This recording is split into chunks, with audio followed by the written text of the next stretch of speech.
Hello, everyone. Welcome in. It is the NRG Championship Series. This is our final event of the year from Buffalo Grove, Illinois, at the Nerd Rage Gaming home base. This is the big one, and I am here to take you through our draft rounds this morning. I'm Corbin Hostler, joined by Pro Tour veteran. You know him from Mini and SCG Top 8 back in the day, Abe Stein. Hey, Corbin. Yeah, so excited to be here covering what I think is, the best part of Magic. Let's talk about Booster Draft today as we're kicking things off. I think, we're sending a player to the Pro Tour today. When they go to the Pro Tour, this is how their day is going to start there. And so kicking off with just cracking some packs and building the deck, right? Yeah, that's right. That is how every Pro Tour starts, as you said. You start with the draft in the mornings, then you move on to constructed in the afternoon. And that's just what we are doing here this weekend. We have 12 rounds of Swiss for our 24-player invitational. That is 12 rounds of Swiss with 3 rounds of limited there, and then constructed, standard, and modern the rest of the way through day 2. So what are our players looking for? They are looking for 8 wins in those rounds. You get to 8 wins, you're in the top 8. No ifs, ands, or buts about it. No tie breaks, no stressing out. You can go get yourself a bite to eat because you are in the top 8. On the other side, 6 losses eliminates you from this event. So you get to 5 losses, all of a sudden you are playing for your tournament life. So just like at the Pro Tour, these limited rounds to start the day, they are key. And we have draft rounds ready to go for you this morning, and then we will pass it on this afternoon for constructed. So NRG Championship Series time, everybody. We are here. We are ready to go for the biggest weekend of the year at this for the NRG Series. It's going to be a blast. So first up, we, of course, these players have been hard at work for Avatar Draft, and that is where we will head into soon. So let's talk about the prize pool. What are these people playing for? You mentioned, of course, the Pro Tour invite, the first Pro Tour of 2026. An invitation to that will go to our winner. But on top of that, there's huge prizes. Of course, first place, $10,000, a very cool check right there you can get. And then you see on down through the rest of the field there. Of course, all 24 competitors are taking home at least a little bit of money, including, hey, $50 per win, even if you are not able to crack the top 8, where you will make at least $1,000. So remember, these players got here through qualifying through events in paper. We have added Magic Online events to the calendar moving forward. So there's lots of ways to play in an NRG series, and it all brings you here. And these players have been hard at work at this. I know that there's been the World Championship going on in the NRG Series and the Arena Championship coming up. Those are the 3 events that the highest level best Magic players in the world have been prepping for, and we're about to see how all of that pays off. So, Abe, I think we're about ready to hop into some games here. Yeah, who do we got kicking us off? Let's see. Looks like we've got Jesse Hampton up against Benji Solomon. Jesse Hampton, of course, being the winner of that Magic Online event that you mentioned, earning his invite to the champs with sealed, actually, on Magic Online. So limited might be not only is he a member of Team Handshake, a devastating player on the Pro Tour to have to face against, especially here in round 1 for Benji, but definitely in his wheelhouse playing some draft here. Yeah, Jesse, longtime Pro Tour player. And when I was first introduced to Jesse Hampton, I don't know, 10 plus years ago at this point, I was told this man's a limited expert. And here we are. And he's in the draft rounds after making it, as you said, through limited. So, yeah, a tough task here for Benji. But, of course, Benji also had a great year. You see that jacket, by the way, he's sporting over there. It's a good looking jacket, that's for sure. So we're off and running in the games here. Looks like I spot a swamp on the left, or right, an island on the right. And hey, this isn't standard, but that is a Grand on turn 1. Yeah, Grand already putting pressure on Benji to have a 2-drop, which they do to block. So we're going to see how Jesse can force through. But Grand is going to be I think a big part of this game, not only water bending in this format to loot and generate value, but that cost reduction, everything counts. We saw this card at Worlds make a world of difference. Yeah, I actually encountered Grand in my own draft last night. It looted quite a few cards against me because you can water bend it, as you mentioned. You don't have to attack with it. So both players actually here in this, looks like we're in a Demir mirror, so to speak. So both players with hoping to grind things out. And there we go. We'll get the action started with an octopus form on the Grand. That'll win combat against the Merchant. But of course, the Merchant can come back here later for Benji, but we get the action going right away there. Now, I did spot it looks like perhaps, a planes there in Jesse's hand. So we've got the full Esper going on here, and 3 colors by turn 3 is a pretty good start to your NRG Championship. Definitely. It looks like he's got a splash here for what looks like a white card that's in his hand. But, that early exchange there, trading that octopus form to let the Grand continue attacking here. As you see, Benji not really able to do anything to block, so Grand continuing to generate that value looting.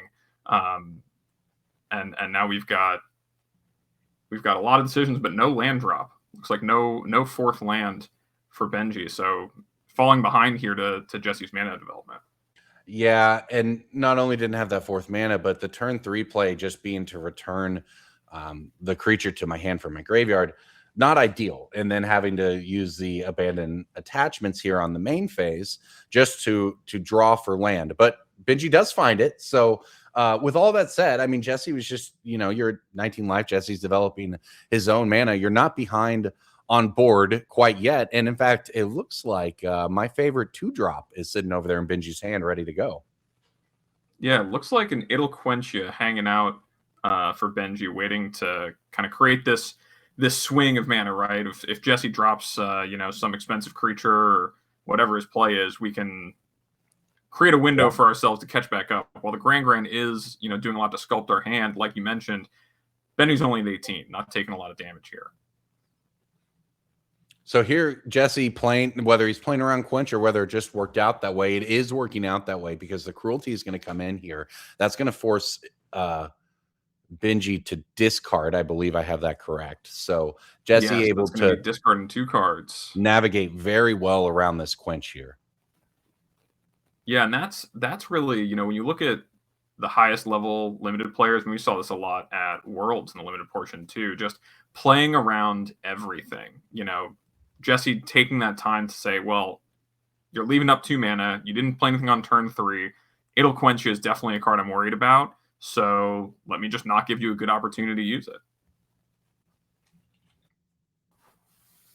I do spot a bomb there in Benji's hand, though. Now we are on 5 mana, and that is the legend there. That comes down with Flash. That's a 5/5 flashing creature that Benji is representing right now, that if Jesse draws an extra card in a turn, like say by cashing in a clue, you draw 2 cards as well. So it's basically an incredible limited bomb in that you can blow anyone out in combat with it, but it's also extremely good at getting you advantage if they just go for a clue. So that leads to a response, it looks like, from Jesse. And I want to talk through the sequence here, because it looks like what happened is that Jesse opted not to attack, fearing something was up with Benji's open mana, which there's not actually that many things outside of the Unagi Kyoshi Islands. Yeah.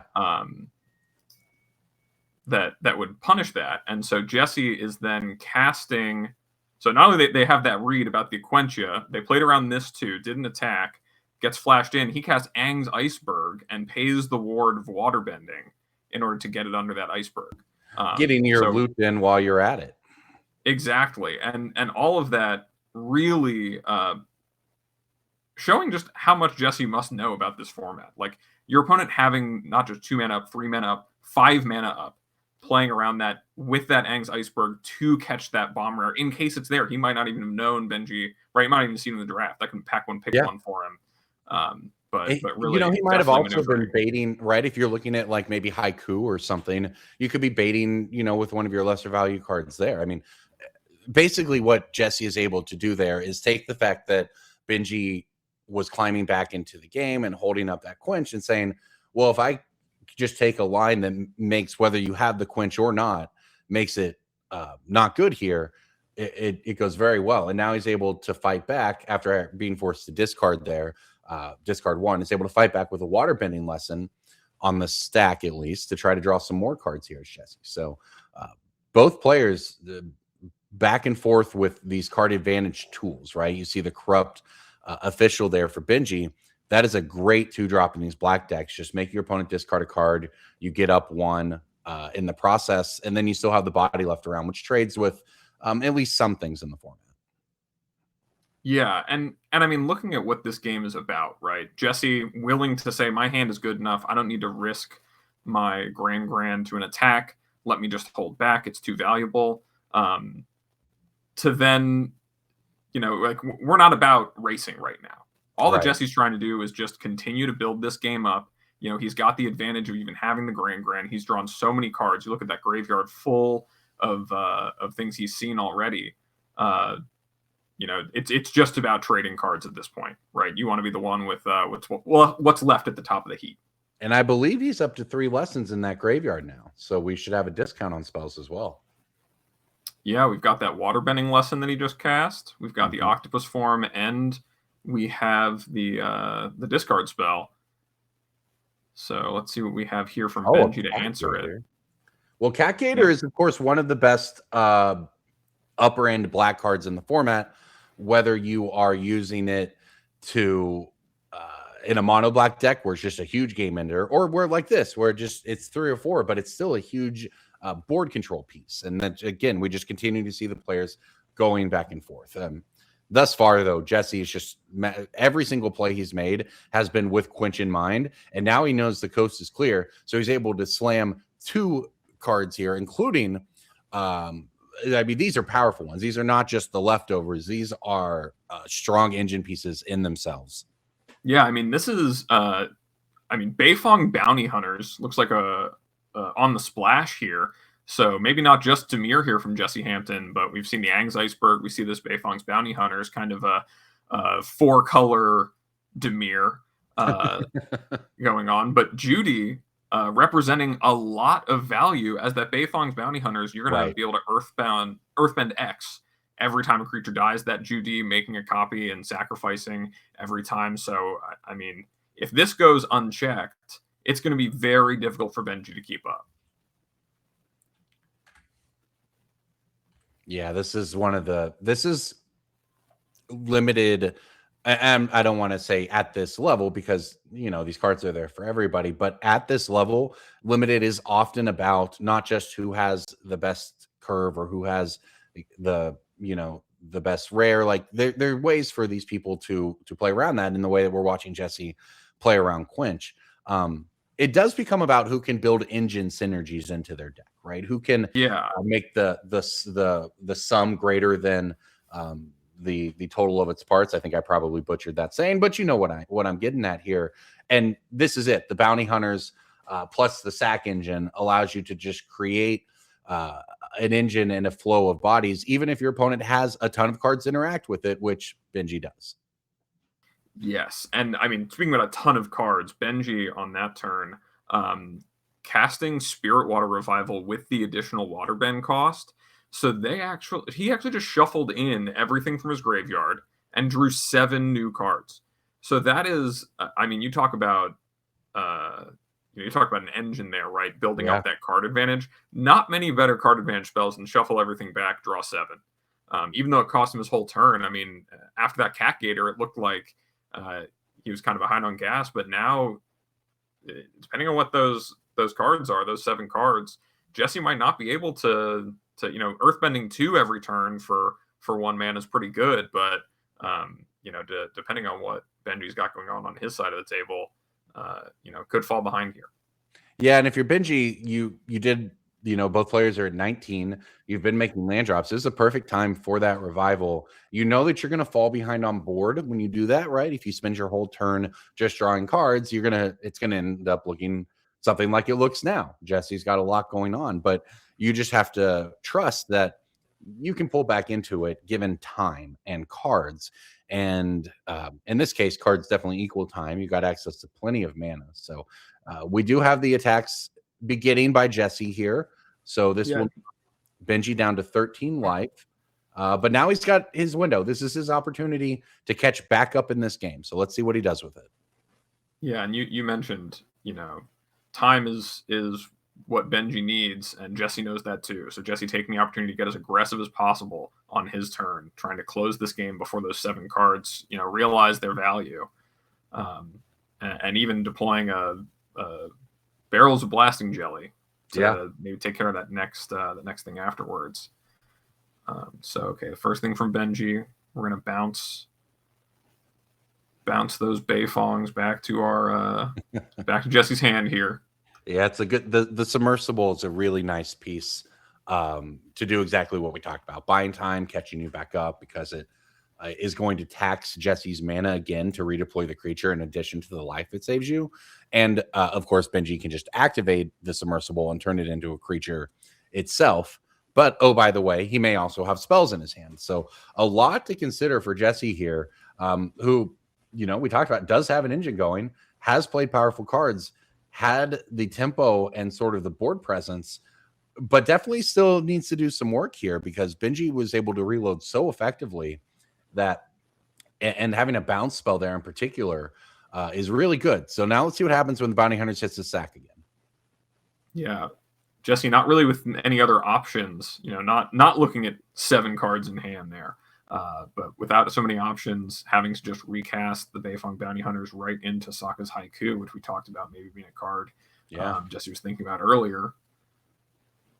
But this is a pretty big swing in momentum for Benji. Before we're talking about that engine being a big threat, a big push of damage, dropping Benji to 13, but compared to where we were last turn, almost completely solved that problem. There is no really great attack here coming in. Maybe a few points of damage, but Benji's going to untap with that lifelinking Cat Gator, the vehicle, and a full grip of cards still. Really nicely done by Benji to get back into this one, to swing this around. And now from Jesse's side, your plan of trying to aggro them out seems like it's in danger. The plan of making a 2/2 every turn is now not available. Just the 1 card in hand. This thing turned in a hurry. Yeah, and that's, Submersible is one of the highest win rate cards when you look at the 17 lands data for this format. Just a really, really impressive one. And I feel like you can see that that power here. Not only was it, buying time, it gave another window of opportunity for those counter spells to take care of Bayfong Bounty Hunters, and now is presenting a 3/3 as Jesse is just kind of spinning his wheels, no cards in hand, surveilling with Judy. But we'll, whereas where we started, the Grand, we were on the highest of highs. I feel like now if I'm Jesse, I'm asking myself, where did it go wrong? Yeah, because it did go wrong. Having bounce into counterspell is sort of the it's a pretty old trick in limited, but not one you can often pull off just because of how gated on mana those things usually are. But in this case, Benji was able to extend the game long enough that he was able to bounce it and still have a 5 mana counterspell open.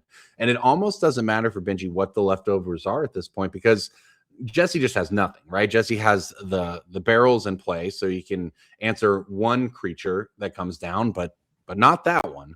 So Benji looks like maybe he's on his way to a game 1 victory here. Yeah,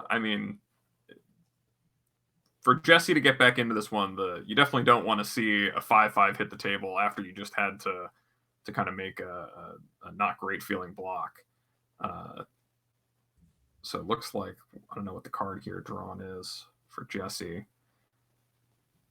Yeah, that Canyon Crawler is a really great top end. The cycle of basic land cycling expensive cards that exists in this format. Most of the time you do see them just cycled for mana, but The Canyon Crawler coming down here now, and as a 6/6, it's the biggest thing in play. So North Pole Patrol for Jesse, that allows him to get tricky. Maybe you can tap things down from Benji and draw it out. But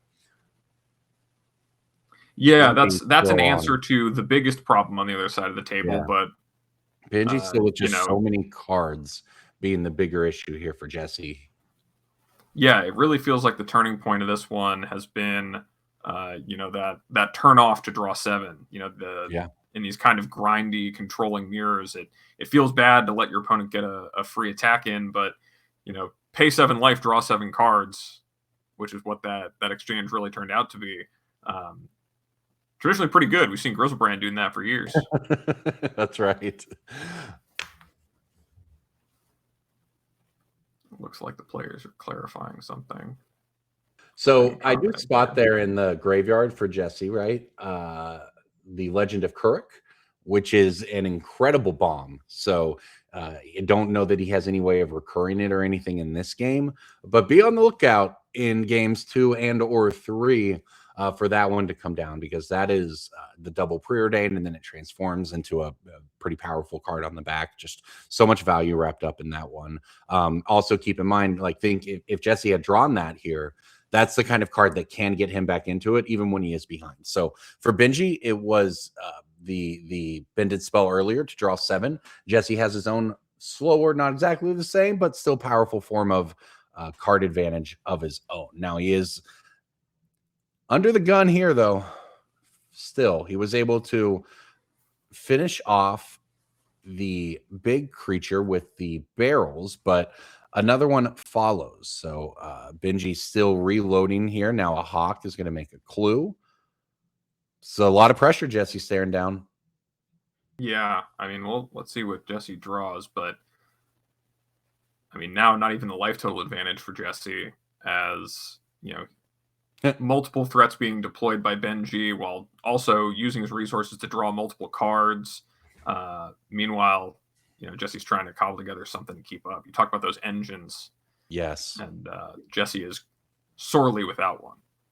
Yeah, and Boiling Rock Rider, I believe, is the one Benji just deployed there, which is it's an engine unto itself, at least for casting allies from your graveyard. So not exactly any there for Benji now, but just another long-term value piece he's got there. So both these players, it looks like, ended up with like pretty decent decks, certainly powerful cards in each, not working with the bottom of the barrel. Maybe the only 2 Dimir players in the pod. In fact, you might explain that. Yeah, and I think it'll be interesting, even if this game feels like it's running away for Benji right now, that Jesse clearly has some very, very powerful rares that he's been able to draft. Benji having those counter spells is the best way to answer some of those rares that generate so much value when they hit the table. So it is kind of like a matchup thing for Jesse. While he does have maybe the more powerful cards, 1 for 1, pound for pound, Benji's been able to build together just through raw numbers a good strategy for encountering that, and he has the right tools to win this kind of controlling mirror. Like this Epic Downfall, which is going to take out the North Pole Patrol. Jesse figuring out, I think, what he wants to tap first. You're going to draw off a clue.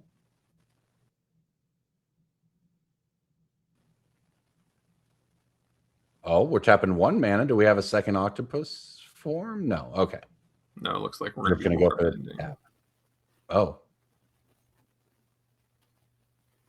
He did? Oh, no, we did draw the octopus form. Wow, what a draw there for Jesse. Picking the octopus form up off the top, is able to then use that to protect his North Pole Patrol from that Epic Downfall. Nice draw there for Jesse, right on time. Don't know if how much of a difference it will end up making in this one, but hey, that's step 1 right there. Blank your opponent's removal spell.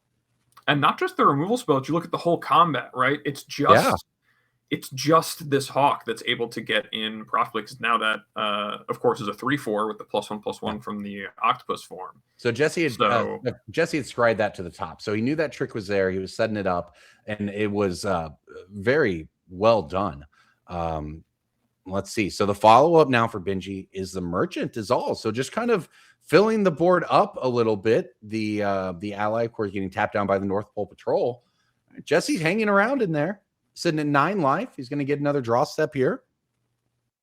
Yeah, and it's not like there aren't cards in this format that can get Jesse out of this. I mean, there are Wraths, there are plenty of powerful bombs that we could see Jesse have, but it's all going to come down to what he actually does find.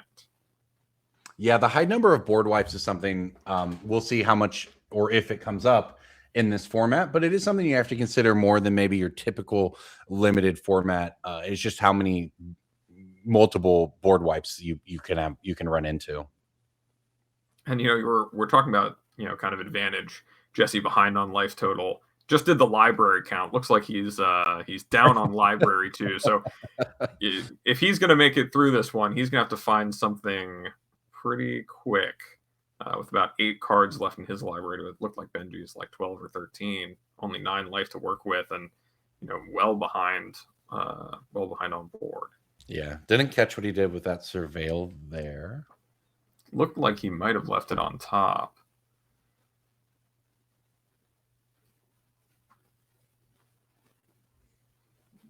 Okay, let's see what the next play is. Oh, look, we got a snare here. So we have removal, does Jesse, or at least attempted removal. These are all the things you need to try to climb back in this one. And he, of course, targets the long-term source of card advantage from Benji's side. I mean, despite everything, you're still staring down a lot if you're Jesse, but you're putting up a good fight. Yeah, and especially, let's say that Jesse has his own draw 7 to kind of re-gas up. Very important that all of his best cards don't get exiled out of his graveyard. And so solving that problem right there, in addition to just removing that attacker from the board when, we only have so many blockers, and the more 3/3s, more problems for Jesse. As he's, the double blocks, the 2/2s are nice, but they don't get you very far in the long run. Yeah, and is ultimately perhaps just going to sort of run out of bodies to throw in front of things. But we'll see here. Let's see what Benji hits for the turn. Looks like an octopus form, so his own combat trick.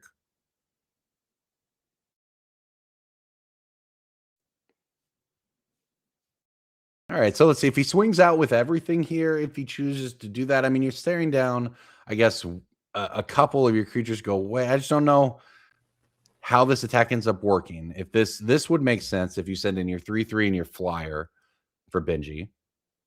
Yeah, and this is where I feel like Jesse really is looking for something to back up his North Pole Patrol, because the North Pole Patrol currently holding back, some of the smaller creatures, but allowing that submersible to continue attacking. And the Messenger Hawk, of course, flying over the whole problem. That octopus form that was drawn this turn, now keeping that combat. Yeah, not letting Jesse trade up a 2/2 there, cleaning down the board. Now those smaller creatures with Jesse down to 3. Yeah. I believe it should be 3. Having drawn another card from the Messenger Hawk. Or no, that's correct. Yeah, we went from 9 to 6 here. So at this point, even it's just the alpha strike is coming, right? You can see that Benji's trying to set up for that. And the 2/4 he just deployed there is obviously going to help as well, because if the game keeps going, you can start making unblockable, or at least tough to block, spirits with the Foggy Swamp Spirit Keeper there. So a good follow-up for Benji. Let's see what Jesse has in store this time. Now, remember, we spotted, I'm not sure if that was an octopus form or not from Benji, but he does have still a couple of cards in hand, so some interaction perhaps up. Yeah, so that octopus form was cast in combat there with the submersible, but there is still an It'll Quench You, and it looks like another spell. Yeah, so, okay, we've got interaction to come. Jesse thinking about what to do with Judy here.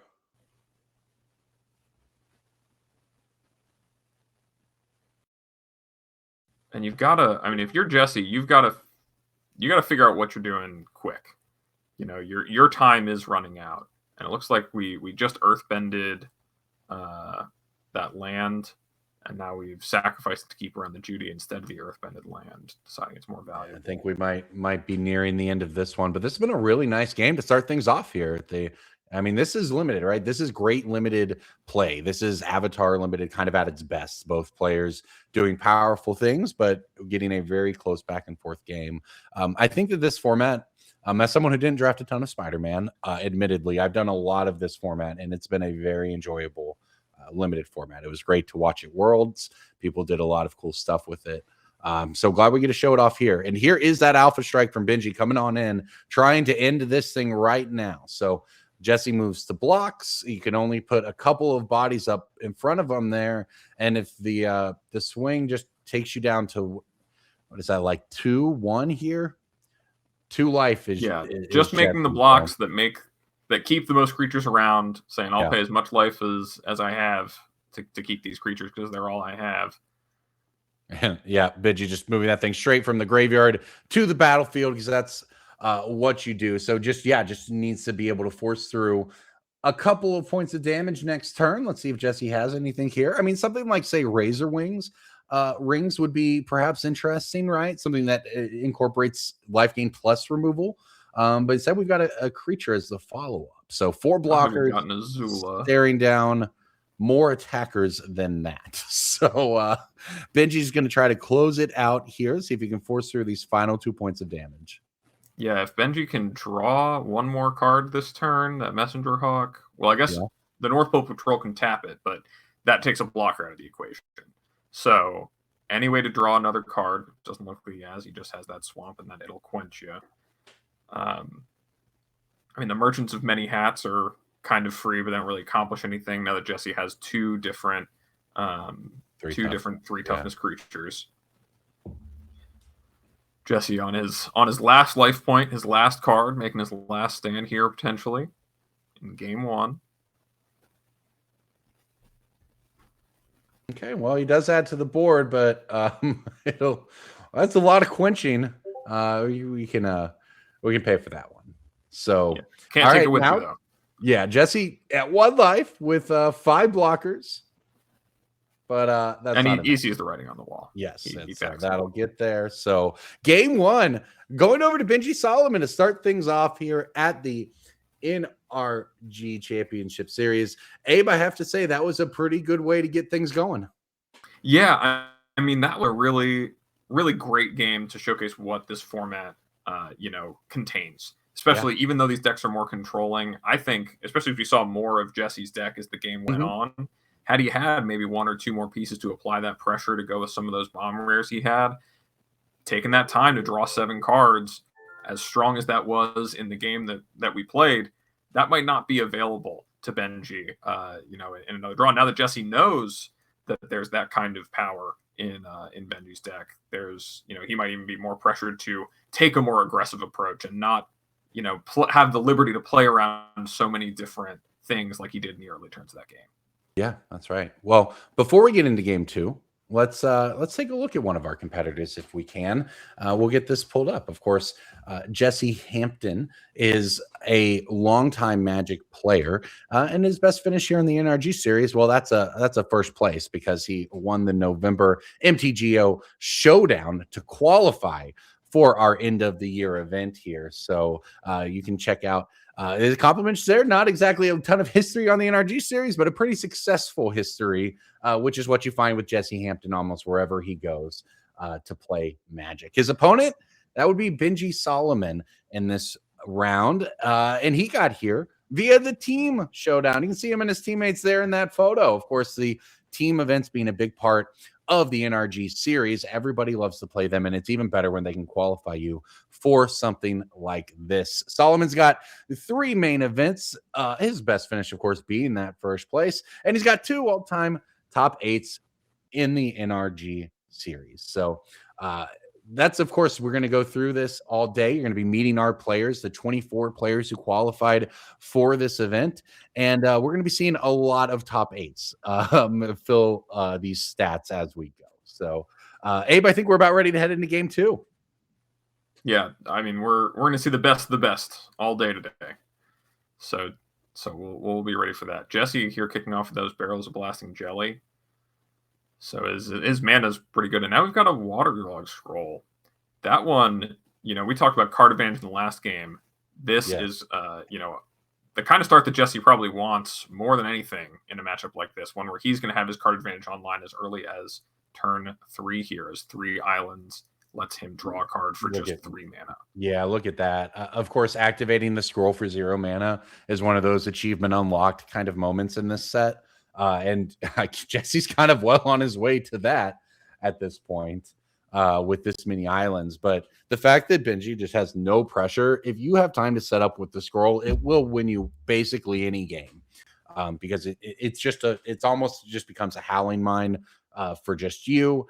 So if you can control the board, you're going to be in a good spot. So the corrupt court official, that kind of claws back a little bit here for Benji, but even if you're sitting on counter magic over there, Jesse's dangerous cards are already in play. Judy and the extra draws, great start here. Yeah, and that corrupt court official, not so constraining when you're just drawing 2 cards a turn. That's right. We actually get aggressive there with the Judy. So Jesse doing more this game than he was ever able to do last game. And Jesse casting that Mind Rot, Benji discarding 2 copies of It'll Quench You, saying, I get it. You're going to leave mana up. You've got your waterlog scroll. You're going to be drawing cards if I don't make you use it. I'm just not even bothered with it. These cards are worth nothing. Yeah, Benji has to. I assume the plan will be to focus on creatures and hope that you can get there, because the quenches, while are good, 1-for-1ing with your opponent in a way that doesn't impact the board is not getting you anywhere at all if you're Benji right now. So, and of course Jesse just now staring down a grip. He's got octopus form over there. He feels like his creatures are safe. Just honestly in a good spot. I spot the bounty hunters again as well. So with the filter from the barrels, he has that available if he chooses to go that way. Yeah, and it looks like Jesse's just trying to figure out what's the best play that I can make that He's staring down Haiku. Lets me use my scroll. Right, staring down Haiku mana, staring down that the big 5/5 Inagi with flash. The 2 copies of It'll Quench You being discarded says a lot about Benji's hand, and with Jesse as far ahead in terms of card advantage as he is, he doesn't necessarily have to worry about just running his spells out willy-nilly, because that's where he can, give Benji an opportunity to pull ahead. Inagi now, actually, very interesting. So Jesse did, just like last game, respect the fact that Inagi could be there. Did not run that Judy right into combat. Now Inagi hitting the table, meaning that drawing 2 cards on Jesse's turn is a big reward for Benji. So that waterlog scroll almost exclusively going to be used at instant speed now, being used on Benji's turn. So as things kind of develop in this game, it's going to constrain some of those things. Maybe Jesse needs to crack a clue, or has has a draw spell that he needs to cast. That's going to be a reward for Benji. Benji choosing to go after the Judy here. Yeah, we might see Jesse come back with that octopus form to protect it, which is important here. So Jesse also did a good job of, he could have used some of those earlier turns, maybe that turn 3, turn 4, to play other spells, but instead prioritize just getting the cards. And those are cards that he would never have gotten back now that the Inagi's in play, right? So by going slower in those turns, he was able to stockpile card advantage now, right? Because even though it would cost less to activate now, your opponent has cards that interact with it. So well done again by Jesse here. So now he pulls the trigger on his own. He goes with the bounty hunters and then an epic downfall, paying the water bin cost on that Inagi to take it down. So things looking much better this time around for Jesse Hampton. Absolutely. And Jesse very wisely, making it so that the turn prior he played around that Sokka's Haiku. He thought about where that counter spell could be. The Inagi came down, and then Benji, feeling safe enough to spend spend his mana on his turn, capitalizing by resolving that Beifong bodyguards, while he's also, trying to keep pace. Then also killing the Inagi in the same turn cycle. So casting 2 spells that are going to be very pivotal to closing this game and putting Benji back on the back foot while not having the ability to protect them. All right. Well, Gran made an appearance. Gran then took her leave, leaves behind an earth-bended land. And of course, that being the trick there, right, is Jesse's got the earth bending on a land that you can sack to draw a card. So if you really, really want to push your card advantage, that is a way to do it. But this is also a way to do it. Just add more bodies to the board. You are staring down the 6/6 from Benji, but feeling okay. I mean, you're in no danger of dying, is Jesse, with plenty of blocks up now. So even if you're not able to press your advantage right now, just setting up, it feels like it would be good for him. Now, Benji does still have a grip of cards, including an attachment, so you can see a couple more. And he has the benefit of just being able to pass the turn here, keep open his options. So this game, while Jesse is quite ahead, at least on board, there's still some ways to go here. Absolutely. And there's options Jesse has. He can play around a counterspell by using the Barrels of Blasting Jelly plus some of his smaller creatures to try to get through this Canyon Crawler. He's going to successfully get the Haiku cast.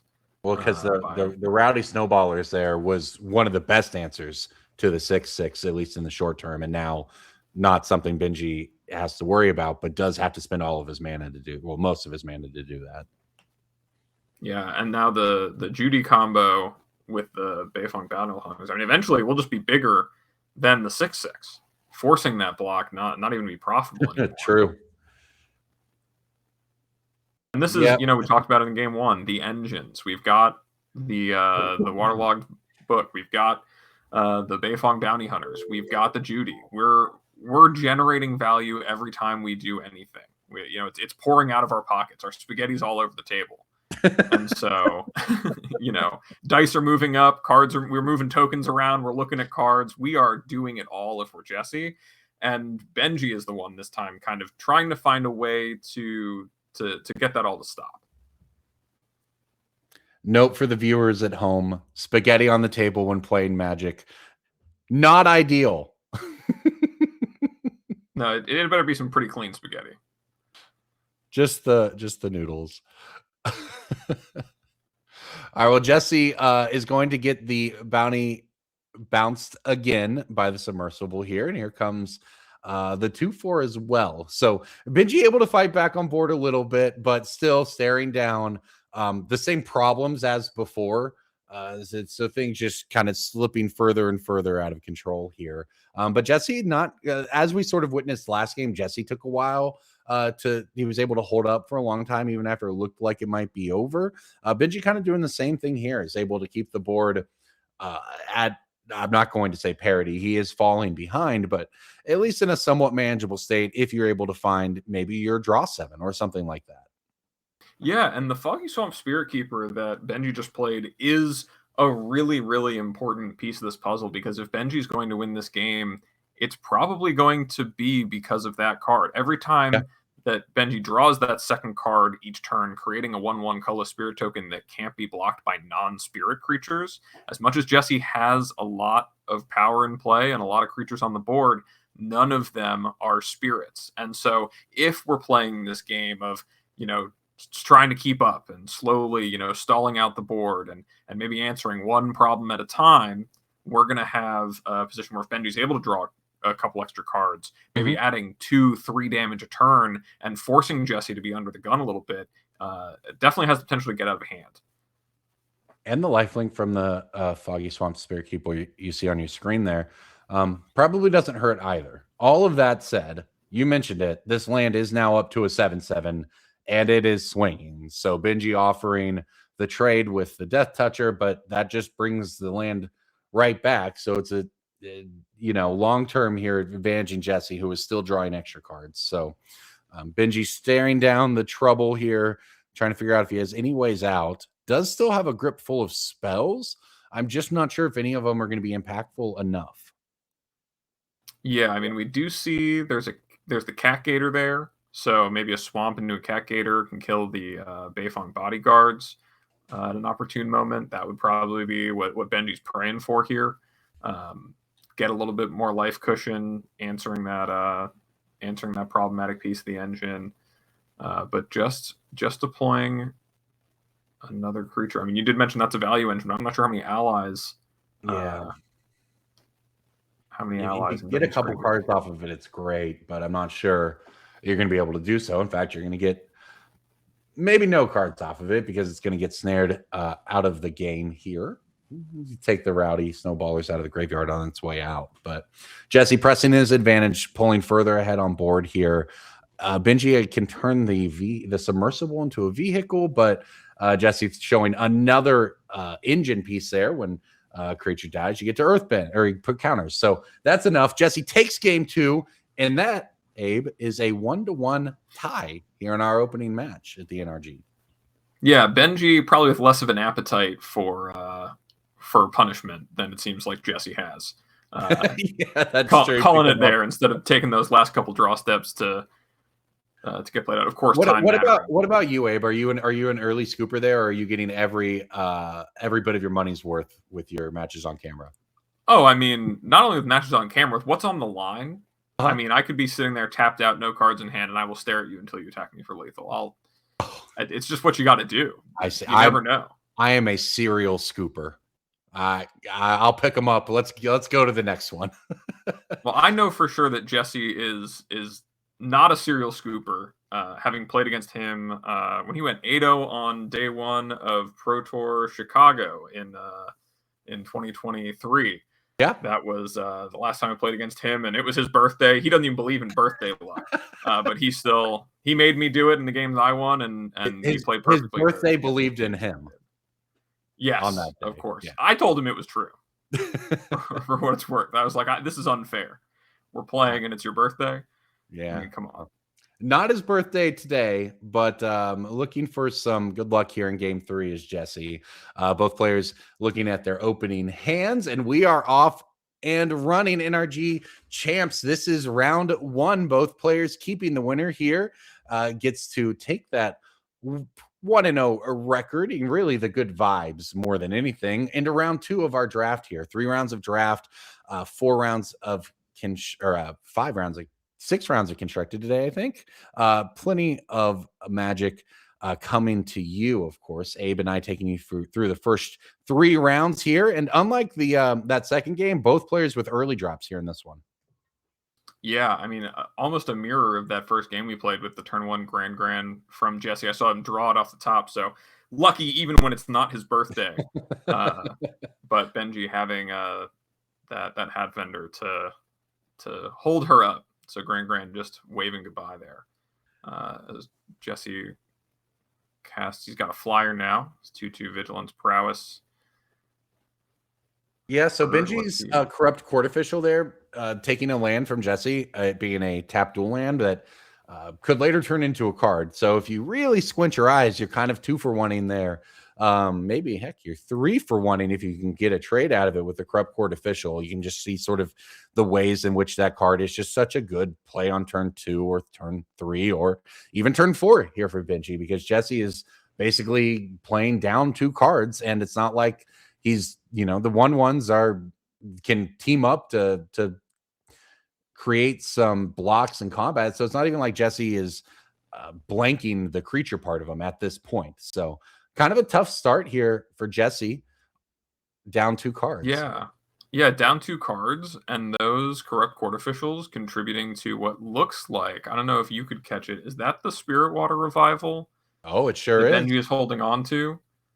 It surely is. So not only do the Corrupt Court Officials take cards, in this case, they also produce mana. And we're swamp cycling here. We need, the magic number is 9 for that card. We need to be able to waterbend 6 after paying 3. And right now, this swamp puts us to 8. Leveraging those Corrupt Court Officials, they've only taken Jesse's land and an Aang's Journey, some slower developing mana sources. Yeah. But being able to really leverage that early advantage and slowing down Jesse's ability to develop their own board when you're able to draw 7 cards to follow that right up.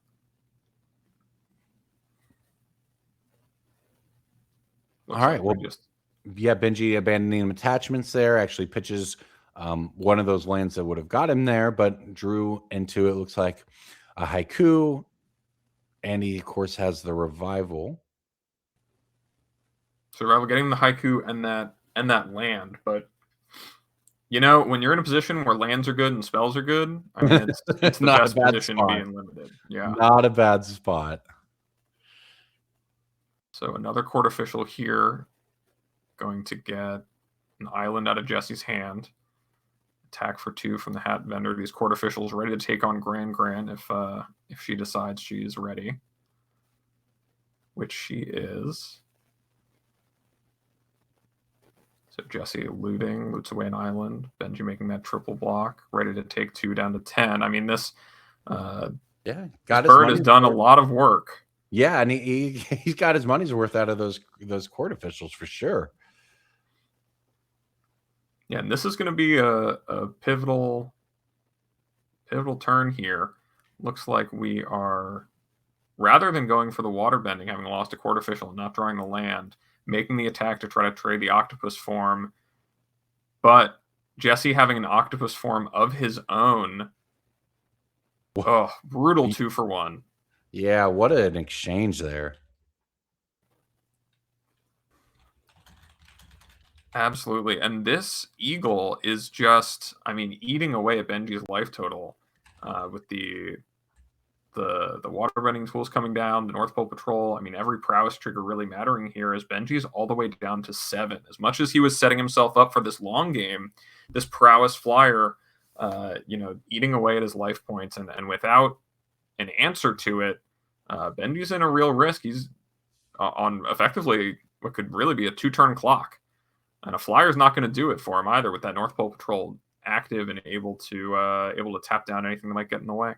Yeah, it looked like Benji was pretty close to landing a revival there, but pretty clutch little mind rot from Jesse to slow that down and kind of put a different texture on this game, along with the pressure there. So this has been really well done by Jesse, who's now looking to close it out. Yeah, we'll have to see if there's something here to answer this Iguana Parrot. Yeah, it looks like, 2 great cards in hand for Benji, but not cards that answer a flyer. And Jesse developing his board and then going for an attack to make the Iguana lethal, able to trade off his menace creature for that next court official, the Inagi coming down, which I don't know how, but Jesse always seemed to know when the Inagi was coming. He never made a bad attack into Inagi, even while Benji has so many instant speed plays he could have been representing. You're right. And look, the revival comes down without the water bend, and it is not enough. Benji extends the hand. Jesse Hampton taking it down in round 1 of our NRG champs. That was great. He started it off on a loss, right? And came back to win the next 2. So that was a really nice sort of introduction, Abe, to everything that we're going to see here in Avatar Draft. Absolutely. And Jesse showing that, he came here winning from limited. He is an absolute veteran. He's no stranger to having to 3-0 a draft to start his day right and getting started with that first step today. Yeah, very well done. Well, when we come back, friends, we will be off into round. I think we actually might have another game. So not a next round, but a next game when we come back for you here. So stick with us here, NRG champs. We'll see you on the other side. The NRG champs. We've gotten through 1 round of limited, and I'm here with the series MVP, Grayson Nemitz. Grayson, how are you doing this morning? Pretty good. Had a nice draft. It's a good start. Do you want to share any tech on what you ended up picking? Yeah, so this is a very interesting set. It's a lot of the recent sets, the color balance has been extremely even. This is, aside from Spider-Man, one of the more uneven color balance sets, in my opinion, in recent years. So I think white in particular is substantially better than all the other colors. Blue is close to white, but it's the weird thing of the archetypes in this set are very defined. So like the blue white and blue black decks are really good. The blue red deck is medium. The blue green deck is like really bad. But all of the white pairs are good. So I ended up with white being very open in my seat, which is pretty unusual for this set. Started off with a pack one, pick one, Ko the Face Stealer, just absurd bomb in black, and then passed the person to my left in Earth Kingdom Jailer, which is like top white uncommon. I think it's the second best actually behind Aang, but and then was able to just hard cut white the next couple, and so I'm effectively mono white splashing Ko. I think my deck is extremely good, so I'm very happy with it. Yeah, that sounds great. We wanted to get a little insight on your MVP privilege of removing a draft pod player. Could you explain your process to that? So this was a hard one. I had sort of my flowchart of possibilities that I had sort of just written down in a notepad before I got the draft pod, and I had one that was just labeled non-trivial, and that's the world where we ended up, which was Jesse Hampton, Slacks, who's one of the best limited players in the world and is here, was not in my pod. And there were several people in my pod that were also very good. And so there's the risk of if you swap somebody out, do you get Slacks into your pod? But the other thing with my pod is I had all 3 members of System Magic. And I know putting 3 players in stream that are very good at reading each other's signals is dangerous. And so I decided that I wanted to pick one of them because Slacks was really the only person outside of my pod that I was super scared of moving in. And I decided to pick MSJ over the other 2 because on stream yesterday, Ellen Bogan and Greg were talking about their approach to drafting the set, and they made a comment MSJ was much higher on drafting white aggro than they were, which is what I'm highest on drafting. So I picked to swap out MSJ so it would be more likely that white was open, which it was. So I'm feeling very rewarded for my decisions right now. Yeah, absolutely. Being part of the tournament staff, I have it on pretty good authority that the swap selection was very nearly Jesse Hampton. So Yeah. does that change anything if that did happen today? That I would have been a lot more scared about my possibilities. Having Slacks passing through in your day one draft is a scary place to be. Absolutely. Well, not the case. So you're 1 round in. How'd that round go? Pretty good. 2-0'd my teammate Jake Conan, which sucks to have the round 1 team kill. He has a pretty decent Golgari deck, but it's just, I think my archetype is better. He had some flooding issues. He had a particularly brutal play in game 2 where he had set up a Sabertooth Mooseline cycle to fix his mana into True Ancestry to get it back to ramp into. And then he went for the cycle, but I had my Raven Eagle, and I was able to snipe it out of his graveyard and get a clue off the cycle before he could rebuy it, and then I just snowballed him from there. Which, Sounds about right. yeah. Yep. Well, very nice. Well, good luck in the rest of the draft Thank rounds, you. and then obviously we're gonna head into Modern, a couple more rounds of Standard after that, and then I think we're capping off with Modern. I know you're particularly excited to play Modern. Yeah. Do you have any insights you'd like to share on that deck selection? And from there, Yeah, so I've chosen to play Golgari Yawgmoth. This is the sort of new reinvented version of the build, featuring heavily built around Agatha's Soul Cauldron, Walking Ballista, and Treacherous Insight. Yawgmoth, it's funny, the deck, people still call the deck Yawgmoth out of habit, but Yawgmoth is really the B plan these days. It's Badger Mole Cub has been a really big boon to the deck, but I feel like it's almost a little bit of the same situation we had happen with Neoform over summer, where a new card got printed for a deck and the deck's win rate suddenly exploded. Not so much because of the new card, but because it got people to rebuild the deck and finally realized that Wall of Roots is not a playable card in Modern anymore and Court of Calling, and we can just be a lean, efficient turn 3 combo deck with a bunch of main deck graveyard hate and ability to block Ragavan, which is a pretty good place to be right now. So I'm pretty excited about that. Absolutely. Well, yeah, thanks for joining us. thank you. Good luck in the rest of the rounds. Thank Take you. care.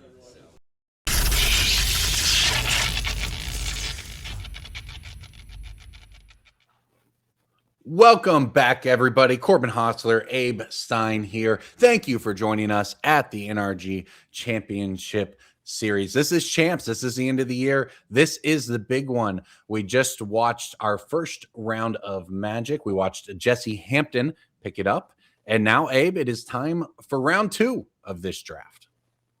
Yeah, hoping to see even more of what this limited format has to offer. We saw a bit of that slower Demir mirror match in round 1 here, but we're going to have, let's see what players we got. We got Matt Sikonik Johnson and Harrison Harrison Canfer. Canfer on our other side here. So, all right, we're going to hop on down into the game, and that is going to get things started off pretty quick. Harrison Camphor with that turn 1 flyer just to get it going. Momo hits the battlefield. Yeah, I mean, let's talk about something different. We got forests, we got turn 1 Momo, we got a counter on it too, so a 2/2 flying vigilance. You know, we're seeing a very different pace of game here. No corrupt court officials. Yeah. It looks like we're going to have some Gruul versus Selesnya. Well, this is already just going to be a very difficult start for Matt to come back from if he just doesn't have an answer to getting hit for 2 every turn. That starts to put your life total under a lot of pressure, honestly, very quickly. And is that a secret tunnel Canford just Through the played? mountains. Yeah. So there you go. That's another way to force through some damage. And this is just all the best white cards, frankly, here. If you're Harrison Canford, as he adds the 3-drop that can pump the team. So a lot to consider here for Matt. Just immediately been in this game for 30 seconds and it's already feeling dangerous. Yeah, well, we've got, I mean, Matt's not like Matt's doing nothing. Matt's got a Great Divide Guide, which is an incredibly powerful rare. Not only is it a 2/3 that itself taps for any color of mana, all of Matt's allies will be able to tap for any color of mana. And that Uncle Iroh making all of his lessons cost 1 less. So we might see a clean answer here to the Momo, as he does have that combustion. Let's see what Matt decides to do. Looks like he's lining up that block. Yeah, getting that captain out of play makes sense to me. It just becomes such a long-term problem that you generally always take the chance to trade with it in combat if you can. And Matt with a couple of options. He's got combat trick and the removal spell, but worried about what Harrison might have. Opts to go for combustion on the Momo. See if Harrison has any response. No. No. Okay, well, this does exile. Good. Yeah, say this is pretty good for Matt here to pull back into this. What was looking like a clock that might be problematic is instead not at all doing that. So, all right. So Harrison with a great start, but kind of running into a little bit of a wall, and we'll see what his follow-up here is, but he's just going to pass the turn back. So Matt now has a chance to take control of the board for the first time. Yeah, and so let's see what Matt does with this opportunity. We're going to get the ostrich in here. So that's going to find the land. That's certainly what Matt was looking for because it's going to immediately hit play. And this 2 more mana is going to lead into a mage. So, all right, Matt able to progress the board a little bit here, but a pretty nice answer back from Harrison, slamming down Jet.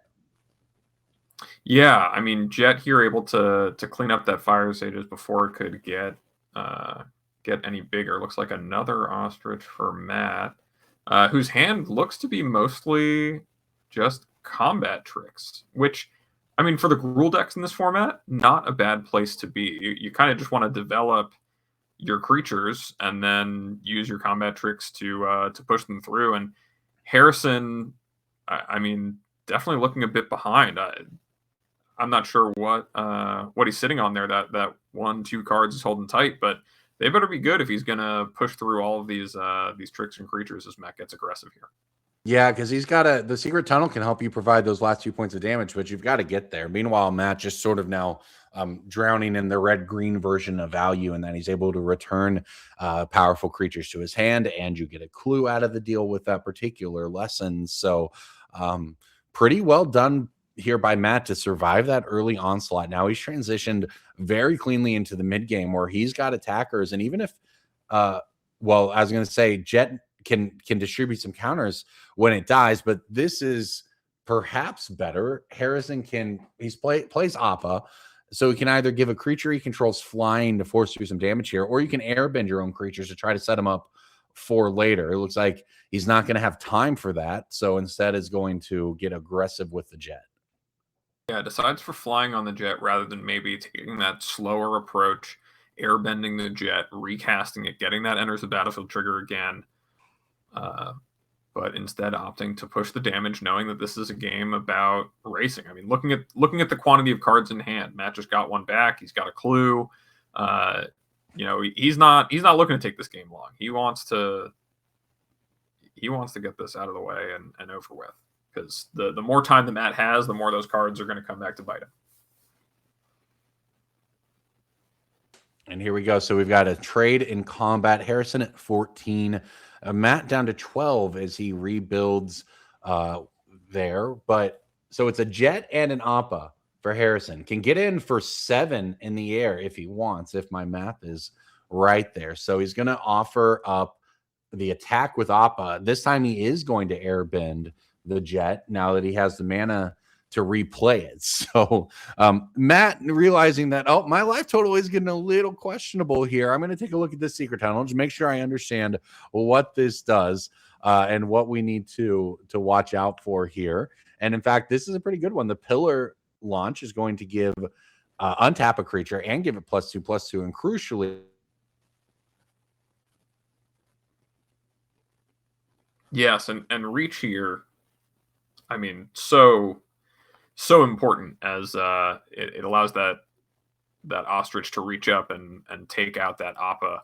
Zuko here, along with the ally from before, a lot of mana on Matt's side, and that Zuko threatening to draw, effectively draw another card every turn.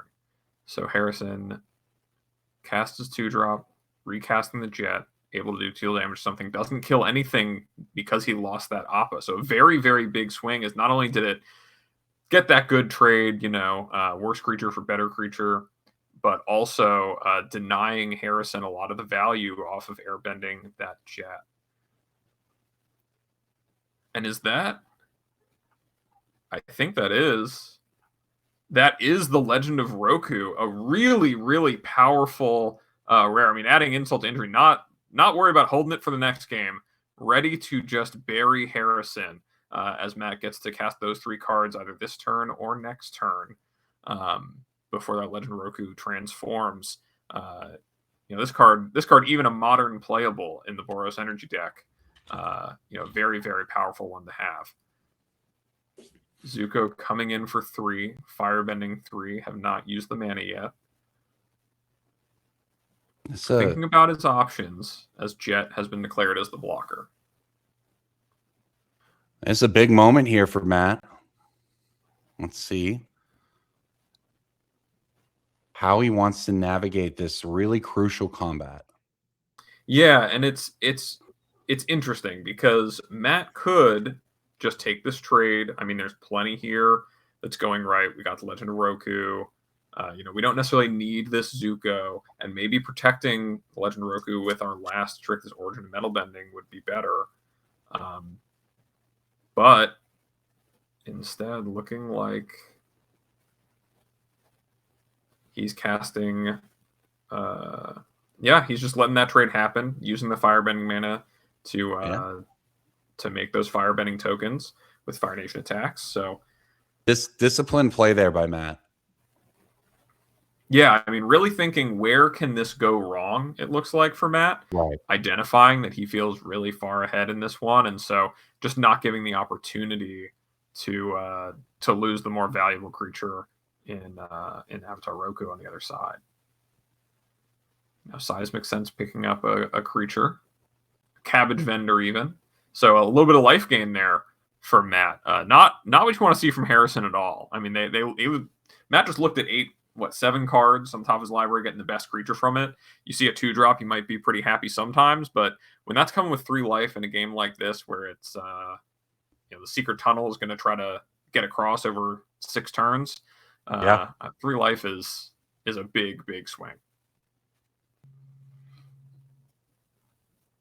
All right, well, Harrison earthbends the tunnel, activates and gets in here, and just one big mass block from Matt does resolve that combat, take it off the board. So you were right about that life gain, because Harrison's plan is clearly to try to just push through these last 2 points of damage, but the life gain is going to matter. Obviously, the legend flipping here is going to be huge for Matt. So these turns have really just been about not letting Harrison find a way to push through damage till the game gets into a sort of weird spot where the tunnel can get you.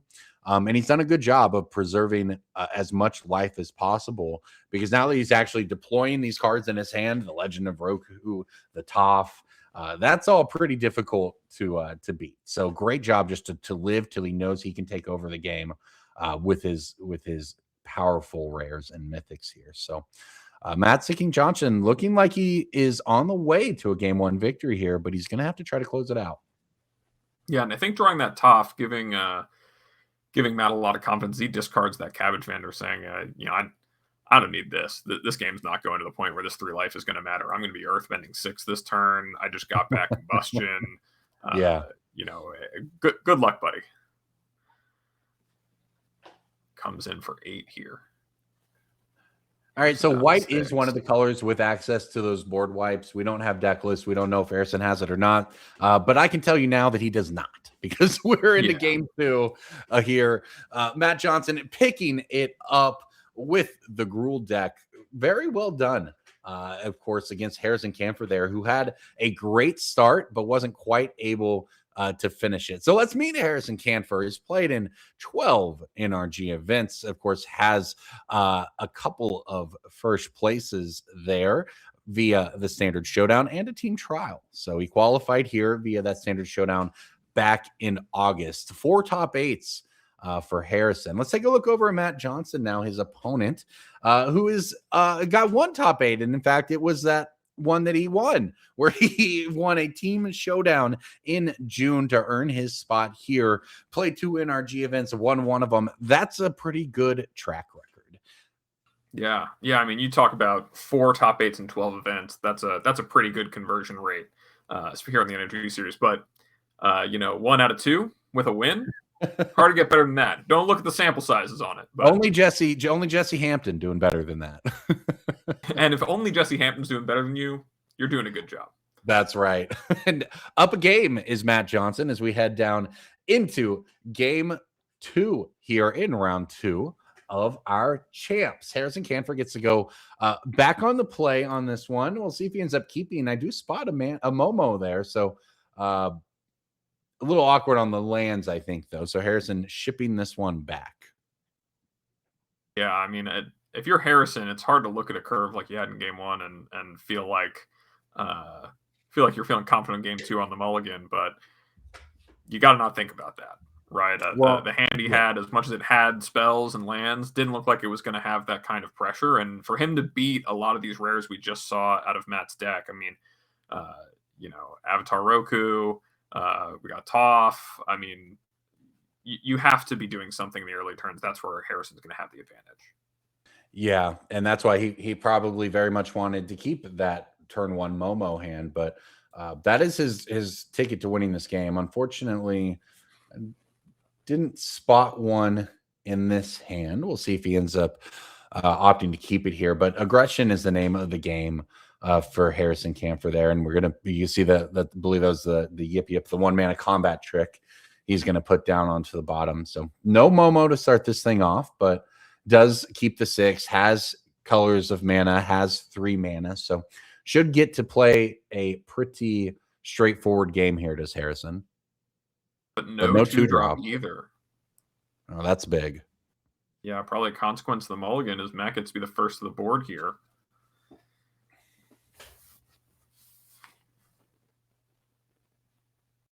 Harrison. All right, this is a good one.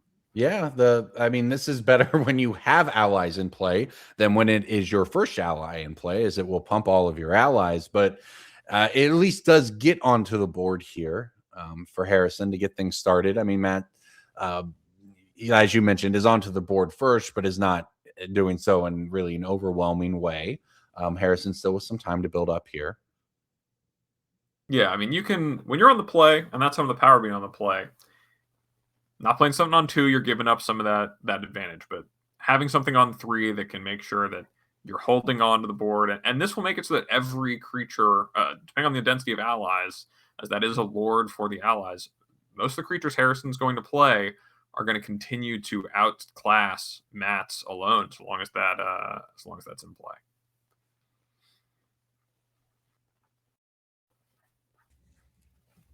And this game with a little bit of a different texture than that first one. And now a death-touching reach creature here for Matt. It's going to complicate combat even further. Yeah, Matt's. I mean, look at the first game where Harrison was off to that really aggressive start. Matt was able to just the cards line themselves up, cast his combat tricks in combat where Harrison was being aggressive, take a trade, cast a removal spell, keep yourself alive. Now, kind of a different cadence this game as Harrison is just developing his board, as is Matt, and it's really going to come down to who can start having profitable attacks first. As Harrison putting counters on that secret tunnel, that's a big advantage. I mean, that secret tunnel not able to be blocked. So even if this is where we're at, Matt's going to have to find a way to push through, or else he's taking 2 damage a turn, and that's assuming there's no more earthbending that happens with that tunnel. And Harrison's creatures are pretty big here. Yeah. This is a good swing. This is coming in with a 3-2, thanks to the trigger. Yeah, cleaning up the...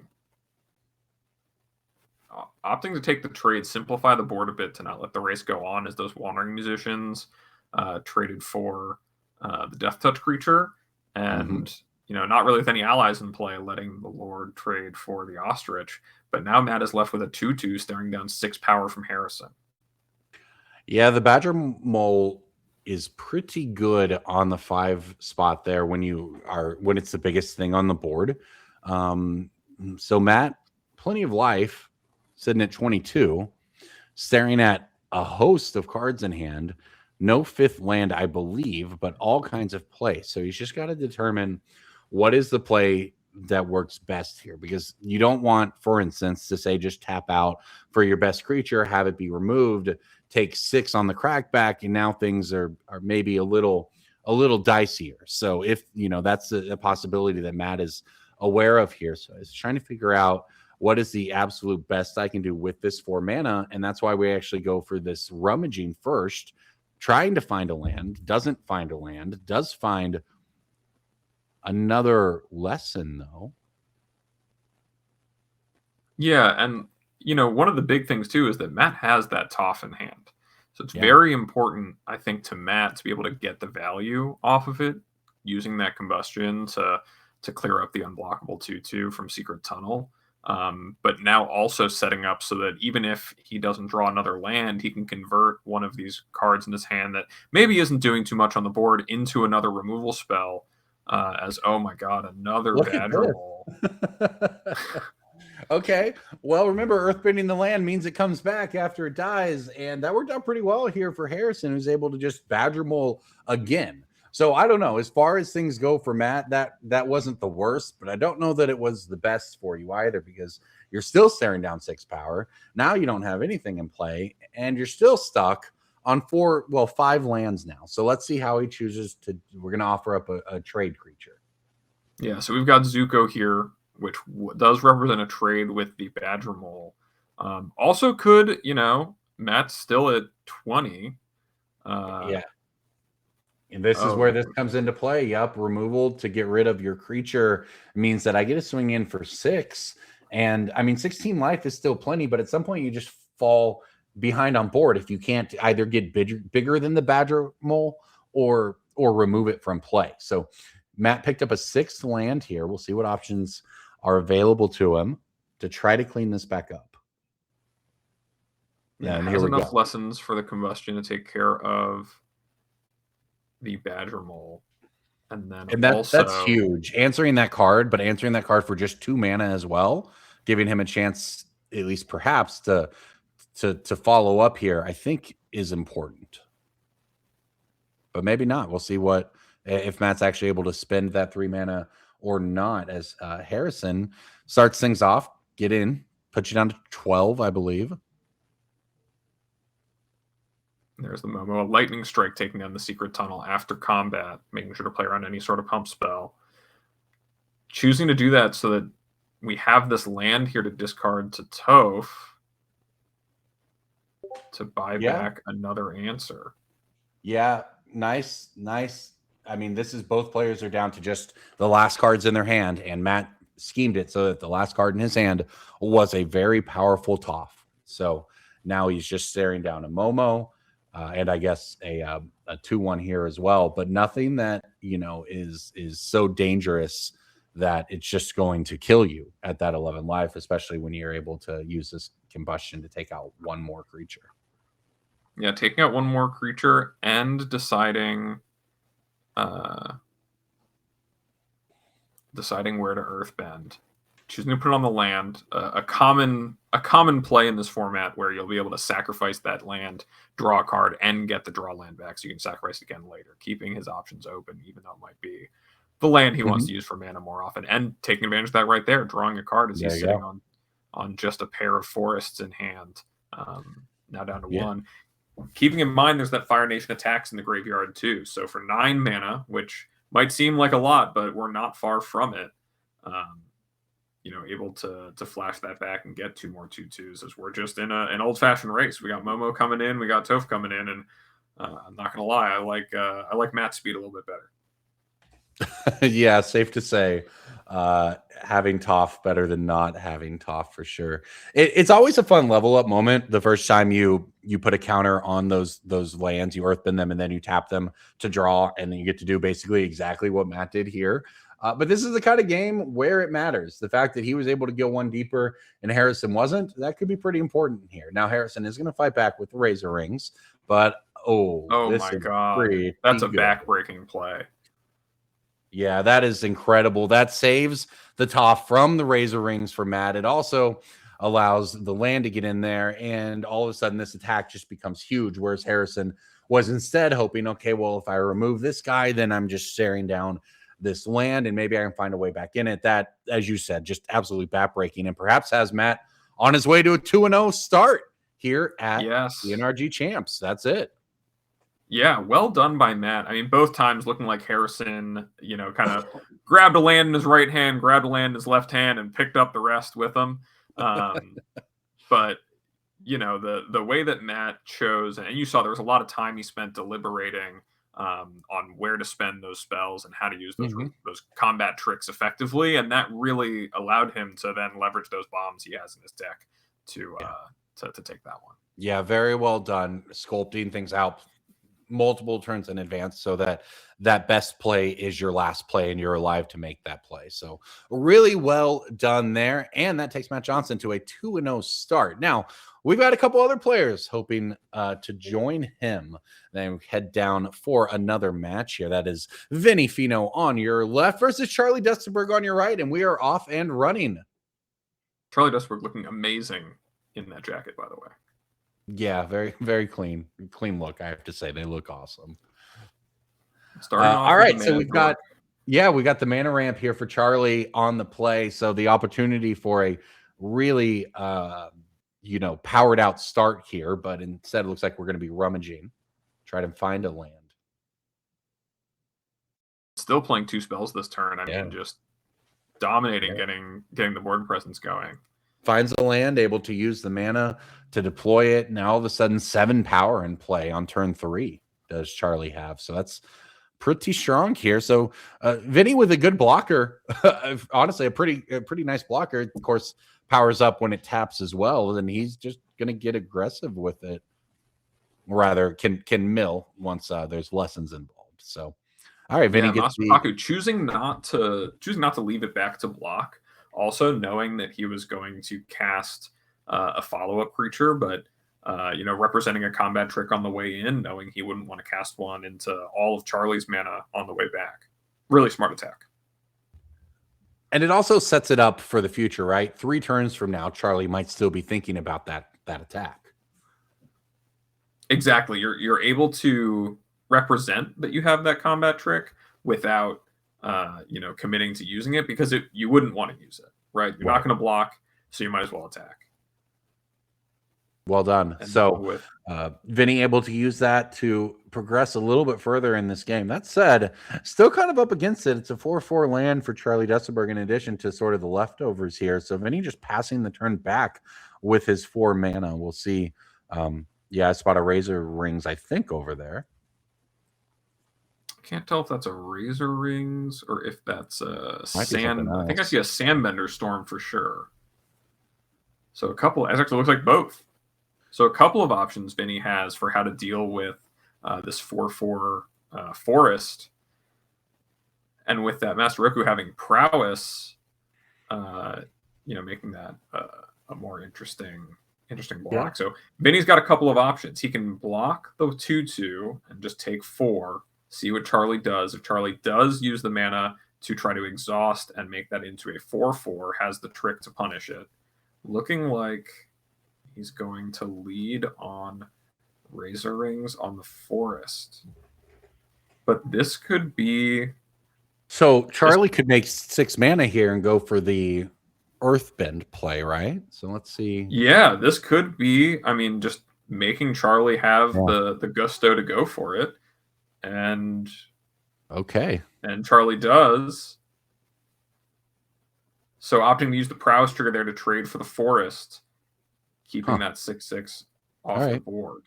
Yeah, remember everybody, the Raucous was able to make 2 mana there because of the 4 power on the land, giving Charlie the mana to activate that exhaust and make that whole play work out. Now, the Master Piatto follow-up here from Vinny it's a 4/4, but unfortunately that is the amount of damage that the demonstration does. So Charlie is able to clear it out and start with an attack. So 6 damage coming in there. That knocks Vinny all the way down to 6.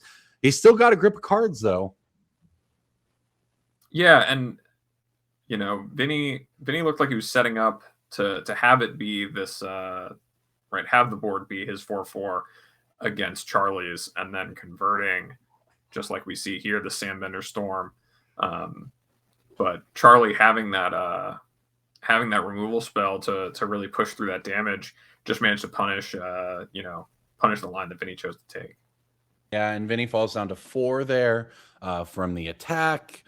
Now we've is able to deploy a blocker. So Charlie going to have to commit more here if he wants to push through, or I guess you could trade your 2-drop, but cards in hand for both players, but not a ton of things in play. So still kind of an interesting moment.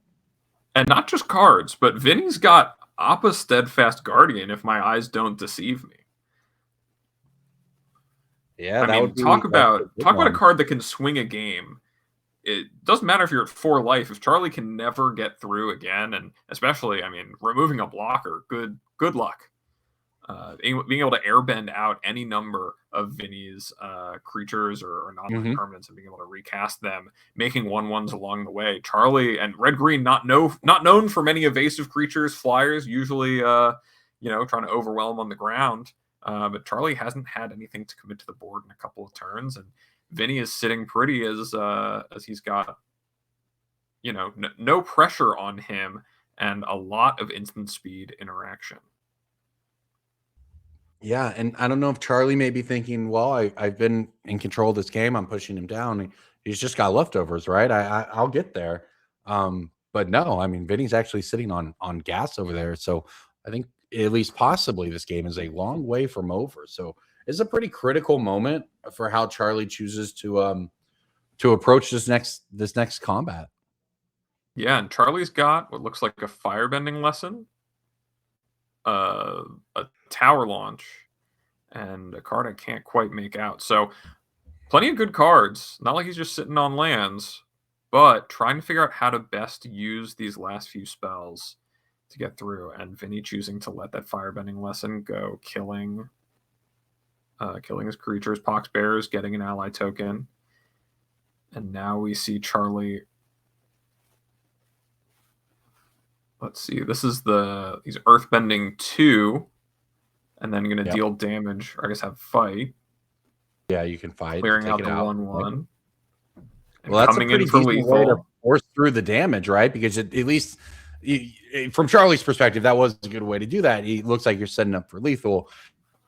As it is, it doesn't in the game, but at least you find out what's going on. And Charlie goes for lethal, but it'll quench you. So Vinny hanging in there, down to 2 life. Yeah, what a swing. Charlie thought, even after all of that, I've got it. I've got lethal. And no, and now the glider kids means that Vinny has another flying blocker. And just like that, we have reached the point that he has stabilized this board.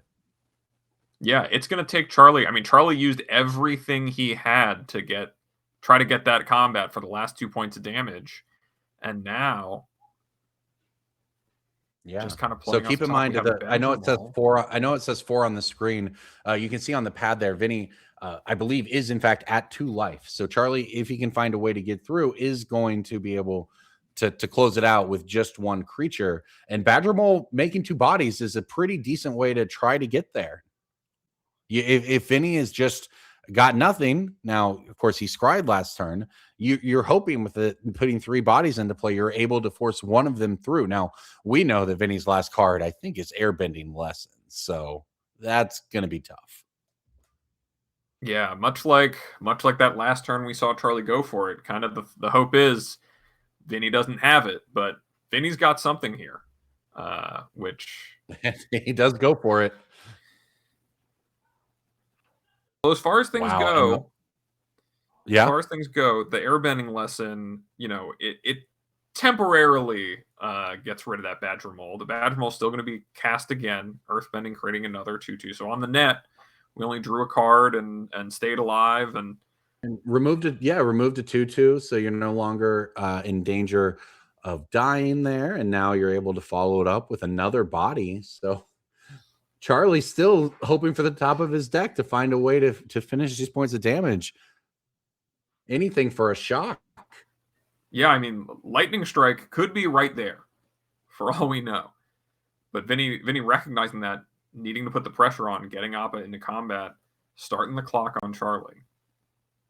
Yep, keeping back blockers so that he doesn't die here from 2. Oh, it's a good follow-up, though, from Charlie. This is a big one. I believe this is the ally that pumps your non-humans, so perhaps grows the Badger Mole itself. Yeah, hard to... It looks like it is Diligent Zookeeper.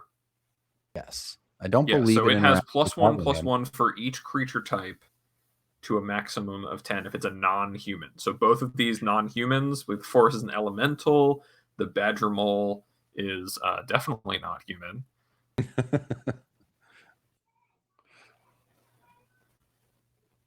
Judge is trying to figure it out. Yeah, making sure everyone knows how big everything is. Yes.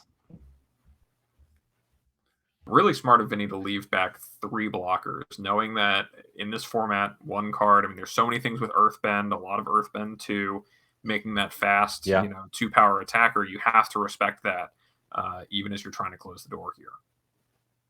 And this doesn't necessarily come into play at 2 life, but remember the Badger Mole does give, I believe it gives trample to your creatures with counters. So that is something you have to consider as well. If it turns the land into a 4/4, chump blocking it doesn't work. Right, or even a combat trick like pillar launch or anything. Yeah, pillar launch, metal bending, putting a counter on the Badger Mole itself. That represents not just the counter and the indestructible, but also trample. So, Vinny's going to have to make a decision every time that Badger Mole attacks about what does my best block really look like and how many creatures am I committing to it? Because the right combat trick and Charlie could just steal the game. That's right. Now, Vinny does flood the board out here. Is still getting in there in the air with his own Appa. So just trying to fade probably 2 draws if you're Vinny and you think you feel good about closing this one out. Is going to crack that clue now just to draw. So has some mana open if he was able to hit something good there. But Charlie just still looking to the top of the deck. Find me a counter. Find me a way to get through. Vinny has had just the last point of interaction multiple times with a lethal attack on the stack, but now looks like he is on the way. He's inching closer and closer. He's got Charlie down to 13 life, is picking up that second victory here at our champs. So here comes the attack from Charlie. Double chump block from Vinny. Okay. Yeah, recognizing that we're not getting anywhere by blocking. These creatures have flying. Yeah, but Vinny without anything to develop. Yeah. Needed these last 2 turns to have spells there. He bought himself the time, but he needed some spells to get back into the game. And it looks like just a flow of lands off the top gives Charlie time and Rocky Rebuke. And now all of a sudden another lethal attack, and this one works. try again if you're Charlie until it gets through. Yeah, and that was an incredible back and forth. I mean, Vinny, for a minute there, that Appa looked like it was ready to turn the entire game around. Yeah, all he needed was just any kind of follow-up for over 2 turns there to make a more profitable block than he was actually able to make.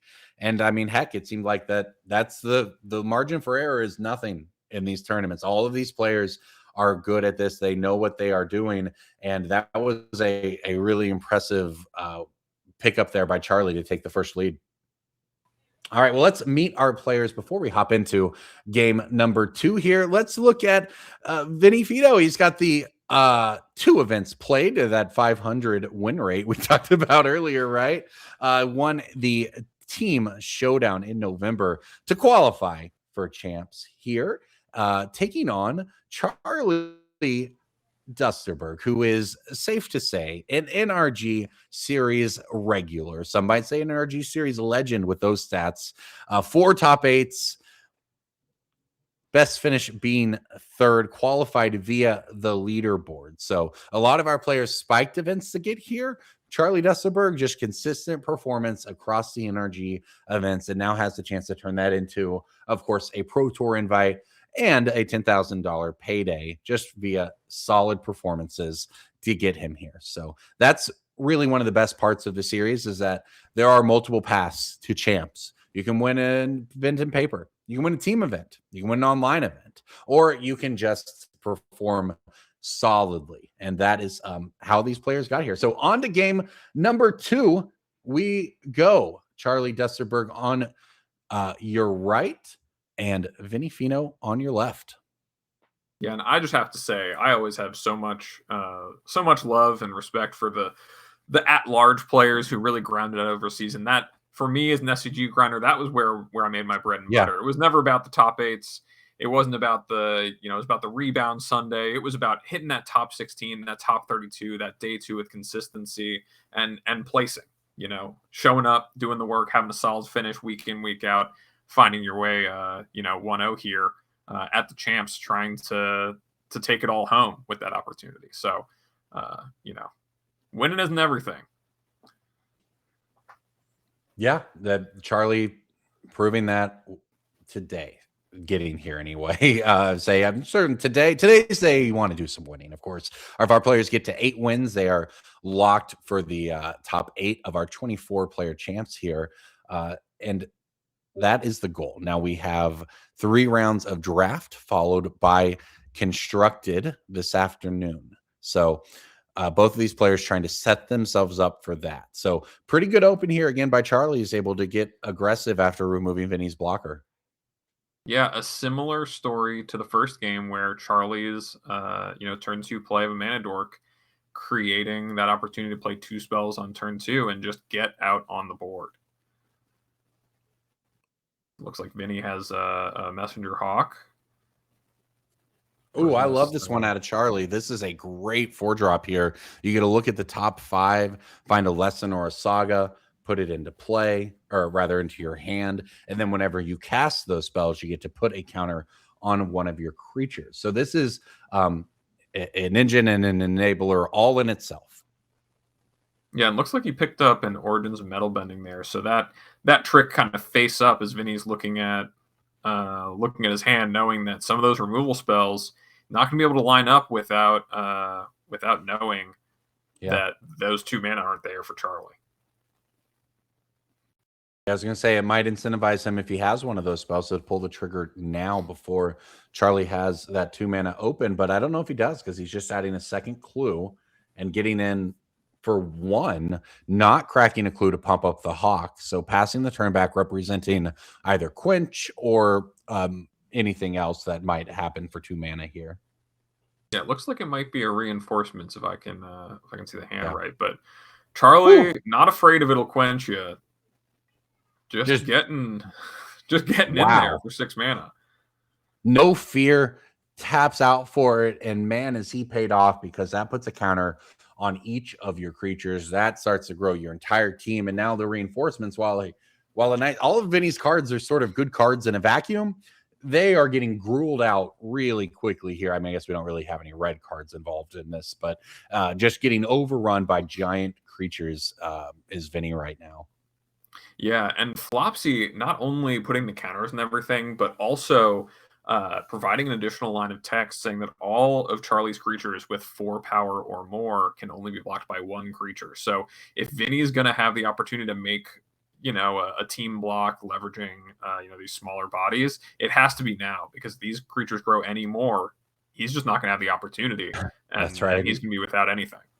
Yeah, he's double checking the text on Flopsy right now to clarify that is in fact the situation he's in. Now, he also, I think, might be lacking some lands here. So this is a tough spot for Vinny. Yeah, Vinny, while he doesn't have lands, does have quite a few options, opting to pass and leave his man up. Looks like he does have that Appa. But, a lot of the answers that, the Azorius deck can have are kind of, airbend your thing out, buy myself a little time, reset it. Not very good against Flopsy. Flopsy is fine with coming and going as he pleases. Yeah, the blue-white plan there is very much, if I can get some pressure going in the air, if I have a Hawk or a first-time Flyers or that kind of thing, then all these tap effects and airbend effects really allow you to play a great tempo game. And when it works, it looks incredible. It looks unbeatable. Your opponent just can't keep anything in play. But if you fall behind just a little bit, it can be very difficult to impossible to catch up. And that's what we're looking at now, is Vinny sort of is forced to line up some really ugly blocks just to try to survive. Now he probably will. It looks like he's got that Appa pulled to the front here, so he's just able to play that, probably airbend out his own thing. So because there's no trample, that means the damage doesn't come through, but this also doesn't really catch Vinny up. And removing your own things from play, not really typically a great way to catch up on board. Well, the good news is that while we are trying to catch up, each of those creatures cast, because they're being cast from exile, Appa is going to create an ally. So we are kind of rebuilding a board of chump blockers if we're trying to make this game go to the air, unless Charlie has something like Badger Mole in order to give trample to all these creatures. I mean, Vinny's going to have time to use that grip full of spells. He looks like he's doing a count on how big Toph is, but Toph only counting the counters on lands, so it is just a 2/3.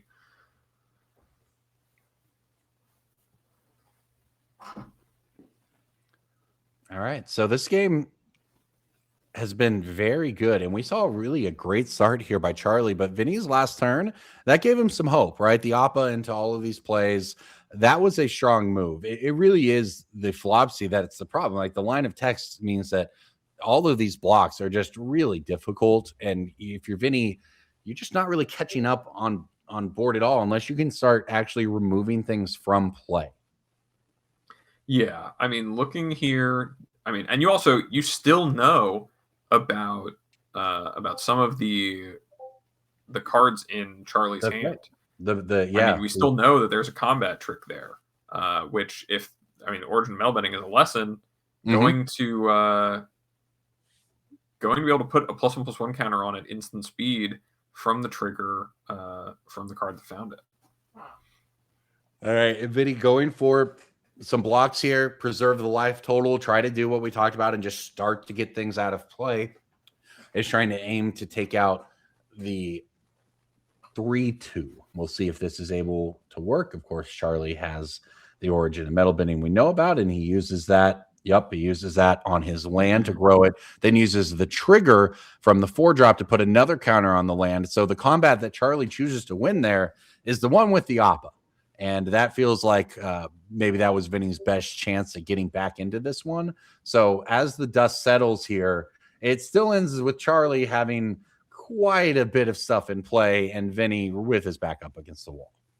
Yeah, also Charlie getting the full value, putting the counters on the forest to grow the Toph's power as well. Putting even more pressure on Vinny's life total, is now Vinny finally able to answer that Flopsy with the Origin of Meldbending spent, kind of in that spot where he just has to let it happen, right? You can't find a way around that Origin of Meldbending being good somewhere, but at least not having it be good against that removal spell that Vinny desperately needed to cast. If there's a Razor Rings here, which there is, Vinny might have, after all of this work, at least found the attempt to get back into it. And it does work. He's able to get rid of the land. That shrinks the Toph down to nothing. You take, 3 damage, go down to 5. And after all of that, Vinny now is staring at least perhaps a manageable board. With 4 clues in play as well. That's right. This turn, if Vinny spends, takes another 3 damage, that wouldn't be ideal. We're only at 5, but we have some draws. I think it's an airbending lesson in hand. So we might even airbending lesson our own creature. Looks like that's what he opts to do. And have the chance to kind of rebuild from here. Charlie's saying that's too much value. Yeah, Charlie gonna put the kibosh on that one. Takes it out. Is able to. Vinny's still cracking 2 clues though. Yeah, Vinny with 3 spells. One of them picked up was a quench. Is that okay? We've got another blocker out. So yeah, if Vinny has time to work through all of these clues, he has a line back into the game, and now he's sitting on, I believe, quench and abandoned attachments. So maybe you're going to catch something with a quench here. If you don't, you can look at some new cards. And yeah, hopefully he's able to, from his perspective, keep drawing this out until your card advantage from all those clues can catch you back up. And now Vinny's creature there is a flexible waterbender. It's a 2/5 with vigilance that flips its becomes a 5/2 if he waterbends 3.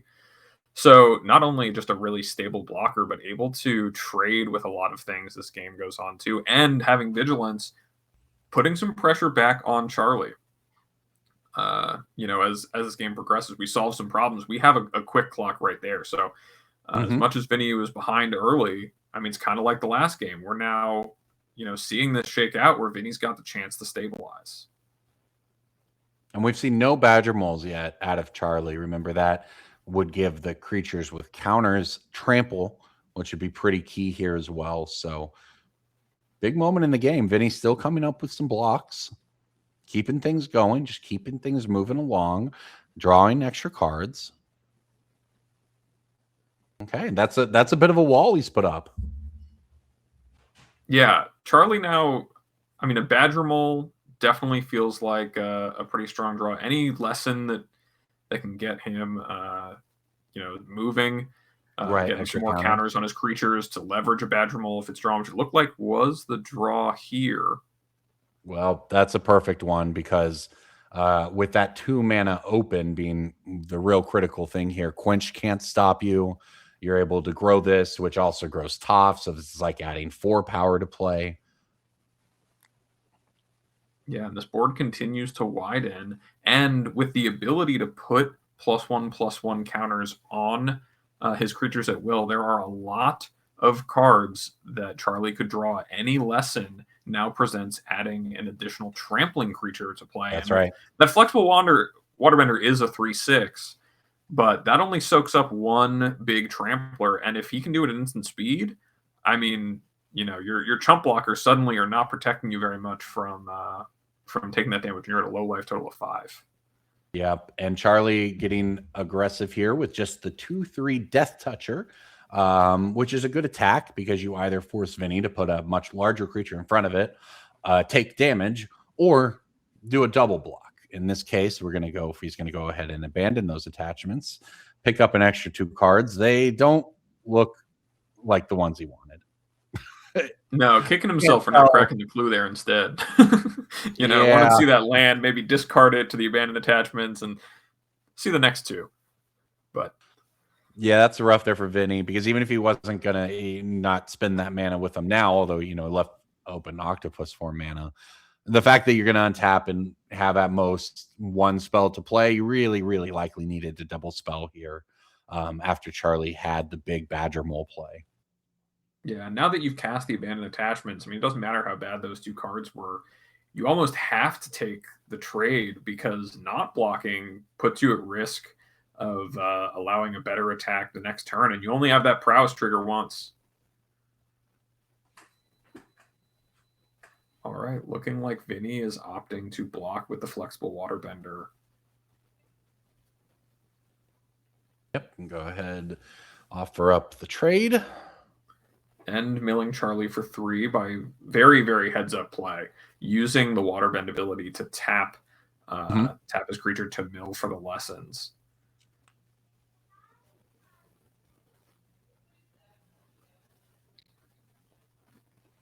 All right, Vinny, sticking around, just keeping this game going. Been very impressive, regardless of how this one ends. Both of these games have been very well played by Vinny, I think, to just keep them going, for lack of a better term, because he's just constantly sort of one creature, one spell away, it feels like, from turning the corner.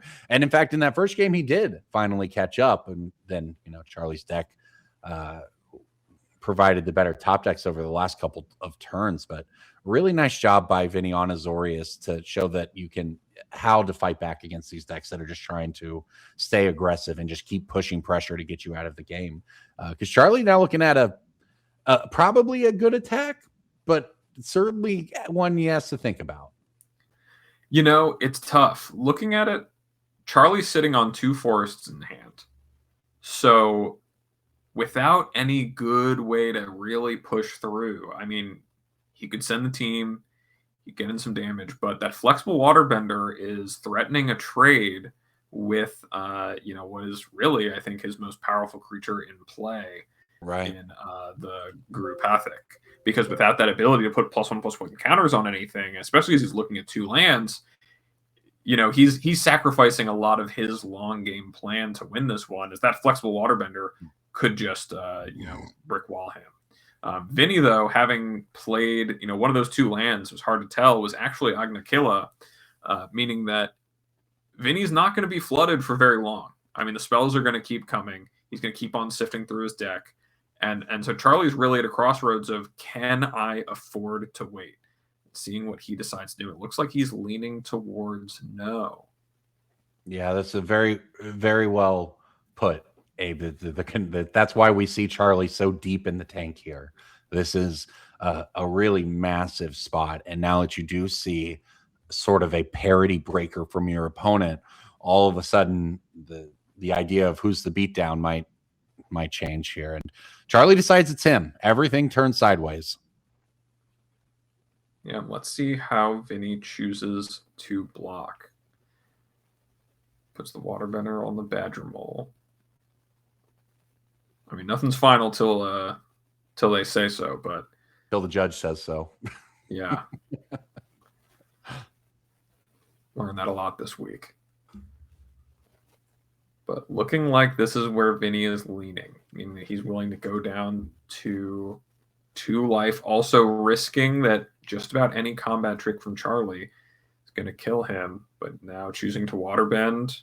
Yeah, and he has trade with the Badger Mole to remove that trample. Really, really heads up decision. Yeah, also gets another mill in there. And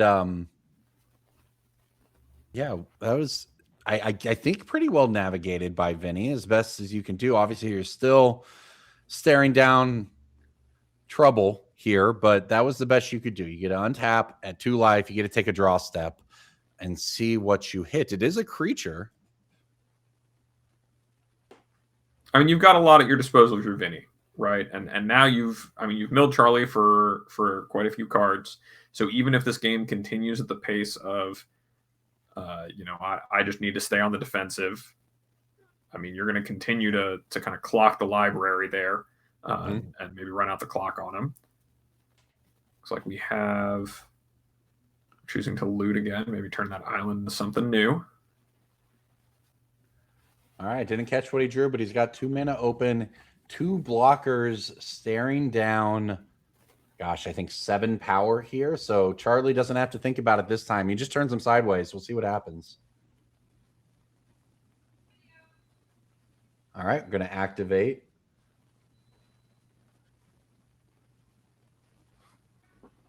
Looks like we're activating to gain 3 life and then take 2 down to 3. All right, Vinny survives another turn. Charlie just passes back. Vinny made no progress on the board that turn, but was able to at least see some new cards in his hand. I don't think those cards are going to do it, though. That's a handshake. That's a win. Charlie Dusterberg, 2-0. You see the big sigh there from him after that one. That was a tight match. That one was stressful going down to the wire. But what a great round 2 we just watched, Abe. Yeah, I mean, I really have to give props to Vinny for the way they navigated that game, keeping it as close as it was, where it looked like at a couple of times it was just over. And we're looking at a board where, Flopsy comes down and suddenly, I mean, you look like you don't have a shot. But I mean, outside of maybe drawing, it looked like 3-4 lands in a row there down the stretch, trying to dig through that pocket. Wasn't able to, but gave himself a really great opportunity to win one that many players, I think, would not have maybe like you been more inclined to scoop it up. Just scoop them up early as soon as it comes down. Yeah. Well done. Look, that is 2 rounds in. NRG champs here. 2 rounds of draft down, 1 round of draft to go, and then we will hand it off to Constructed for the rest of the afternoon. So everybody, thank you for sticking with us. We will see you on the other side of a short break for some round 3 action here at the NRG champs.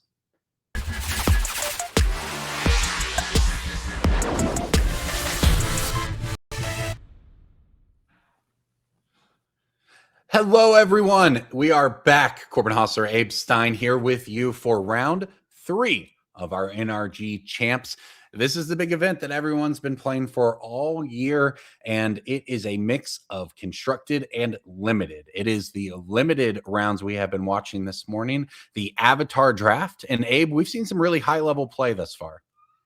Yeah, I mean, we've seen some great back and forth games, a lot of different archetypes on display, and also just a lot of players, I mean, really digging in and figuring out navigating some strange games of Magic. So hopefully we'll see some good ones here in this round. Yeah, not any real straightforward, I play my 2, 3, 4, and you just kind of lose to it. Every game's had a lot of back and forth and players finding agency and ways to keep up. And we hope to see some more of that here in round 3 of the NRG champs. I think we are about ready to roll on down to our table. Remember, first place this weekend is $10,000, not to mention that Pro Tour invite.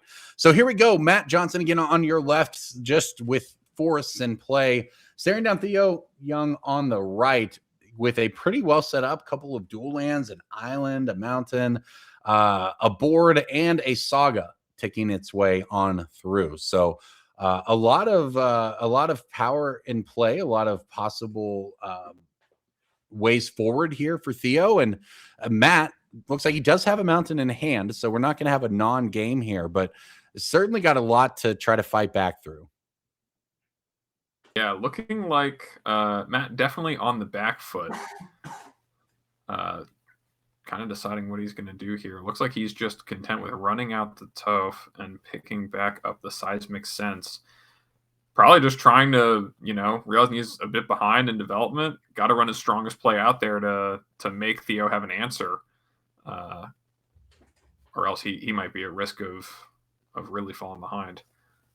Yeah, it's a nice get back on turn 4 there for Matt. And note that he is, in fact, up a game already in this match. So trying to close it out, trying to put the bow on a 3-0 draft finish. Remember, we're going to be looking at the finals of the draft pods today. So the most important draft of most of these players' season is this is it. This is the final round of that. Both of these players trying to get to that 3-0 to set themselves up well for the rest of the day. So Theo firing on all cylinders here, is able to deploy a 5th land, got a grip of cards in hand, thinking about the way forward from here. Yeah, looking like he's making an attack here, asking Matt the question, are you willing to block? I mean, got a prowess creature in 1/1 representing probably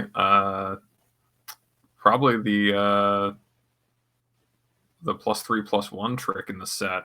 Yeah, that makes a clue. That's a good one. Clue. Instead, it's a Lost Days on Toph. So that will put it second to the top.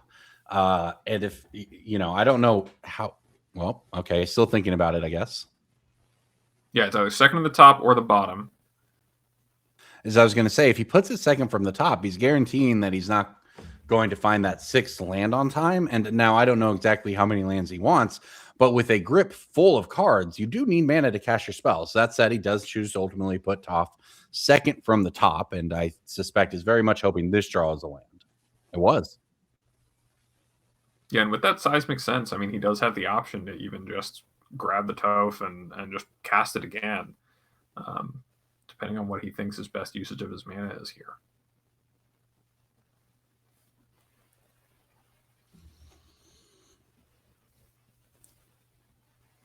Got, 6 spells to choose from. Yeah. And he's choosing...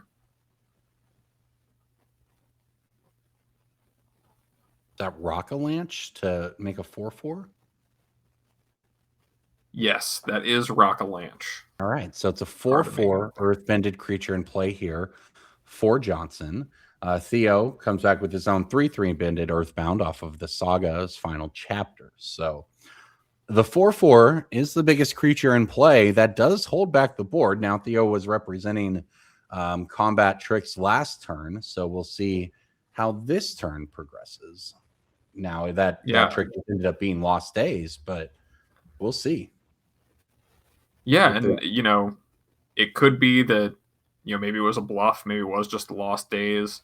Maybe he just had both. Matt a little bit protected here, leaving up a Lightning Strike because that land can still tap for mana. That's right. So, it's going to be interesting to see how Theo, also with what looks to be a grip full of spells, probably wanting to push the advantage here while he has it. I mean, Matt has the Toph coming next turn. He knows the seismic sense is there, so that's threatening an additional, trigger of Earthbending 2 from the Toph as soon as it's cast, as well as potentially even buying back the Rock-a-Lanche by discarding a card. And so this game could spiral out of control really quick if Theo does not find a way to disrupt him.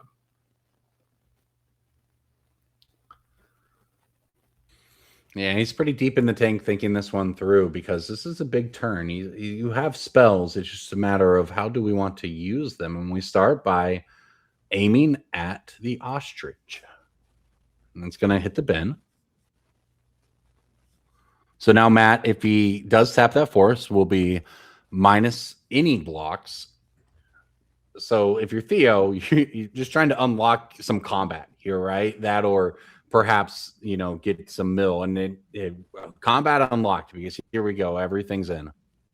And interesting to note that Theo did have the option to use Master Paku to mill Matt and get rid of the Toph, but rather looking to continue to develop his own graveyard rather than giving Matt that opportunity. And he did have the trick. And Matt does have the Lightning Strike. That was backbreaking. Yes, it was.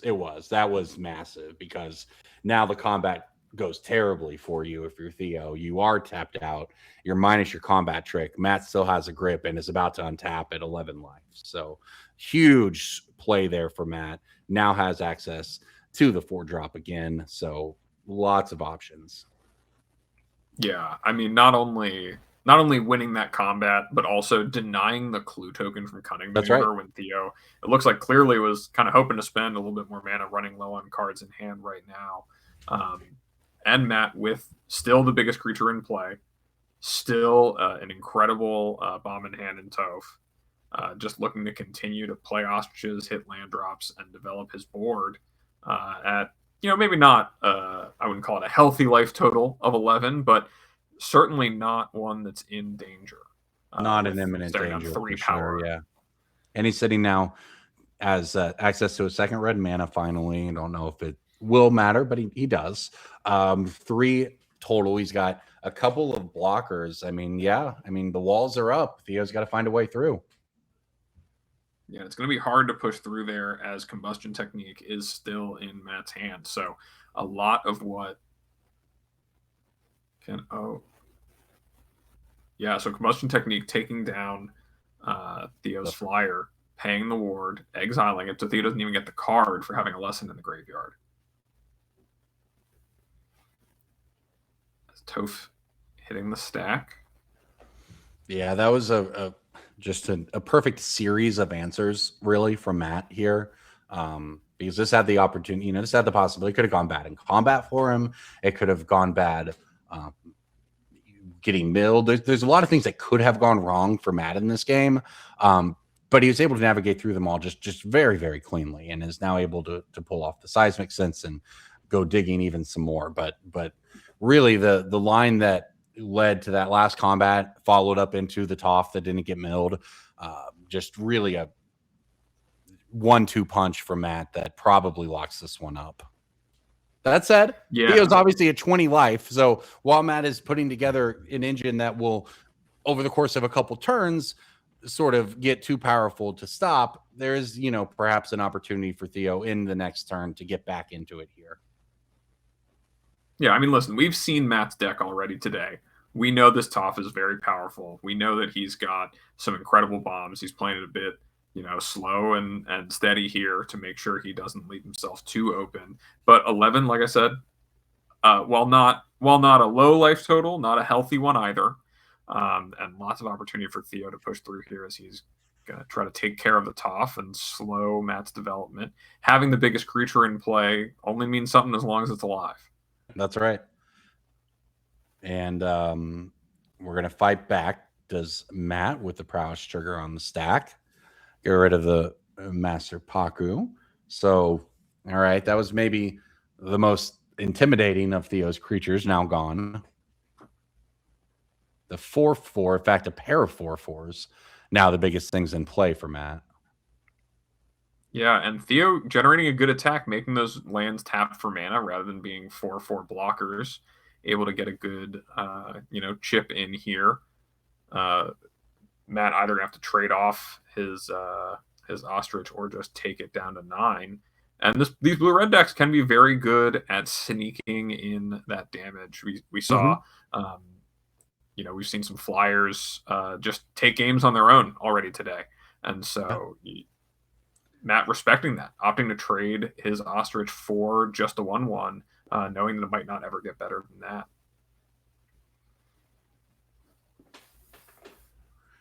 All right, a couple 4/4s left over here, but this is a very, very good lesson for Matt. Gets to create a clue, gets to return any permanent he wants to his hand. Can you guess which one it'll be?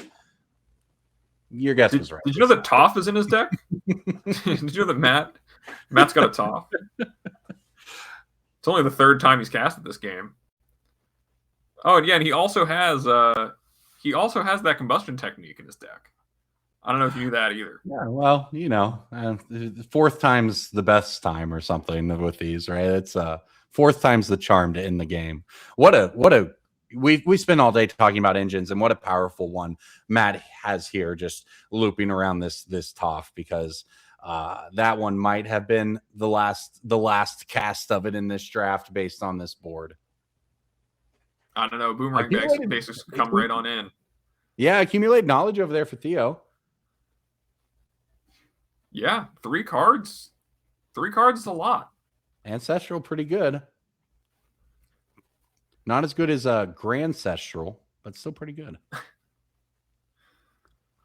Yeah, and I also want to point out, though, like Matt respecting very much, even though he has had all of these great sequences, these great plays, has 12 power in play, and continues to rebuy, an incredible removal spell and combustion technique, opting to leave his lands at home to make sure that he's not giving up some of those precious life points, even though, 4 damage be a good chunk out of Theo. Maybe he's only taking one or 3 in return, depending on these Fire Nation cadets, not exposing himself to the risk, able to leave back these forests, knowing that the game will continue to progress. And if it does, he's advantaged, not getting greedy here and not chasing the 4 points while he has it. Yeah, because you mentioned it with all the earthbending on top of, actual burn spells, and maybe who knows how to start a riot.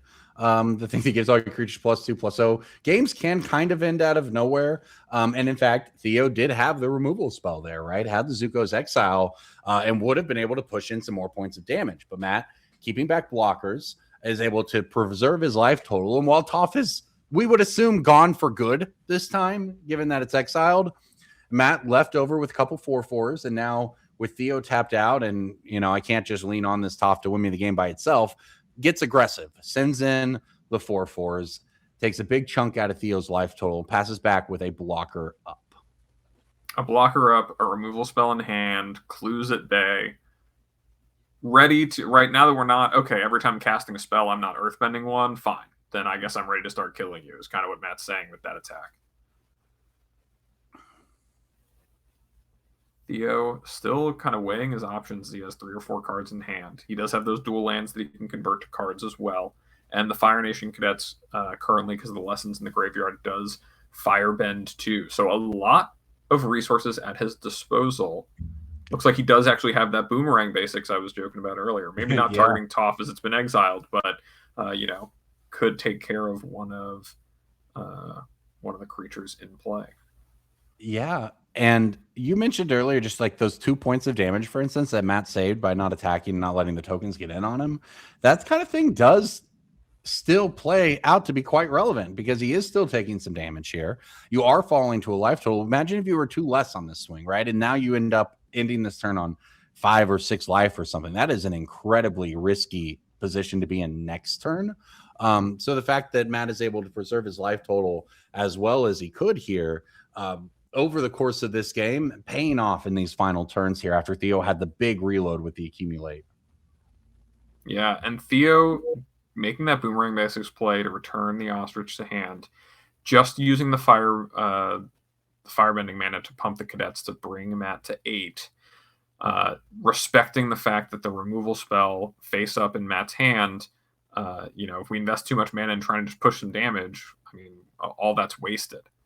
Yeah. All right, Matt down to 8 life when he untaps. Theo only at 12. Yeah, Theo with a couple blockers. And attacking now is more appealing to Matt as Ty Lee on Theo's side. Whenever it attacks, Theo can pay 1, so target creature can't block this turn. So you either have to be kind of all in or all out. That's right. If you're Matt, because if you leave back 1 blocker, well, I mean, Theo's got 1 mana. If you leave back 2 blockers, now you're making a choice. But Ty Lee also having prowess, any combat trick can be very good at protecting Ty Lee from a 4/4 blocker. 8, not an incredibly high life total. 12, I mean, we're staring down 2 4/4s. 12 is not the highest either. So really coming down to the most key point of the game here. Let's see what Matt decides to do as he's looking at a few different options.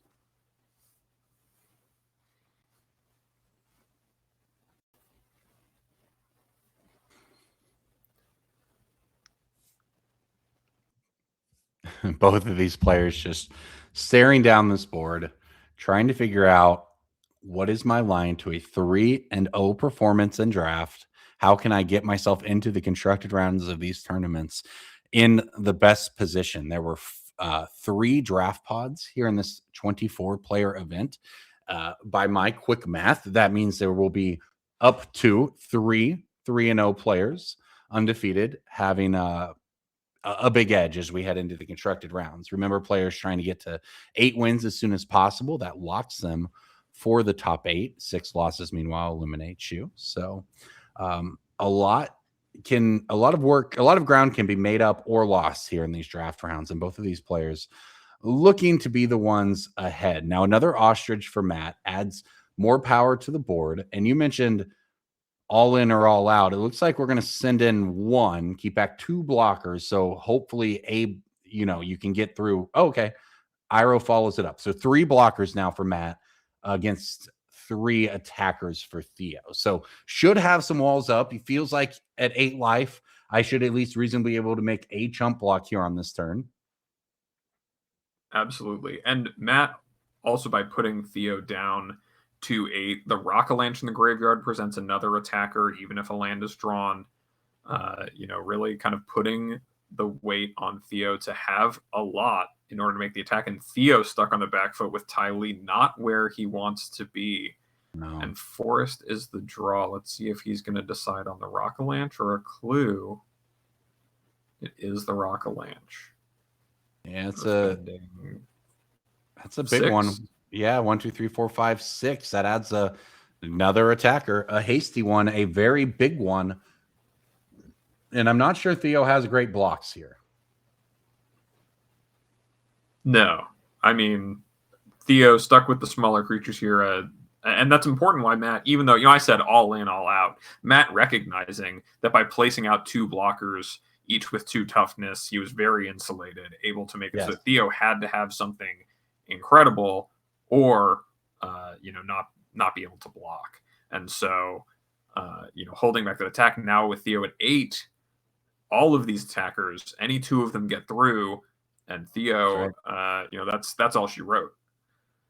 Yeah, and 8 life, again, as we keep saying, is not the 5 or 6 that Matt could have been at if he'd played slightly more aggressive in the mid game. And if he was at 5 life, now Theo would have a lot more outs to finishing. 8 life is kind of hard to push through, even if you do leave yourself a couple of creatures. So Matt gaming out all of the attacks, all the blocks, anything that mana might represent. And all in is the answer, because here comes all of these creatures, recognizes that it does force those chump blocks, like you said, meaning that Theo is not likely to be able to produce a lethal crackback no matter what.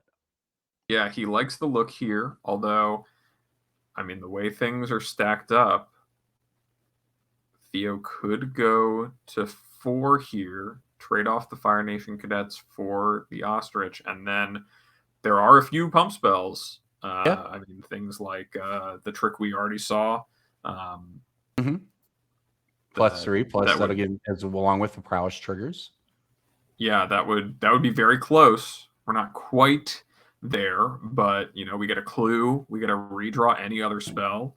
How to start a riot plus burn. Lots of things that could get there for Theo, and he knows what's in his deck. He's thinking about all of these outs right now. Is how can I block such that I have the chance to draw the 1 or 2 cards off of my deck that give me this win. Playing to your outs when your back is up against the wall makes the blocks left with 1 creature staring down a quite lethal 10 power, and 2 lands is not going to do it. And that means Matt Sicking Johnson is 3-0. That is one of our draft pod winners with the absolute perfect start here at the NRG Champs.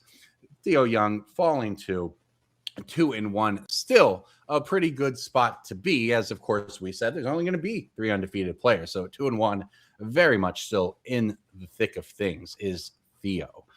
Abe, that was a really, we've seen a lot of, I don't know if cautious is the word, really guarded play, knowing what can beat you from our players who have been on the winning side of these drafts. It's been great.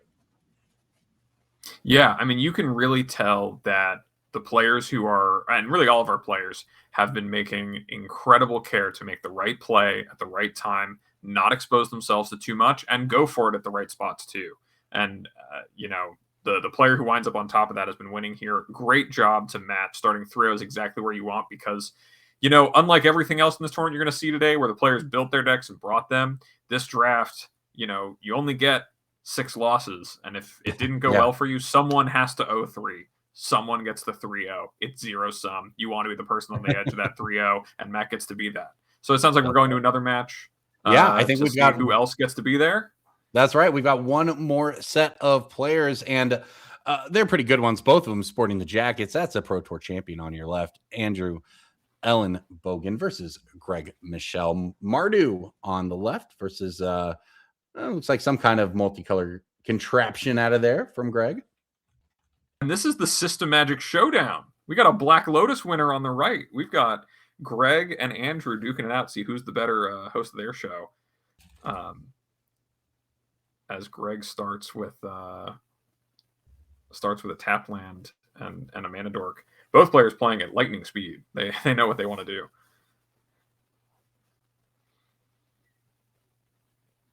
They're here for us. That's what they're showing consideration for the casters by playing nice and quick. And you know what? I appreciate that.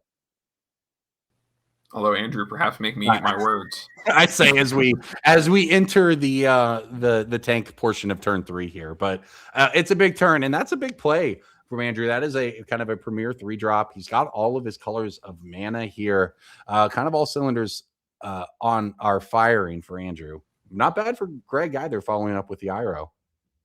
Yeah, I mean, but if Andrew has like a firebending lesson, he can just attack, exhaust, and kill both of Greg's creatures. A lot of power packed up. Like, so they're very premium 3-drop in Zhang Zhang the Deserter for Andrew as he does attack with it, sending it in and firebending 1. And we'll see if Greg wants to get frisky in combat now or just let that one go. There's a high possibility of getting blown out in some way if you go for blocks here. But on the other hand, maybe you just determine that's what you want to do. You just want to spend this turn, get the trick out, or get the creature off the board. So big decision point here. We'll see what he likes. He's thinking through all the spells that Andrew could have, which with 3 colors is pretty much anything. Yeah, and Greg, like I mentioned, he won the Vegas event for a Black Lotus in Limited a few years ago. So not at all someone who is not accustomed to playing That's right. high-stakes matches of draft, and definitely not someone who is opposed to it. So Lightning Strike taking down Uncle Iroh, followed up by one of those late game value engines that also just happens to be a pressuring creature. Yeah. Seeing how Greg can answer. Yeah. Not a terrible turn of events there. You do now untap with access to 5 mana. Figure out what you want to do. Long term, though, this will be a problem from Andrew. The ability to exile cards from your graveyard, cast allies. That is a powerful option that will take over games. So we'll see what happens as we move to combat here. Yeah, and by this point, it's hard to say whether or not the players are familiar with the cards in each other's decks. But I do see in Greg's hand a copy of Iroh, the Grand Lotus, which does give all of the instant and sorcery spells and the lessons in Greg's graveyard flashback. The lessons costing 1. So this ability to exile cards from the graveyard, very relevant for Andrew. And I imagine that by round 3, I mean, you got to know what your competitors have maybe seen. You might have scouted out or heard them talking about how their deck is so good. Bad beats from your friends. Knowing that eating those lessons probably going to be very important to prevent some of that value that Greg's going to try to extract. Yeah, well, and we're at potted play too here, right? So Andrew might have seen any of these cards going around, even if he doesn't look over and catch what's happening after his games. So lots to consider, of course, in these kinds of drafts. Maybe a little different than when you play on Arena, and hate drafting is not a thing. Not that it's a thing here, but it's more of being aware of what you might play against. Definitely. So Greg, on the back foot, Andrew able to just leave up a lot of his mana, still has the ability to use that Zhang Zhang to copy a spell, still has plenty of cards in hand, representing the ability to draw a card off of his dual land as well. And Greg's just going to fire off a waterbending lesson. Yeah, I don't know if Greg has... It's going to depend what Andrew does with this mana, but taking the turn off here to draw cards, as much as I love waterbending lesson, and I do, it is incredibly powerful. Greg, it's risky. It is risky here. Some kind of follow-up would be ideal. You don't want to take a big hit from 13 down to 6 or 7. But this is perfect. 3 mana for your Death Touch blocker that will gain you a couple life when it goes to the graveyard as well. A pretty good way to stall the board out here. So Andrew going to have to think about how he wants to approach that one. But Greg looking like if this blocker is able to make the block you want and gain you life, it's a step. That's a step towards putting all those cards you just drew off the waterbending lesson to use. So, and that's his part in this turn is over. He's passed it back. We'll see how Andrew wants to approach what is going to be a very, very key end step and combat for him. Yeah, and I mean, Walltop Sentry is this 2/3 Death Toucher that Greg just played. Great in a position like this where, he's trying to figure out what Andrew's doing with his mana, but it turns out what Andrew is doing is using the Zhang Zhang and using Combustion to just exile both of Greg's creatures, leaving him with nothing. Getting attacked for 6. Yeah, exactly what you did not want to happen is to lose your creatures. You don't lose them in combat. You don't even get the extra 2 life on the way out. And now it almost doesn't, I'm not going to say it doesn't matter what you have, but you're in a position at 7 life, staring down 2 bodies plus open mana from Andrew. It may not matter how good your cards are if he's just 1 removal spell or 1 more evasion trick or something to push through that last few points of damage. So, all right, Greg's going to go for 6 mana here. All right, you called it earlier. I don't know if this is going to be good enough, but it is what it is. It hits the battlefield, and Andrew says, all right, well, how do I get through this one now? So Andrew choosing to respond to kill the Ira rather than giving Greg the opportunity to maybe discard a powerful lesson spell, then maybe play a land and cast. Very, very smart to time it that way. Greg facing down an attack that will put him to 1. Andrew, I mean, anything. A stiff breeze will blow Greg over at this point. Well, you mentioned it as a very heads-up play from Andrew there to be able to stack that turn how he wanted, and that means the game went how he wanted. Game 1 over to Andrew Ellenbogen. Greg Michelle trying to keep up. We'll have back up against the wall as we head into the sideboarded games, but let's take a look at Greg's resume. Well, this is the best we've seen yet because that is 2 top 8s in 2 events, which is 100%, but a better 100% than we saw earlier. So he made it here by winning a team showdown in June. Now, Andrew Ellenbogen, he's played quite a bit more than just 2 main events, and he's top 8'd 3 of them. The 9 events he's played, 3 top 8s, and was a winner of the team showdown in June. And that qualified him for champs, where he is now just a game away from picking up a 3-0 draft. Yeah, I mean, both these players qualifying together in that June event, now playing to start with the, one of 3 people who get to claim the 3-0 start to the NRG champs. I'm sure there's more than just that 3 on the line. Probably bragging rights, probably a little bit of ribbing after the event, but Andrew's not going to be one to let up, and I know Greg's not going to be one to lay down. So excited to see how this one plays out here. As looks like Greg off to a start of a Mana Dork dying to Andrew's Azula never, or Azula always lies. Always bolt the bird, even if the bird costs 2 mana, and so does your removal spell. All right, Iroh here, though, for Greg.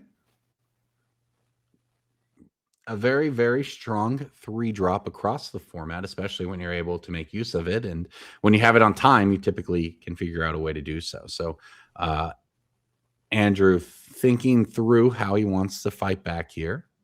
Access to all the colors of his mana again. Oh, okay. Replay the first game here. Yeah, that Zhang presenting a lot of opportunity to, like we saw last game, double casting a spell, getting 2 removal spells for the card economy price of 1. That's huge backbreaking play. And Uncle Iroh, while it is powerful, is just a 4/2. Offering the trade is Greg, even though that does reduce the cost of his lessons, identifying just how powerful that ability is for Andrew. Also, I think recognizing that Andrew's not going to take that trade. Let's get in the damage while we can. And here's a follow-up. All right, 2/3 death. Not the most aggressive of attackers, but guaranteed to be able to attack into anything it wants. So decent follow-up here for Greg. Passes the turn back. Okay, let's see if Andrew does have a copy spell or anything along those lines here.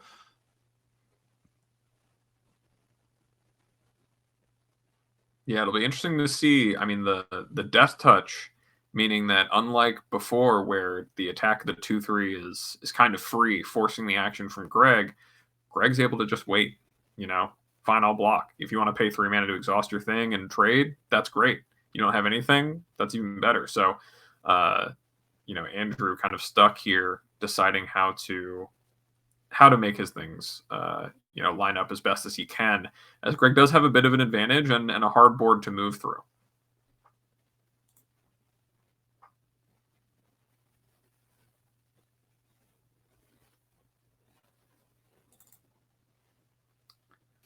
It was a tough turn. You laid it all out. There's a lot to think through, and we know it does go for the exhaust here, right? And then a spell. And it looks like it's that same sequence as before, having the lesson in the graveyard already from Azul Always Lies, able to deal 3 to both creatures and exile them. I mean, I almost have to wonder what made him think so long. That seems like a great exchange. That is exactly what I was thinking, Abe. I was like, why did we tank on that one? That seemed like a great play. But you know what? You want to make sure every play in this tournament is not just a good play, but the best play you can possibly make. The stakes are that high, and Andrew comes out with a pretty darn good one there. Now, it does get locked down for the future as Greg rebuilds, with more Death Touchers, but still the 2-for-1 accomplished there for Andrew. Absolutely. And 5 cards in hand for Andrew to Greg's 2. Really showing that back-breaking exchange of just how much value was extracted there. And now even more as Andrew's able to sacrifice, that cashed in Jiang that was grasped down to make a 5/5. That, even if, Greg does have this Death Toucher, when that dies, all its counters go onto another creature. So if Andrew's able to follow up, there's not really a good block from Michael or from Greg in the sense that that he's going to be able to deal with that board entirely. A lot of value left behind.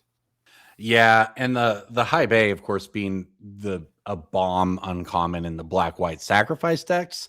In this Mardu deck, obviously it's similar. Andrew also has access to these red removal spells, but it's big. It's a 5/5. It's bigger than that Turtle Duck. Now, even if it trades with the Death Toucher, you nailed it. That's still fine for Andrew. And here is a follow-up, so those counters will have a home. In fact, this is... Yeah, and that home is Ty Lee, which is a card we saw in the last game. I mean, showing just how potent it can be. With 2 more +1/+1 counters on it, I mean, you don't have your best blocker for it every turn for just the cost of 1 mana, and it has prowess. Nightmare card to get through. You almost need to have an answer like this Watery Grasp. But, I mean, both of the permanents that Andrew has, both creatures, are cards that need to be answered, especially with Ty Lee making that Death Toucher almost, effectively irrelevant. Can't block. That's right. And the Watery Grasp is... Greg's answer. So this is a really interesting game right now, right? Like both players with powerful cards. This is, if Andrew is going to pick this up and move to 3-0 here in the draft, he is going to have to earn it in this game 3 or game 2 rather. Yeah, I mean, Andrew not making it easy for his friend at all. Turtle Duck being a play that, I wouldn't be surprised if Greg boarded this in against Andrew. It's just a cheap way to stop up some of the aggression. But that 3 mana to make it a 4/4, good against Ty Lee, but costing him a lot of his turn. Probably wants to crack that clue more than anything to dig for an answer that really cleans this up, as opposed to just being forced to take this trade or even walk into a combat trick. Yeah, and even though you're at 17 life, which is pretty safe, it's still... You don't want to fall down to, the 10 to 12 range, because then you get into situations where you're kind of forced into chump blocking or things just you end up hitting that sort of critical life total. But we're going to find out, because Andrew plays out the 1-drop, now has sack a guy, kill a guy, and is able to use that to take out the Death Touch blocker for Greg. So now the High Bay at a 5/5 is bigger than the Turtle Duck can even get. So that was a really mana efficient, strong play there from Andrew that even leaves him with a clue on the back end. Yeah, that Callous Inspector being able to be sacrificed, leaving behind that clue, forcing Greg to make a pretty big decision. Also just getting rid of the Death Toucher as the blocker that doesn't need mana to be threatening. So Greg not even really with a profitable block, as if he even gets the opportunity to block. Yeah, Andrew's had that 19... prowess trigger also. That's right. Yeah, he's at 19 life, so it's that's a lot of life, but it's a big swing coming through here. So yeah, whether you block, whether you don't block, it's gonna be rough, and it looks like Greg ultimately does opt to do so. Oh no, Greg could not block. So the clue was sacrificed Okay. to the attack to put 2 more counters on Andrew's creature, and then Turlock was not able to block. So a little bit of We saw the turtle duck miscommunication being between picked up players there. Yeah. Okay. We're caught up, though. And it ends with Greg at 8 life. The high bay has got a lot going on for it. And, well, it's not going to untap now. So Andrew got his money's worth out of that one before it goes. Now, remember, if he has another sacrifice effect to get rid of that, those counters will still transfer. So while it is sort of, removed from the game in a sense from now, and that it's not really impacting combat, it's still very much in play and has now become sort of a resource almost for Andrew if he does have a sack outlet. Yeah, and Greg representing here that, okay, if you're going to want to get me with the Tylee, you're going to have to make my Turtle Duck not able to block again. But likely going to just shuffle that right back into Andrew's deck to deny that. Unless he's maybe worried about it being redrawn. It's kind of a risk. That Watergrasp good at keeping that creature out of combat, but not necessarily good at fully solving the problem. And Andrew's seen a path here. He's got 4 cards in hand, one of them being abandoned attachments, which means more gas is right around the corner if he wants it. Knowing Greg with not a ton going on. Now, Greg does have access to 6 mana here, so you want to think about what that can mean, knowing that the turtle deck needs some of it should he want to pump. Well, don't know that we're getting that opportunity because it's gone. There it goes. Andrew removes it and now gets the attack. And Greg's last card looks like he's just he's ramping, pulling some lands out of his deck. No, that's not it. Well, it's not, but I mean, if we see a draw like Iroh. Yeah. I mean, Iroh Grand Lotus, we've got some gas. And while we are at 4, could be an answer. Okay. So Andrew able to seal it here with 1 prowess trigger. And it looks like that is enough. So that is Andrew Ellenbogen taking it down, securing the trophy over his co-host and teammate that he qualified with, Greg. Yeah, really well done by Andrew there. Just deck firing on all cylinders. When Greg had removal, it didn't work. Just not quite the way he wanted it to go there. But great win for Andrew. Now 3-0, one of 3 3-0 players at the NRG Champs.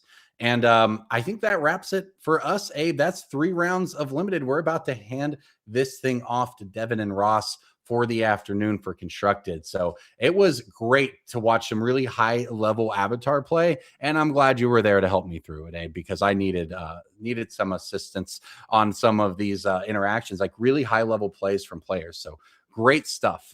What's your takeaway from 3 rounds of draft here, sort of the last hurrah for Avatar?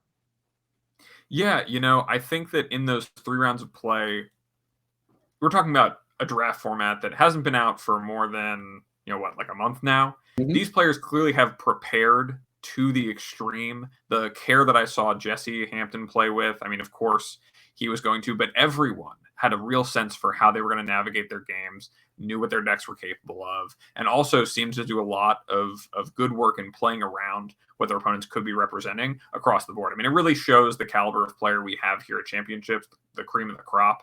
And even within Limited, something that many of them might not touch, every single week in the same way they do their constructed decks. And seeing what they bring for these standard rounds and these modern rounds is going to be a really exciting part.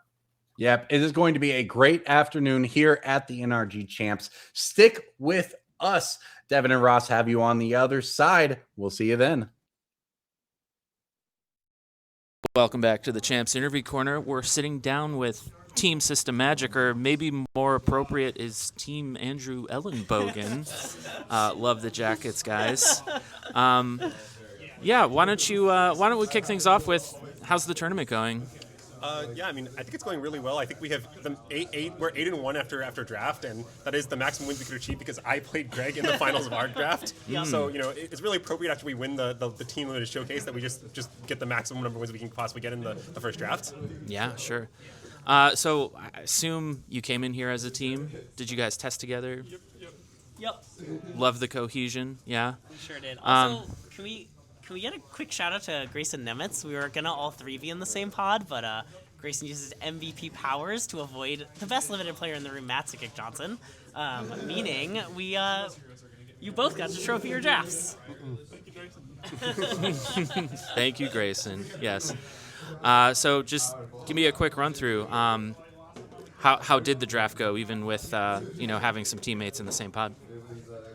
You won the draft, Andrew. Okay, I mean, I think my deck is good. I mean, it's not like insane or anything, but in my seat, red was just wide open. I really like red.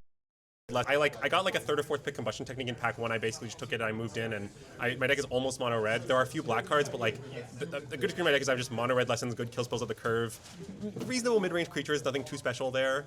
Yeah, I mean, I think my deck is good. It's not like broken. I would expect a 2-1 most of the time. Occasionally get a 3-0. This is one of those times, I guess, but it's not like in a broken deck or something.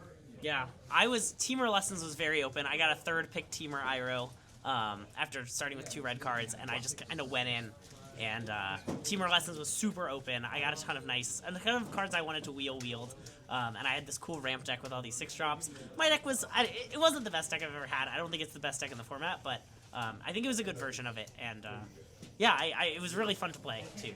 A lot of interesting decisions. Yeah, it's funny that Greg and I both draft lessons. I'm not sure we as a team prefer lessons or something, but it is actually true that in practice, Greg and I both drafted good lessons decks. Yeah, that's true. also drafted a lessons deck. Wait, did you really? I was like red-green lessons mid-range. Wow, this rules. With 2 combustion techniques. We can start getting the narrative out there now that we somehow like red lessons, even though I don't know if that's actually true. Well, so we're just here to teach them lessons, Yeah, teach the Zoomers how to draft is really our motto on Steam Six Magic. They don't understand. They weren't around back when Magic was all about limited, so they don't know the tricks that we learned in the trenches. Yeah. You would say they're going to learn today? Yes, I would say that. Well, they actually didn't print learn, only lessons. There are lessons you can't learn from them. Yeah. Fair enough. So we have modern rounds coming up, I believe. How are we feeling about that? Okay, so I mean, we're all playing Affinity. We'll see how that call works out. I mean, I basically think the Affinity's matchup profile is basically it's good against everything and a little bad against Titan, but good against all other decks mostly. And I also think it's specifically the best deck in the format against Goryo's.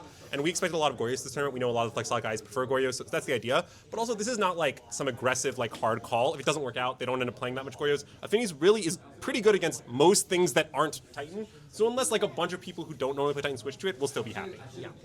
Yep, and some of our teammates did really well at the USRC with 4 weapons manufacturing Affinity, and so we're playing that build and have been pretty happy with it in testing. Yeah, we also adopted the 2 salvage Titans in our main deck of our 4 weapons manufacturing build, which is a tech from the Japanese RC. People in top 8 of that had the salvage Titans. No one else, as far as I know, has them. And I will see how they go. We're optimistic about them, but it's hard to say for sure. Fair enough. How about standard? Are we just kind of all in on lessons at this point? Oh yeah, more lessons. Bring out the lessons. We got a reputation to uphold, apparently.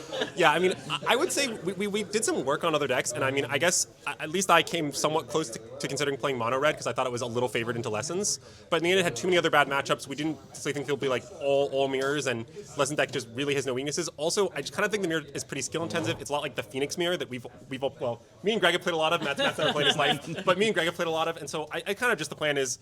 Look, we'll just skill dip in the mirrors, it's fine. We don't have some deep technology. It's just we're better than you at it in skill intensive matchup. That's the idea. Yeah, and we're not getting to play Pioneer this year, but they're letting us play Pioneer Phoenix anyway. So we had to register it. Yeah. Mm-hmm. Fair enough. Well, yeah. Thank you all for joining. Good luck simultaneously to all 3 of you. Hopefully, there's no more team kills in the mix, but we'll see what happens. And twitch.tv/systemmagic. Love it. Thanks all. Take care.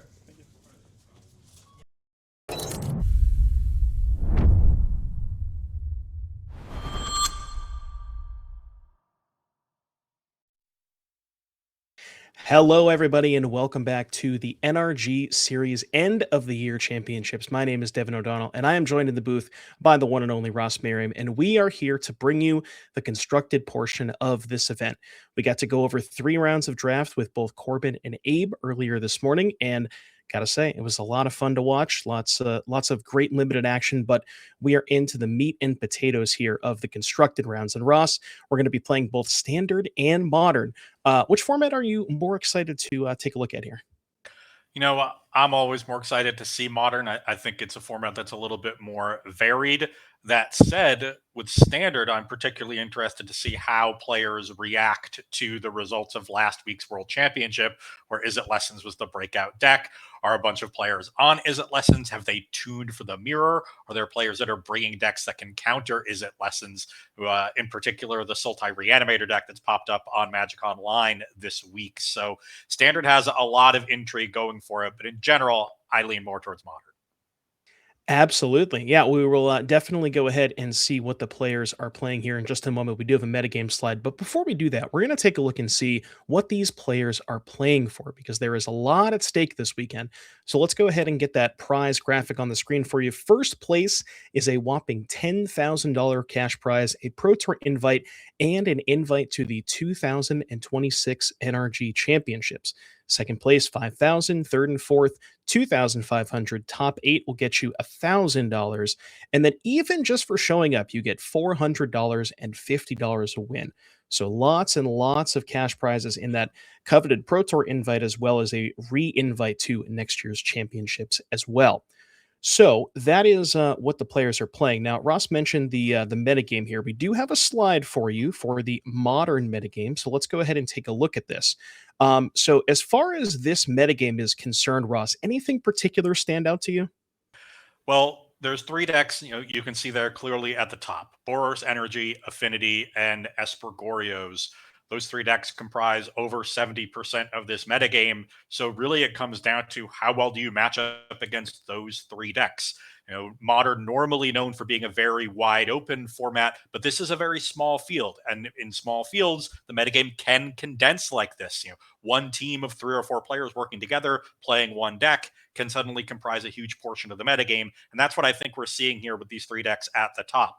Now, looking over these 3 decks, I think I like Affinity's position. I think Boros Energy has pretty close matchups across the board against Affinity and Esper Goryo's, but Affinity against Goryo's is firmly in favor of the Affinity deck. Lots of early pressure, main deck graveyard hate with Tormod's Crypt. I looked over the lists. Every single Affinity player has at least 3 copies. Theo Jung has 4 in the main deck. So that combined with sideboard counterspells and Blood Moons really gives Affinity a solid edge in that matchup. So I like Affinity's position in this metagame. I'm also really intrigued to see how the Yawgmoth decks do. 2 copies here. This is a somewhat new deck because of the emergence of Badgermole Cub.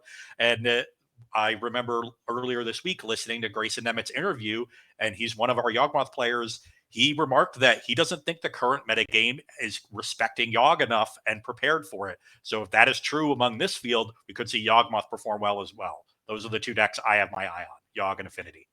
Absolutely. And, you mentioned Yawgmoth. Like you said, it is very exciting to see some new avatar cards in the modern format because it certainly had, enough of an impact on the standard format, but maybe not as much as the modern format. But we are going to be taking a look at that exact deck list here in the hands of Grayson Nemitz. So let's go ahead and get you on down to the feature match area.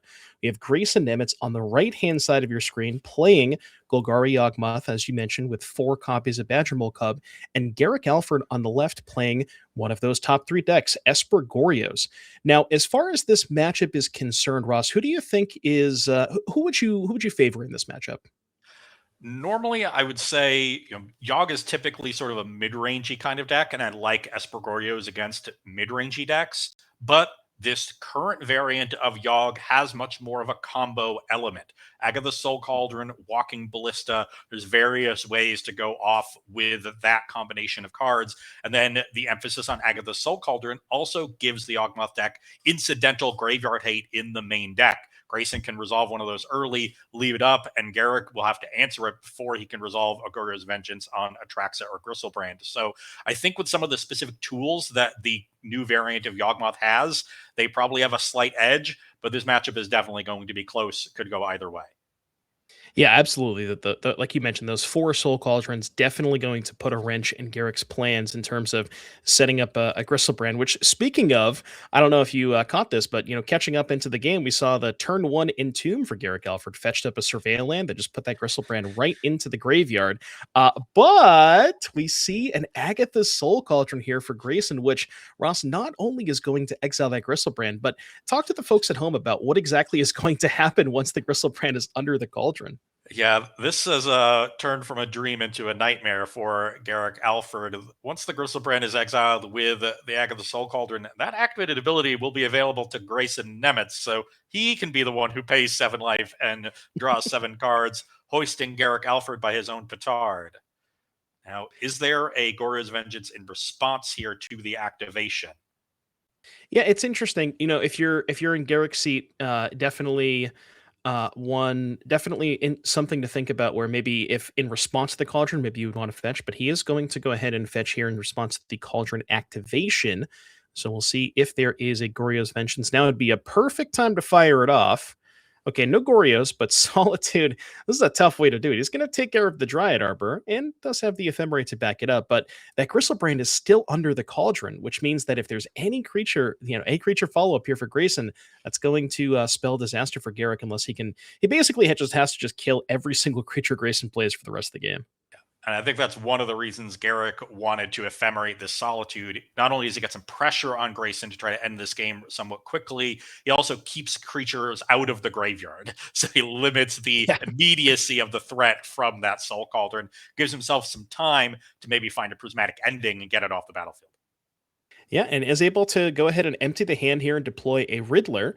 So that is going to, I believe, the Riddler. I think the Riddler should be exiled, right? Oh, yeah, I think it is. Yeah, there we go. I was going to say, can't just pay 2 mana for that thing. So Riddler does hit the exile field. Garrick, unfortunately for him, doesn't have the follow-up Ephemerate to go ahead and blink that, keep it in play.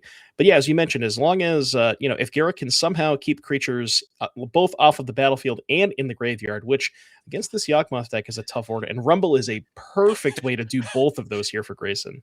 Yeah, both at the same time, putting creature into play, very likely putting a creature in the graveyard. And first card there for Grayson is indeed a creature, another newly printed card. And the Bounty Hunters. Yeah, Beifong's Bounty Hunter is a singleton in Nemitz's list. Yeah, that one's pretty interesting in this deck, because that one, I believe, can combo off with the Cauldron, right? Because the Beifong Bounty Hunters puts counters on the lands, so it gives you more bodies to utilize with the Cauldron. Especially if you have a Ballista underneath the Cauldron, you can really pop off. And we see here. Okay, Grayson's going to go ahead and go for the Cub, which now the Cub is also going to put a counter on the land, which means Grayson will now have 1 creature with a counter and the Cauldron to put a counter on the Cub as well. So not a great spot here if you're Garrick. No, things have gone rather poorly for him here. And you're just seeing the power of Egg of the Soul Cauldron. It's a card that can completely turn around a matchup by giving the deck incidental interaction. And that's really what has put Grayson in the driver's seat.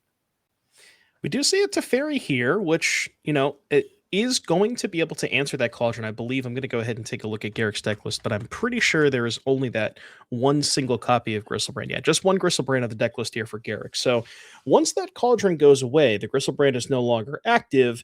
However, Grayson's going to get at least 7, perhaps even 14 cards off of this Cauldron. He is at 9. It could maybe go down to 2 here, although life total, you got to be careful with the life total when in the Yawgmoth deck, because you do need some amount of life to be able to activate Yawgmoth. Yeah, I think Grayson will be conservative here. 7 cards is enough. You don't want to get greedy. Yeah. Especially staring down the Solitude. If Grayson goes to 2 and Garrick has a way to remove the Badgermole Cub. So it looks like he's going to use the Cauldron on the Bounty Hunter. It's going to put a counter on the Badgermole Cub. And then Teferi's going to pick up the Cauldron. Cauldron now back in hand for Grayson. So Garrick's sort of, managing the battlefield to an extent. But, Grayson just drew 7 cards, is going to untap with at least 4 mana, probably 5 after deploying a land drop. Maybe it could also be a second Badgermole Cub to sort of break even on mana, make more creatures. I got to say, I'm really impressed with the Badgermole Cub in this Yawgmoth deck. Just seeing it kind of play out in terms of it kind of sort of just does everything, where you want creatures with counters for Cauldron, you want extra bodies for Yawgmoth, you want more mana for Green Sun Zenith. It kind of feels like it just, does basically everything this deck wants to do. It really does. I think the mana is the big thing, because this deck is quite mana hungry, and lists over the years have played a lot of different mana creatures, but the current metagame is quite hostile to mana creatures. They're very easy to kill, often incidentally to things like Orcish Bowmasters. And Badgermaul Cub gives you a way to develop a mana creature without exposing yourself to removal as easily. And as you said, like the other synergies that it has with the deck, and then even being able to create synergies with Beifong's Bounty Hunters and lean more into Earthbend as Grayson has done, has really juiced this deck that took a big hit when MH3 was printed. Yeah, so see Grayson go ahead and crack that Wooded Foothills for an untapped land. Here's the second Badgermaul Cub, which means still has access to 4 mana, even though that first Badgermaul Cub hit the bin. So we'll see. Presumably Grayson has at least something to do with his 9 cards in hand with 4 mana, or maybe even more than 9. Has the Cauldron that he can redeploy, perhaps something like, I guess not a Yawgmoth, because only one Black Source currently. I see a Young Wolf, an Endurance, a Delighted Halfling, bunch of options here for Grayson. Ton, and that's why Grayson's going to slow down here, make sure that he makes the best play that he can, because he's in a strong position. But the game is far from locked up. If he gets a little sloppy here, opens up a window for Garruk to, Goryo's and Atraxa, Garruk can get back into this game. So this is the time in the game for Grayson to be careful, make sure that he thinks about what are the avenues that Garruk has to get back into the game, and try to shut those windows as quickly as he can.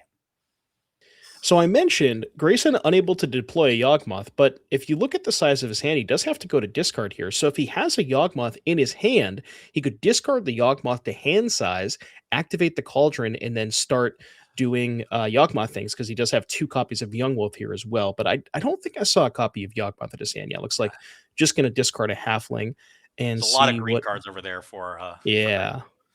Yeah, not a lot of Yawgmoths. Now, Garrick's going to untap with a Teferi. He's going to go ahead and plus that with the Solitude in play as well. So if you kind of think about it from Garrick's perspective, doesn't really have the ability to go for a Goryo's in the face of that Agatha Soul Cauldron. Looking at the deck list, it looks like there's 2 copies of Prismatic Ending in the main deck here for Garrick, so maybe you can find a copy of that to deal with the Soul Cauldron more permanently. But I mean, here I think we're kind of just going to see a hardcast Riddler, and maybe just kind of lean more into this fair plan, because, I got to say, Ross, as good as drawing 7 is, Grayson did have to pay 7 life to do that, and now he's technically on a 2-turn clock versus that Riddler. Yeah, that is a good point. That's another avenue that Garruk has to steal this game, just try to win on tempo before Grayson can really leverage the cards that he's drawn. So that's something that Grayson will have to, figure out a plan for, because this Yawgmoth deck, doesn't really play anything main deck in the way of creature removal. It's relying on Yawg itself to answer creatures. Answering a 4/6 when you're at 8 life with Yawg is an expensive proposition. Yeah, it looks like taking a look at Grayson's deck list, there is a single copy of Grist the Hunger Tide, but other than that, that's really it. And then does have the Zeniths as well to go ahead and find the Grists. So maybe now that the Riddler has been deployed, if Grayson does have a copy of Zenith in his hand, he can go ahead Zenith for 3, go ahead and sacrifice something, go ahead and answer the Riddler. Has a 3rd copy of Badgermaul Cub, has access to approximately 10 million mana. Let's see if there's anything he can actually do with it. Like you mentioned, a lot of green cards in hand for Grayson. Not sure if one of those was a Zenith, though, and really wants to... That would probably be the ideal card here for Grayson, just finding a copy or finding a way to get to that Grist. Yeah, get Grist, kill the Quantum Riddler, attack down the Teferi, get Garruk down to no battlefield, leave up the Soul Cauldron to stop any Goryo shenanigans. Everything, would look great, but we'll see if he does have the Zenith. Certainly has the mana to deploy it.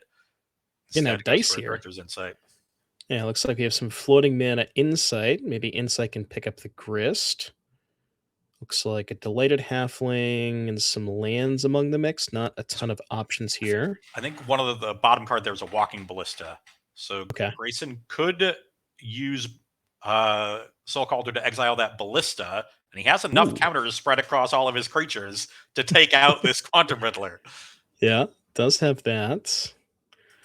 So that could, he is going to do that. So Ballista's going to be exiled, presumably counter on, it looks like the Badgermaul Cub, and looks like...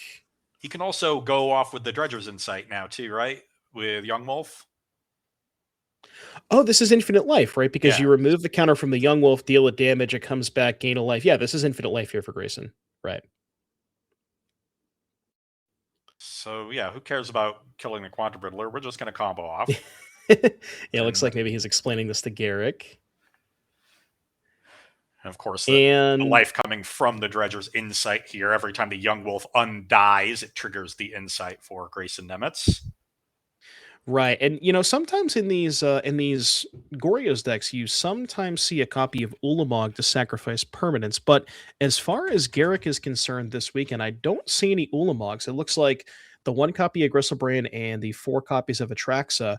So as far as infinite life, I mean, looking at the deck list outside of decking, which I guess theoretically Garrick could deck out Grayson because it looks like he's maybe on lower cards, and I think they're actually counting libraries too right now to see exactly if if that is the situation. Because assuming Grayson has more cards in library, I believe this game is over. I would be surprised if he does, given the 7 extra cards Yeah. drawn off of True. the And the Gristlebrand Insight. and the Yeah. Dredger's Insights and the Malevolent Rumble. Yeah, that's a good point.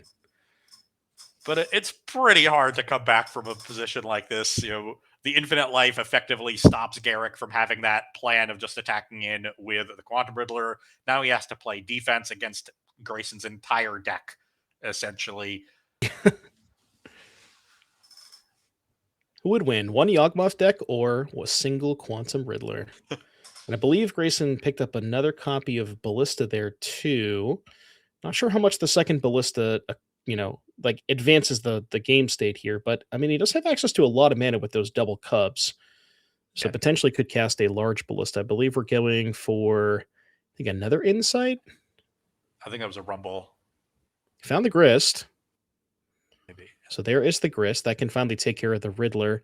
Yeah, I mean, it does seem like a really, really tough spot here for Garrick. Facing down infinite life. The Grist is going to kill the Riddler. His Teferi is going to die. Still has the Cauldron to answer. Seems like an uphill battle here for Garrick. Yeah, when you combine the huge amount of card advantage that Grayson generated from the Soul Cauldron Gristlebrand combo with the mana generated from Badgermaul Cub, that is completely unbeatable. Because one of the ways that you can potentially beat an opponent who has drawn a lot more cards than you is to beat them on, make the game about tempo, and hope that you can end the game before they can deploy all of those cards. But Grayson was able to deploy his cards very effectively because Badgermaul Cub gave him a gigantic pile of mana to work with, so he can cast a bunch of cards all in one turn. And we're seeing the results of that. It's just a comical resource imbalance.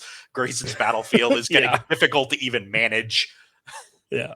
There's too many things with counters on them. There's lots of permanents in play. I see some tokens. We got some mana floating.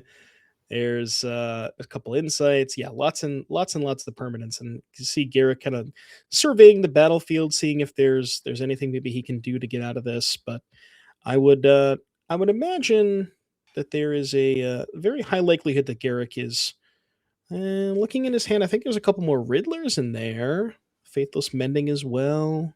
Nah, Garrick's going to pick them up. Yeah.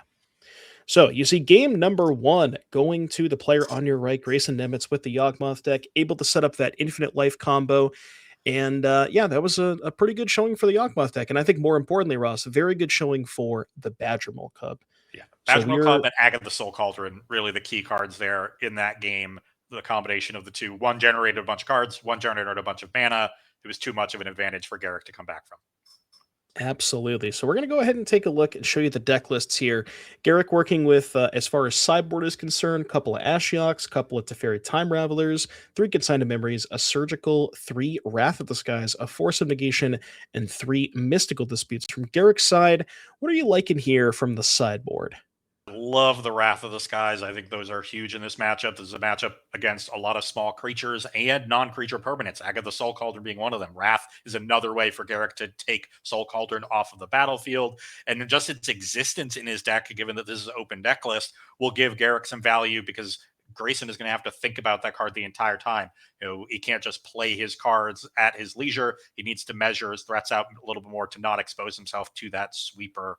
I could also see Surgical Extraction coming in, being able to, take out key cards from the graveyard, whether it's answering Soul Cauldrons that get milled, or taking out Young Wolf with an Undying trigger on the stack, hitting Walking Ballista with the activation of Soul Cauldron on the stack. Just little tricks like that could be effective. I'd be somewhat interested in Teferi Time Raveler as well. Normally not a card that is great against creature decks, but the Yogg deck isn't excellent at attacking it, and bouncing the Earthbound land is one of the best ways to limit the effectiveness of Badgermole Cub. Oh yeah, I've done that. I've been doing that a lot in Standard, so that is at least some way to fight against the Cub. So that is what Garrick has to work with. Let's go ahead and see if we can get Grayson's deck list up on screen for you as well. See this beautiful looking Yawgmoth deck with those new Badgermole Cubs. Looks like Grayson is working with a copy of Crawl Harpooner. Looks like an Outland Liberator, a Scavenging Ooze, 2 Ashioks, 2 Fatal Pushes, 2 Thoughtseizes, a Culling Ritual, 2 Force of Vigors, a Murderous Cut, a Vexing Bauble, and a Meat Hook Massacre. So as far as what Grayson is working with, what do you like here against the Goryo's deck? So definitely like Scavenging Ooze as additional graveyard hate. I like Thoughtseize as another form of disruption that's quite effective here. And I love Vexing Bauble against any Solitude deck. Here, it not only stops Evoke Solitudes, it also stops Rebounded Ephemerates. If for whatever reason Force of Negation stayed in, it stops that too. I doubt that will still be in Garrick's deck after sideboarding, but stopping Solitude and Ephemerate is more than enough for the 1 copy of Vexing Bauble that comes at such a low opportunity cost. If you draw it late and you want to just cash it in for a card, you can do that. No problem. So it's never going to rot in your hand, and sometimes it's going to completely shut down Garrick's best path for interacting with your various creatures. Well, there you go. That is what both players have to work with here. We'll go ahead and see if this Yawgmoth deck can take down Goryo's Vengeance in game number 2. Very, very impressive showing here for Grayson. I mean, just that turn, the Crystal Brand into the graveyard, as soon as that Cauldron was played, it's kind of like, it's sort of like Garrick knew what was going to happen at some point. It was inevitable, and eventually Grayson able to draw 7 cards. So Grayson starting off here. Go ahead. That's normally I really would be happy about this, but in any other matchup, really, anyone else against Boros Energy, love it. Here, please, not against the 4 Cauldron deck. So yeah, Grayson leading off this time with a mana creature in the form of Delighted Halfling. Now, interesting, knowing that Grayson has 4 copies of Agatha's Soul Cauldron, if you're in Garrick's side, you probably cut that Gristlebrand, I would assume, right? That's a card you cut a lot anyway, but yeah, especially against Agatha's Soul Cauldron.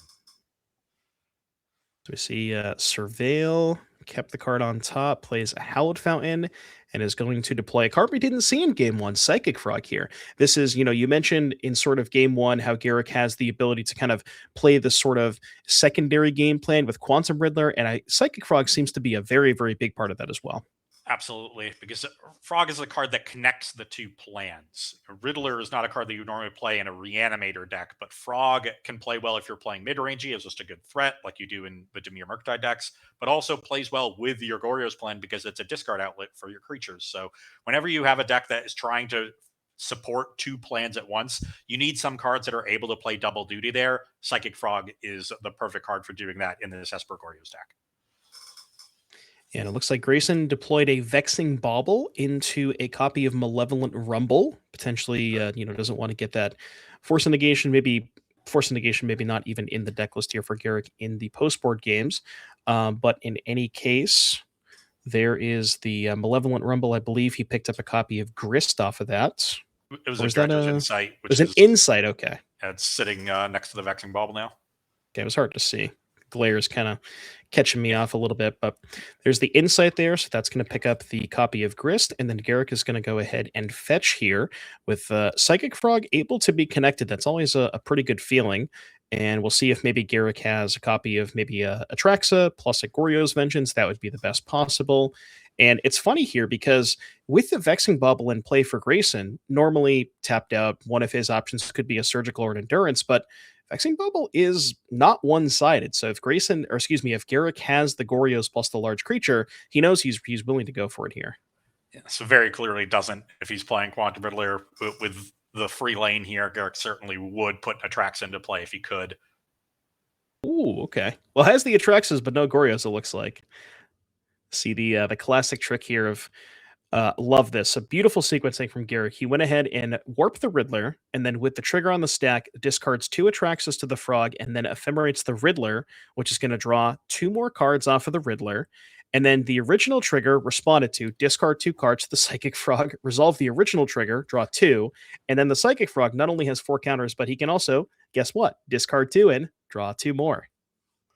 And if Garrick found cards that he really liked, then he could keep them in hand and be fine just drawing 1 card and leaving the Frog a little bit smaller. But you see here, he's drawn a bunch of lands that he doesn't want, so might as well make the Frog really big, put Grayson under a ton of pressure, and draw some extra cards, dig deeper into his deck. And with Grayson now at 10, this Frog is threatening lethal next turn. Yeah, it's actually crazy. Just turn 4 kill with a Psychic Frog. Has the Frog and the Riddler. It goes to show you the power level of these cards, and just the combination of Psychic Frog with Quantum Riddler being able to discard. They just work so well together. Discard cards to the Frog, draw extra cards off the Psychic Frog, which will give you more extra cards off the Riddler.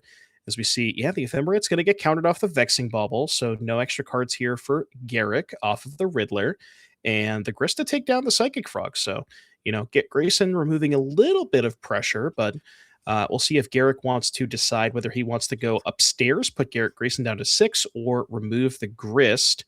Looks like, I believe, a March and a Solitude and one other card that I can't quite get a look at here for Garrick. If you're in Garrick's seat, are you killing the Grist or are you going upstairs? Definitely killing the Grist. If Grayson was on a 2-turn clock here, I would consider going face, but I guess Garrick wants to be aggressive. He's going to leave that Grist around, but I think in general you're just better off, making the value play unless you're very, very close to killing your opponent. Yeah, I wonder if it's a situation where he puts Grayson down to 6. Grayson, he knows he has to fetch, so he puts him to 5. And then now with Grayson at 5 facing a 4-power Riddler, all of his fetches are turned off. Maybe there was some consideration to that. Because as you mentioned, previously, the Yawgmoth deck is pretty mana hungry, so it does need to use all of its mana and doesn't have a ton of lands that don't deal damage. A lot of fetches and shocks, so maybe something in that, right? And as I say that, there's a Boseiju that doesn't deal any damage. Just prove me wrong. So access to 4 mana, does have a Cauldron, a Zenith, a Ballista in hand. Now, we mentioned only 1 copy of Grist, so doesn't have a second one that he can go Zenith for second Grist, minus the token, sack, kill the Riddler. Could potentially go for a Ballista here, but that's not doing that much. Doesn't seem like Grayson has a lot of good options here. No, he could. He has the Dredger's Insight, and he has the Cauldron, right? So we can Zenith for Young Wolf. Oh, play Ballista Cauldron, play Ballista on 0, and present a combo again. That's a good point. That's the Infinite Life.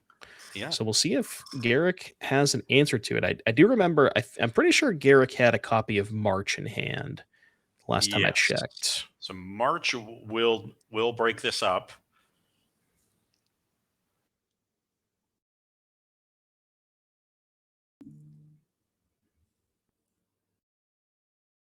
Looks like, Grayson's going to go ahead and take the line you described, get the Young Wolf, and we'll have to see exactly what the follow-up is. I mean, if he's getting the Young Wolf, presumably he is going for that Cauldron Ballista line, which is the line that, he showed us in game 1, which was the Infinite Life with the Dredger's Insight. Looks like, okay, we're just not even going to get to that point. We're going to consign the Cauldron. That must have been the 3rd card in Garrick's hand, so it's Solitude, March left over. Takes out the Young Wolf. Okay. Yeah, Mark's just going to exile the Young Wolf. Doesn't want to mess around with that. It also gets him down to 1 card, so we draw 2 cards off the Quantum Riddler and draw a step. Yep. And there's a Goryo's. That will go ahead and wrap things up. So Garrick going to be taking game number 2 here over Grayson. It seemed like Garrick's draw was a lot better that game. Had the Psychic Frog into Quantum Riddler. That's kind of sort of the exact draw that you want, and was able to go ahead and wrap up that game number 2. So let's go ahead and show you how these players got here and their 2025 accomplishments. So first and foremost, we're going to start with Garrick Alford. He played 15 events over the course of the year. That's a lot of events. did go ahead and take down the August team trial, and then with a total number of top 8s, 2. So that is Garrick Alfred here for you, able to qualify through the at-large leaderboard. And then if we can switch slides to Grayson Nemitz. Grayson had quite a year on the 2025 NRG Series. You can say that again. Yeah, 14 events, 6 top 8s, was basically in first place in the leaderboard almost throughout the entire year, it felt like. February Modern Showdown winner, May Modern Showdown winner, 2025 MVP. I mean, there's not much else you could say about Grayson at this point. It was wire to wire, like you said. He won the very first showdown of the year. He top 8'd the next day, so he was in first with a huge first weekend.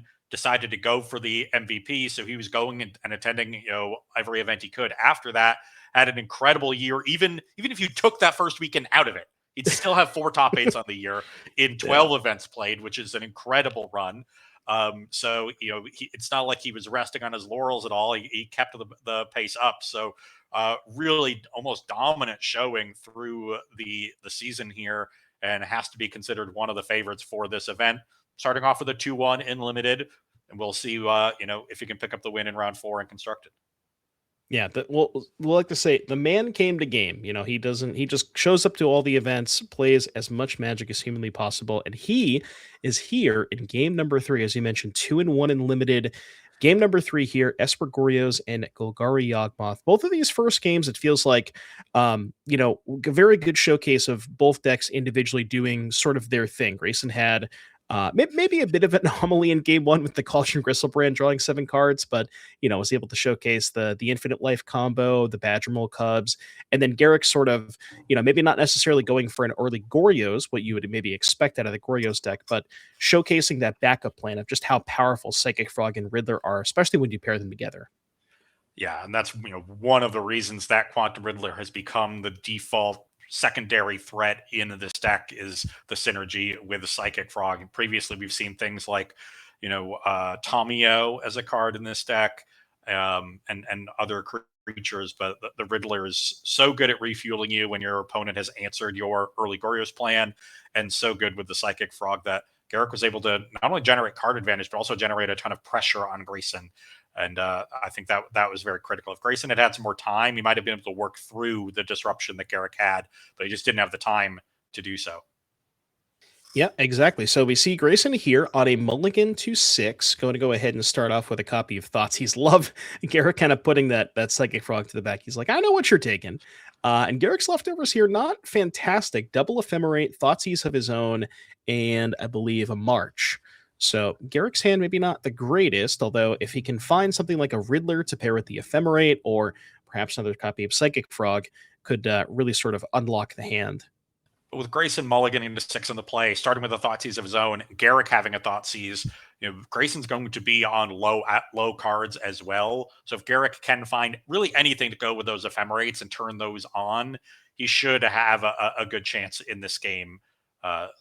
Quantum Riddler would be the best possible, but Solitude would be solid too, and just wait for Grayson to deploy a few creatures. Instead, it looks like he's going to go for a Prismatic Ending that was found. Grayson thinking about whether or not he wants to exile the Psychic Frog to the Cauldron. Yeah, looks like not going to. Okay. Normally you think, I just want to exile any card I can, but that Psychic Frog could be valuable for future copies of Soul Cauldron for Grayson. So there is definitely some, there's reason to leave it in the graveyard there. Yeah, and I mean, basically, as good of a rumble as you could possibly see there if you're Grayson. He milled a Ballista and a Yawgmoth and found a second copy of Cauldron. So I don't think that Grayson could have drawn it up any better. And as you mentioned, that was certainly a reason to leave that frog in the graveyard, because more fodder for the future Cauldrons to be able to put more counters on things. But his land here is a killer, a mortuary, so he doesn't have the mana to deploy. Oh, he's going to get Thoughtseized. Yeah, now he's going to lose it to the discard spell. Yeah, and I guess Grayson had the March anyways to take care of it, or excuse me, Garrick had the March anyways. But if Garrick didn't find a third land here and then unable to go like Thoughtseize plus March, and it looks like the hand here for Grayson is Yawgmoth land Cauldron. So not the worst leftover. Can deploy the land next turn, be able to play the Yawgmoth and at least cash it in for one card.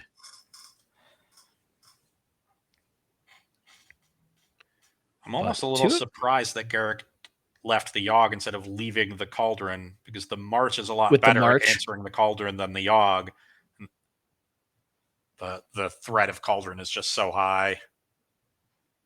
Yeah, and it looks like Garrick did not have a land drop there, so 2 spells drawn. So, I mean, I guess the nice thing about the Ephemerates, if you're in Garrick's spot here, is you can pitch them to the March. So even if you don't have enough mana to kill the Yawgmoth with the March, you can just kind of pitch the extra copy of Ephemerate or 2. You know, like if he draws a land, for example, it can pay 3 mana plus pitch 1 of them. And then, discard 2 cards to effectively, it's kind of like a Solitude of sorts on the Yawgmoth. Well, he did find Solitude, so now can literally just Solitude it if he wants to.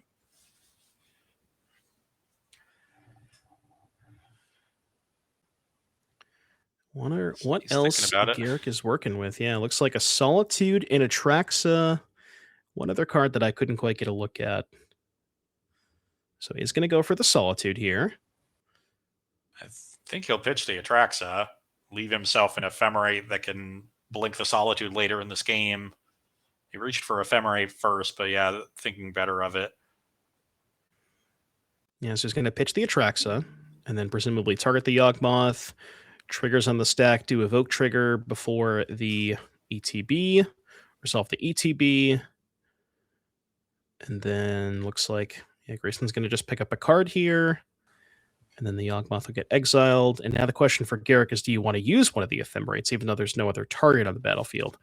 Presumably yes. Yeah, I think the answer is definitely yes, because it turns on the other Ephemerate, and it gives you some pressure, and Grayson is very low on resources, has 2 cards in hand, he's drawing up to 3, so the Solitude is a real threat. And it looks like, I think Grayson picked up a copy of Walking Ballista, which is kind of an interesting one, because that can just go ahead and trade for the Solitude, but he's going to go for Zenith instead for 3, presumably getting the Grist, I would imagine. That's what I would think as well. There is that Grist. Yeah, I'm not seeing anything else in the list that would make sense. Yeah, Endurance maybe, but there's not much in the graveyard, so. Also, the Endurance just gets tagged by the Solitude. Yeah. At this point, this is a fair game. The players are playing effectively a mid-range mirror at this point. It's all about generating value, killing opposing creatures, drawing cards.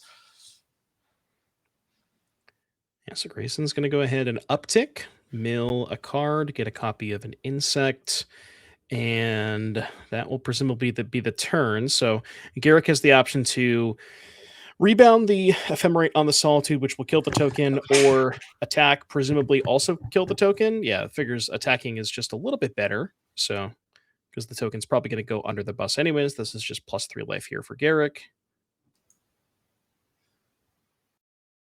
Or is it? Grayson thinking about letting the Grist take 3 here. Interesting. Presumably maybe setting up for a double block next turn. Yeah, but that double block is not going to work out all that well in the face of all this removal from Garrick Alford. But maybe Grayson just wants to start working his way through that removal for relatively low value threats. He's effectively trading for Planeswalker activations. Yeah, and Garrick's going to go ahead and fetch Shock a Hallowed Found into play. So 3 mana card here. Maybe a copy of Teferi. Looks like, ooh, okay. Riddler is huge here because he can go Riddler and then Ephemerate with the trigger on the stack. 1 card in hand that will draw 2. And then maybe can find, I was going to say it, like Solitude white card that could be cast before the Riddler original trigger, but he's just going to go ahead and get the 1 card out of it. Best possible draw there for Garrick Alford. I said we're playing a mid-range game right now, and so that means Quantum Riddler is the best possible card, and he had the Ephemerate to go with it as the bonus. Grayson's hand not nearly as good. He's drawn the 1 copy of Dryad Arbor. You never want to do that. Believe me, I know. and well, yeah, you would know about that. And now the no block looks a lot worse here for Grayson because he has a Dryad Arbor in hand. Potentially if there was a block and Grist was at 4, could deploy the Dryad Arbor, sack could kill the Riddler. But now with the Grist at 1, doesn't really have the opportunity to kill the Riddler. And it feels like Garrick's just kind of, like you mentioned, because this is a mid-range game, is just going to get so much card advantage with the Riddler and the Ephemerate as well. And he's also the one with pressure. Grayson just has some 1/1s. He's really far away from doing any sort of combo shenanigans. He's already gone through 3 copies of Soul Cauldron. 2 have been answered. 1 was milled with Grist. He's gone through a couple copies of Yawgmoth, so his deck doesn't have a lot of great threats left to draw, and would like to draw one of the remaining Yogs, but he also doesn't have any way to tutor for it. This is not a deck with Quarter Calling like previous iterations of Yawgmoth to draw to. He has to draw a Yogg naturally. He does have Rumbles and Dredger's Insights to be able to dig further into his deck for one of those Yogs, but he needs to find them pretty quickly. Yeah, like you mentioned, these newer lists of Yawgmoth are much more focused on Green Sun Zenith, which, given the presence of Badgermilk Cup, does make a lot of sense. But in situations like this, where you're playing this low resource game, you'd much rather have a card that could access something like Yawgmoth than, just Badgermilk Cup not doing a whole lot on this battlefield. And it's doing a lot less now. So blinked the Quantum Riddler did Garrick because he knew he had this Wrath of the Skies that will now allow the Solitude to attack down the Grist. He even gets to deal with the Dredger's Insight, to take that off the battlefield in case Grayson can try to assemble the combo. That's just a devastating play. I think that was a good turn, Ross. Yeah. I think this match is over.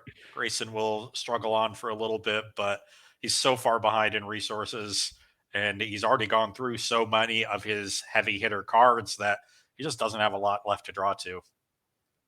Yeah, Garrick's still with that march in hand as well, just kind of chilling over there on the side. Just has basically everything covered. Has a pretty fast clock.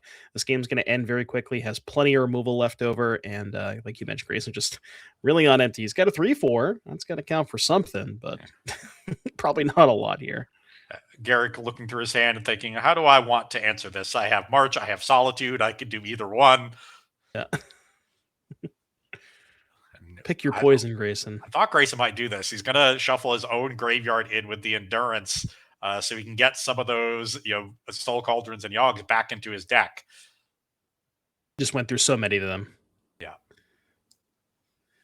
And it looks like Solitude here for Garrick is going to go ahead and pitch a Mending. Take care of the Endurance. Got 7 coming in. I believe Grayson's going to fall to 13. And then, Garrick still has, another Riddler. Draw 3 cards. Well, you did mention this game was about resources. And I don't know, looking at this board state, I think Garrick has a few more resources than Grayson here. Yeah. Game 1 was about comboing, and Grayson's incidental disruption was incredible with Soul Cauldron. Games 2 and 3, Garrick has turned it into a mid-range fight, and his deck is better set up to do that because of Psychic Frog, Quantum Riddler, and Solitude. And those cards have really walked all over Grayson in these games.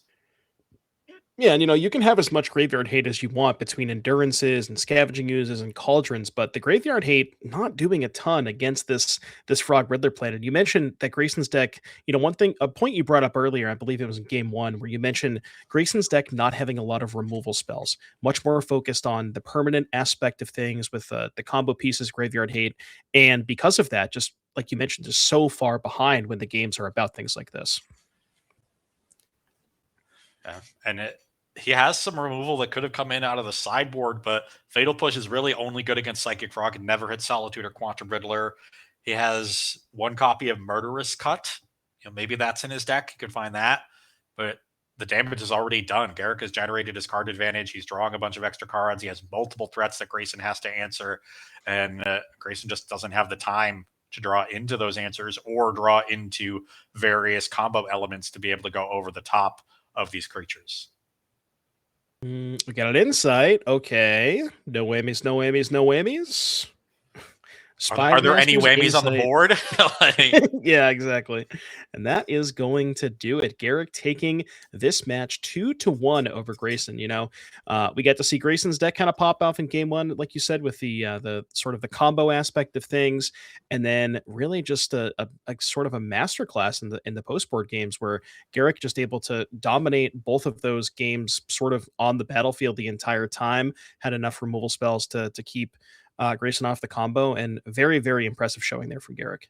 Yeah, we see that a lot in Modern where combo decks aren't can't afford to be too linear. If you're all in on one game plan, the answers in Modern are powerful enough that decks will be able to stop you and stop you consistently. But if you have different backup plans built into your deck and you're able to sidestep the hate by moving to a different plan, it's what we saw with Underworld Breach, where they could just kill you with Tamiya ultimates. It's what we saw, what we've seen with Brood Scale decks, and we see it with Esper Gorios as well.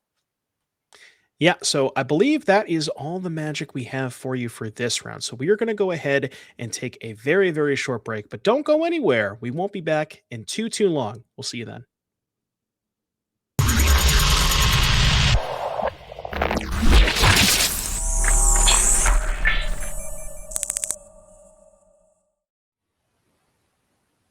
Hello, everybody, and welcome back to the NRG Championships end of year final tournament of the season. And we are going to be playing some constructed and limited today. We did a little bit of limited earlier, and we are now making our way into the constructed rounds. Started off the first round of constructed last round with a round of modern, and we have another round of modern for you here as well. And we're going to be taking a look at a Boros mirror match, Ross. So we mentioned that, we looked at the metagame slide in the last round, and we talked about how, Boros was one of those decks towards the top, and we got a Boros mirror here for all of you at home. Yeah, definitely something that these players have to be prepared for. Boros was a deck that dropped pretty low in the metagame after being very popular for many months, but has really come back with a vengeance. And it looked like Jeskai Blink might be sort of supplanting Boros, and I think a lot of players said, actually, I don't think this matchup's actually bad. In fact, I think it might be good for Boros Energy, and that seems to be the way things have played out. Instead, it's Jeskai Blink that has receded in numbers in the metagame, and Boros is once again at or near the top in metagame share. So players certainly will be prepared for the mirrors. They know what they're doing here. This is a matchup that you're not really often going to get ahead of your opponent because your opponent's playing just as low of a curve as you are. Instead, it's really very much about grinding card advantage, and in particular about Flage. Flage plus Arena of Glory is a huge play, and often players go back and forth arenaing a Flage to kill their opponent, the opponent's Flage. And sort of the last Flage standing wins, unless there's one big turn where a player can actually Flage upstairs and deal a huge chunk of damage and win that way. Yeah, and I think a lot of it comes down to just sort of, I guess not tempo, but double spelling early on. I think that's very important where, there's a lot of jockeying for position in those early turns. And it kind of, if, say, for example, the first player to get to trigger like has the Guide Ocelot Pride draw, that could certainly be something. But Alden looks like is going to attack with the Ragavan. That's going to meet a trade from the Guide of Souls and then followed up with an Ajani.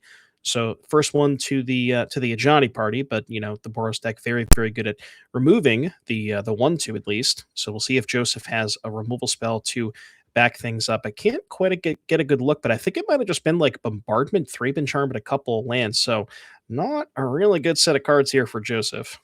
Not at all, especially if Alden has a bombardment of his own. But just a voice of victory. Okay, well, a good turn, not an incredible turn, but one that will require a response from Joseph, or this game could be over very quickly. Yeah, that single Thraben Charm is not doing a ton here for Joseph. Now, if he does have a copy of Flage, looks like no. So we have Ocelot Pride, voice of our own. Flage, very, very important on this battlefield. Could be able to take care of the Ajani, and then also with the bombardment be able to ping. But Alden is the first one to Flage here. That's going to remove the voice, and that is going to be and the guide. Oh no, there's no Goblin Bombardment on his side. Yeah, no. Don't mind me. So yeah, that'll just remove the voice, but still interesting. Because I think Joseph pinged the Ocelot Pride, and then Alden did not flip the Ajani before combat. I wonder what the reasoning for that was. Interesting. Could have been just an oversight, but it will end up transforming this Ajani in combat. Joseph giving that up. I guess going to try to answer this Ajani with the bombardment.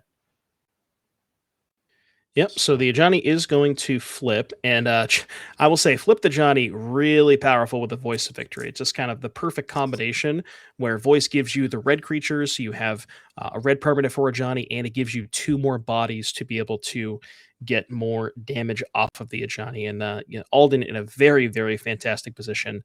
But if Joseph does have a copy of Ajani of his own, which does, that could be a good way to maybe break this battlefield. Where now could potentially, I don't know, sacrifice the token, ping something, a Johnny flip, you have a Johnny trigger, and more pings with the bombardment. So maybe this is enough. Joseph actually with a very heads-up play here. You saw he tapped 3 lands. He actually exerted the Arena of Glory to give a Johnny haste, because just a Johnny bombardment by itself is going to deal potentially 3 damage. You sack the cat token, that's 1. Now the Ajani transforms. You make a cat token, that's 1 because the bombardment's a red permanent from the Ajani trigger, and then you can sack that new cat token and get 3 total. That would leave Joseph's Ajani defenseless against the Voice of Victory, but answer Alden's Ajani. By giving the Ajani haste and being able to attack the opposing Ajani for 1, now he can finish it off while leaving the 2/1 back to protect his own Ajani in combat from the Voice of Victory. There you go. And it looks like that is what's going to happen. So he's going to ping the Ajani down to 1. Joseph's Ajani is going to flip, and then presumably that will go ahead 0. They'll get 1 damage. 1 damage will go after Ajani.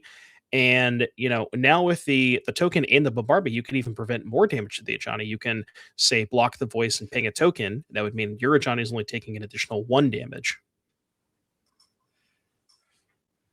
Yeah, very heads up but it play looks for like Joseph to use the Arena of Glory there. Looks like Alden has an arena in play and a Flage in the graveyard, so I can't imagine this game's going to last too much longer. Yeah, it looks like is going for that. So the question is the Flage lethal? So you can deal 3, you can go after the blocker, and then attack for 12. presumably 6, 7, 8, 9, 10, 11, 12. Yep. And that would be 12 damage. Yeah, 6 from the Flage, 3 from the Flage trigger, and 3 from the Voice of Victory makes 12. And that is a clean win for Alden Cates. Looks like it. Players just doing the math. We're checking the battlefield. Maybe we have life totals wrong. And Joseph looking at life total, I would imagine. But assuming we have life totals correct, this should be a lethal attack here for Alden. And it's possible we didn't, because there's a fetch end of turn. So maybe we did not have life totals updated. So it looks like Joseph down to 2. So potentially with a way out of his own, although it's tough with no cards in hand. Even if you mill a Flage, I guess you can mill Flage and then rip a land, preferably an Arena of Glory. It would have to be Arena of Glory, I would think. I don't even think a regular Flage is good enough, because you can go to 5, but then Alden just goes attack, deal you 3 sec. Or I guess Alden doesn't have a bombardment. Never mind. Joseph is the one with bombardment. So, well, it's a Flage, but needed that one in the graveyard. Yeah. Okay. So Alden is going to go ahead and take this game. It was interesting because you saw Joseph was the first one to play bombardment, and usually bombardment plus a Johnny very good in these matchups, but was able to, Alden was able to kind of just push through that final points of damage. So looking at the sideboards, as far as these deck lists are concerned, Ross, it's razor thin. There's not much difference here. So Joseph's sideboard has 2 Legend of Rokus, 2 Path to Exiles, a Surgical Extraction, 2 Celestial Purge, a Wrath of the Skies, 2 Wear Tears, a Ghost Vacuum, 3 High Noons, and a Blood Moon. What do you like here in the Boros Mirror match? So I like the copies of the Legend of Roku. I think with both players just having a lot of cheap creatures and removal, card advantage ends up being quite important. And beyond card advantage, it becomes a game of Flage. And so I want to bring in answers to Flage. Path to Exile looks good for that. Celestial Purge is good for that. Purge can also hit Goblin Bombardment, and that can be a nice permanent hit. The questionable cards are the Graveyard Hate, because all they do in the matchup is attack Flage. Ghost Vacuum can be a threat by itself, so I think that's the easier one of the 2 to bring in. But Surgical does give you really nice peace of mind, knowing that your opponent can't have any more Flages for the rest of the game. And you often do see Boros players bring in, 1 copy of Surgical as a miser's way to give themselves that peace of mind and answer Flage in the graveyard. Whether Joseph does is more questionable because he has a lot of exile removal. So he has good ways to answer Flage already. So it's not as necessary. But given how important Flage is in this matchup, I would not be surprised if he just brings in every possible answer he has to the card. Yeah, Ghost Vacuum, like you mentioned too, that one seems like it's pretty good going long. You can steal stuff like Seasoned Pyromancer, Guide of Souls, Ocelot Pride, so that one's got a lot of utility as well. So if we can go ahead and get Alden's sideboard up here on the screen, pretty similar. Not a lot of differences. It looks like these players, I believe our producer had mentioned something along the lines of these players may have tested together, so that's why their lists are so similar. And it looks like Alden has removed the Ghost Vacuum for a second Surgical, and has added a Tunnel Ignis as well as a second Wrath of the Skies over two of, I don't remember what the two Path Exiles. Right. Okay. So those are the differences. Anything, assuming same stuff, but do any of these differences favor Alden?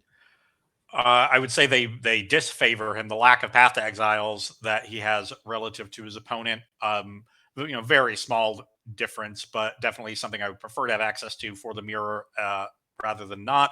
And given that Alden doesn't have as many exile-based removal spells to answer Flage, he's likely to bring in more Graveyard Hate to cover his base there. So I would not be surprised if he brings in both copies of Surgical Extraction. There you go. Spoken from Ross himself. So we're going to go ahead and see if we can get you down to game number 2. Alden Cates, Joseph Gerald's here, Boros Energy Mirror match. So see exactly. Joseph here is going to be on the play, as was the loser of the first game. Leads off of the Marsh Flats. Looks like both players kept 7, from what I can tell. Although Joseph may be down to 6, it's a little hard to tell. But no 1-drop here for Joseph, which is interesting. There is a lot of 1-drops available, and to see a hand maybe kept on 7 without a 1-drop, you got to imagine maybe a kill spell, and there it is. There's the Galvanic Discharge.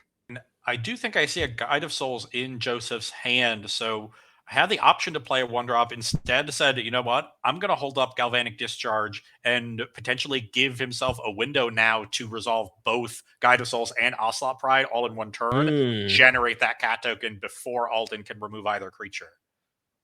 Yeah, that actually makes a lot of sense. Just doing this line instead, which guarantees you the cat token. For if Alden decided to hold up mana, that's fine. Joseph can still quote unquote use his mana and get a Surveil land.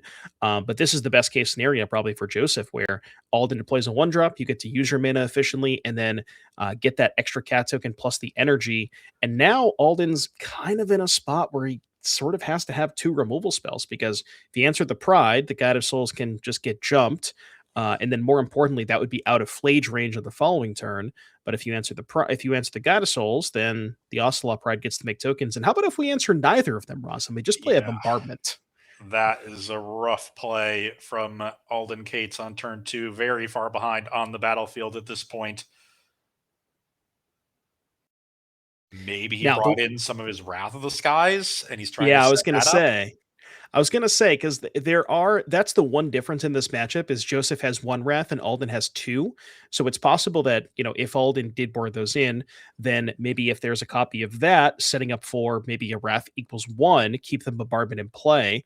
That could be a powerful line, but it's hard to get a good look at Alden's hand. I can't see if he has a Wrath in hand. And honestly, with the Flage in the graveyard and Arena in play, it might be too late. If you just Wrath for 1, all Joseph needs is a fetch land to have enough cards for a lethal Flage attack. There it is. There's the Wrath. So Wrath for 1, keep the Bombardment in play, and that is a pretty good exchange for Alden, although Flage in the graveyard, Arena in play, if there's a fetch land in Joseph's hand, that is lethal. I don't think there is at this point. I think it's Ghost Vacuum and Legend of Roku. And that's an Ocelot Pride off the top. So Alden gets a little bit lucky here, dodges fetch land. Not a position you often want to find yourself in Modern and often get to continue playing from. Yeah, dodge the card in Joseph's deck that is he has the most copies of. Yeah. So maybe there's a Surgical in Alden's hand. I think I see a black card. So unless that's there's an alt-art card that's really hard to tell what it is. But I see the same thing that you're looking at. Yeah, if that's a surgical, then Alden can respond to a fetch by hitting the Flage, and he had all his bases covered. In the tank here, let's see if Alden has something, maybe like in a Johnny. It looks like there's a Flage and a Guide of Souls. I did get a good look at those two cards in Alden's hand. So land 4, Guide of Souls, Flage, deal 3 to Joseph, sack the Flage, kill the Ocelot Pride.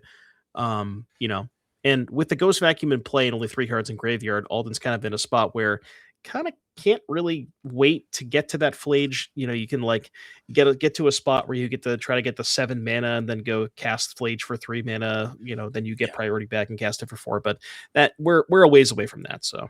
And with the Ghost Vacuum already in play, you're never going to get to that position with enough cards in graveyard. Yeah. Yeah.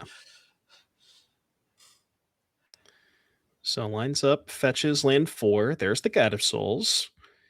And we'll see if there is the Flage. Yep. So presumably 3 upstairs, sacrifice Flage to ping the Ocelot Pride, which will gain Alden 4. So now, if Joseph does draw fetch line, I believe it's no longer lethal because it would be 9 damage. You'd have to hit the guide with one of the triggers, I believe.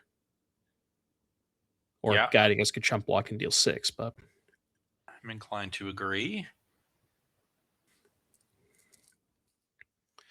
Yeah, I'm very curious to see if there is a surgical in Alden's hand. It's hard to get a good look at what that card is.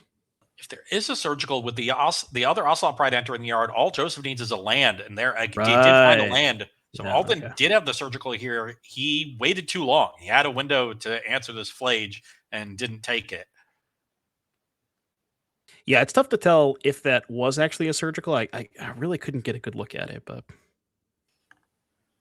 it's definitely an alt art card. I know that. I like looking at his deck list. I don't know what else it even could be. Maybe it's like, I guess it could be alt art Roku, and it's just the glare is making it look weird. I'm not sure, but in any case, Flage is going to enter the battlefield with haste. That's going to take care of the Guide of Souls, put Alden down to 3 life, and taking a draw step here. It is okay. So it was the Roku. That was the alt art card. Okay, not a surgical. So Alden just didn't have an answer to that Flage. Couldn't dodge land for that very long. And Joseph is able to close out that game. Yeah, there you go. So tying it up at 1 apiece. We already took a look at the players' sideboards. Again, not a ton of differences with these deck lists. Those Rokus did come in, it looks like, for both players. That's sort of what we expected. Wrath of the Skies for Alden. So I believe we can just go ahead and get you right into game number 3 here in just a moment. We're going to actually take a look at some player slides first. So Joseph Gerald's, how did he get here? 2025 series accomplishments, 14 events played and 4 top 8s, best finish being 2nd place, qualified via the Season 2 at-large leaderboard.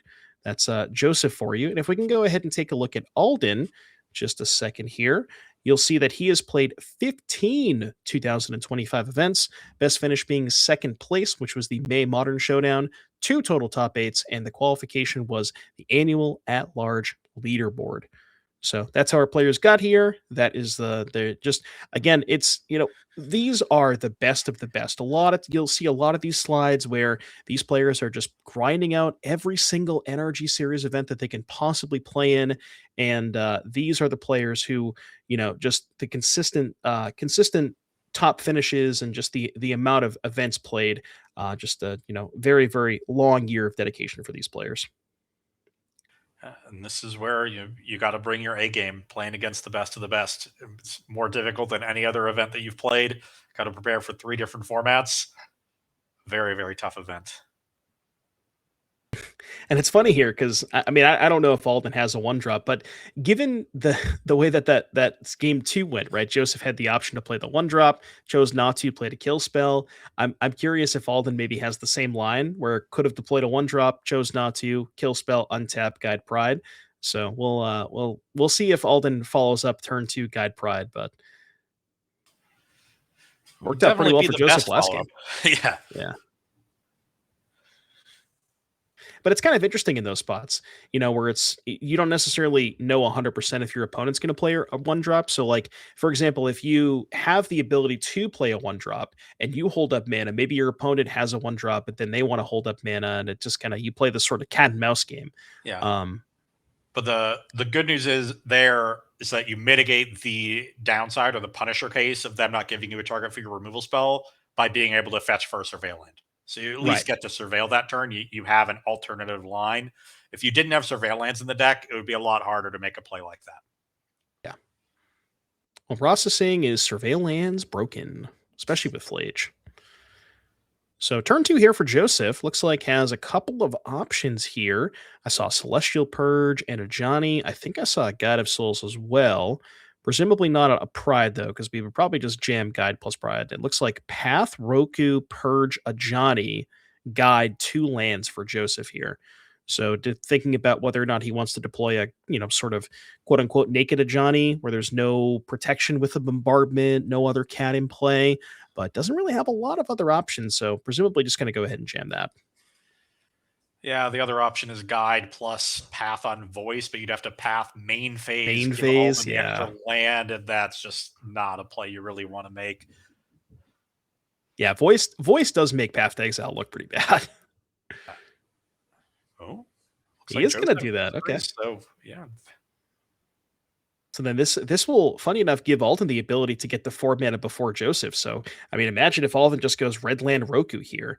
You have a Roku, active Roku against your up a man on your opponent, not a lot in play on Joseph's side. Like, you would imagine you're sitting pretty if you're Alden, if you do have the Roku. What if he has nothing? Is he sitting pretty well then? Well, maybe not. Less so. Slightly less so. Another rough turn for Alden Cates. Nothing to do with 4 mana. Presumably has some removal here to hopefully keep the battlefield clear, but definitely he doesn't have any proactive threats. I don't think there's any way you would not play something like an Ajani, a Guide, a Pride, a Legend, Seasoned Pyromancer, anything there. So his hand has to be a bunch of removal spells. Yeah, and I almost wonder, I mean, if the hand's a bunch of removal for Alden, you'd probably at least fire a 1-off on the Guide. So I'm curious as to maybe what type of removal it is. As well, Cast Entomb there did bin the Flage, which is quite good. And Alden is 1 card short in graveyard of escaping the Flage. So fetch land here will do it. Ooh. There's Arena of Glory, Galvanic Discharge on the Guide. No? I think his hand is double Thraben Charm, which explains why he didn't do anything the last couple of turns. Yeah. So now can play the Seasoned Pyromancer, put the Seasoned Pyromancer ETB trigger on the stack, cast Thraben Charm to try to at least kill the Guide, since that card's going to go away anyway. Maybe Joseph uses some removal spell on the Seasoned Pyromancer to keep his Guide around, but that's a fine trade for Alden as well. Yeah, Joseph has Celestial Purge, so I'm thinking Joseph is probably thinking about whether or not he wants to use the Purge on the Pyromancer. It's tough because you don't necessarily have a ton to do with the Guide of Souls, since your plan next turn is likely just play land plus Roku. So I wonder if Joseph's kind of thinking that because of that, maybe wants to save the Purge for the Flage that's in the graveyard, but it looks like he's going to go ahead and protect the Guide here. That's a risky play with that Flage in the yard. Joseph is hoping that this Legend of Roku can find him another answer, but even if the Legend does, the Arena means this Flage is going to deal a lot of damage. Yeah, the Arena is just so brutal. I mean, it was a tough spot for Joseph because without the Flage coming off of the Surveil, he definitely uses the Charm there, or the Purge there. Mm-hmm. Yeah, and the other thing that Joseph has to think about is, if he doesn't use the Purge there, has to basically, I mean, I guess he wants to hold up mana anyways, because now, I mean, if he's in a position where, like you said, he casts the Roku, he's getting hit for at minimum 9 damage, because there is the Arena in play. The Flage is going to kill the Guide, hit Joseph for 9, plus the Elemental, that's going to be 10. So rough spot here for Joseph. I wonder if, I couldn't quite get a good look at what he drew. Honestly, to me, it all boils down to the decision to path the Voice of Victory on turn 3. If he had the path around, then he could have more easily used the Purge on the Seasoned Pyromancer and still have an answer to the Flage. But without that path, then he was down to just the one removal spell, and he really needed to answer both threats in that case because the Seasoned Pyromancer represented also keeping his guide around, and the Flage is the most important card in the matchup. Now he's just in this really tough spot where he's hoping to take a hit from Flage, find an answer to it, and then go on to win the game. Ooh, Guide of Souls, 2 lands. I don't see an answer to Flage in those 3 cards. Nope. This is going to be a rough spot here for Joseph. And yeah, presumably Alden just going to go ahead, fire up the Flage, exert the Arena. That'll deal 3 to the Guide of Souls. Alden gets an attack in here for 10. It's going to put Joseph down to 5. And yeah, I mean, Joseph is really, like you said, just in removal spell or bust territory. There's no beating that Flage if it gets done tapped for more than 1 turn. And the Ocelot Pride with 5, 6, 7, 8. I think that's 9. So not quite City's Blessing.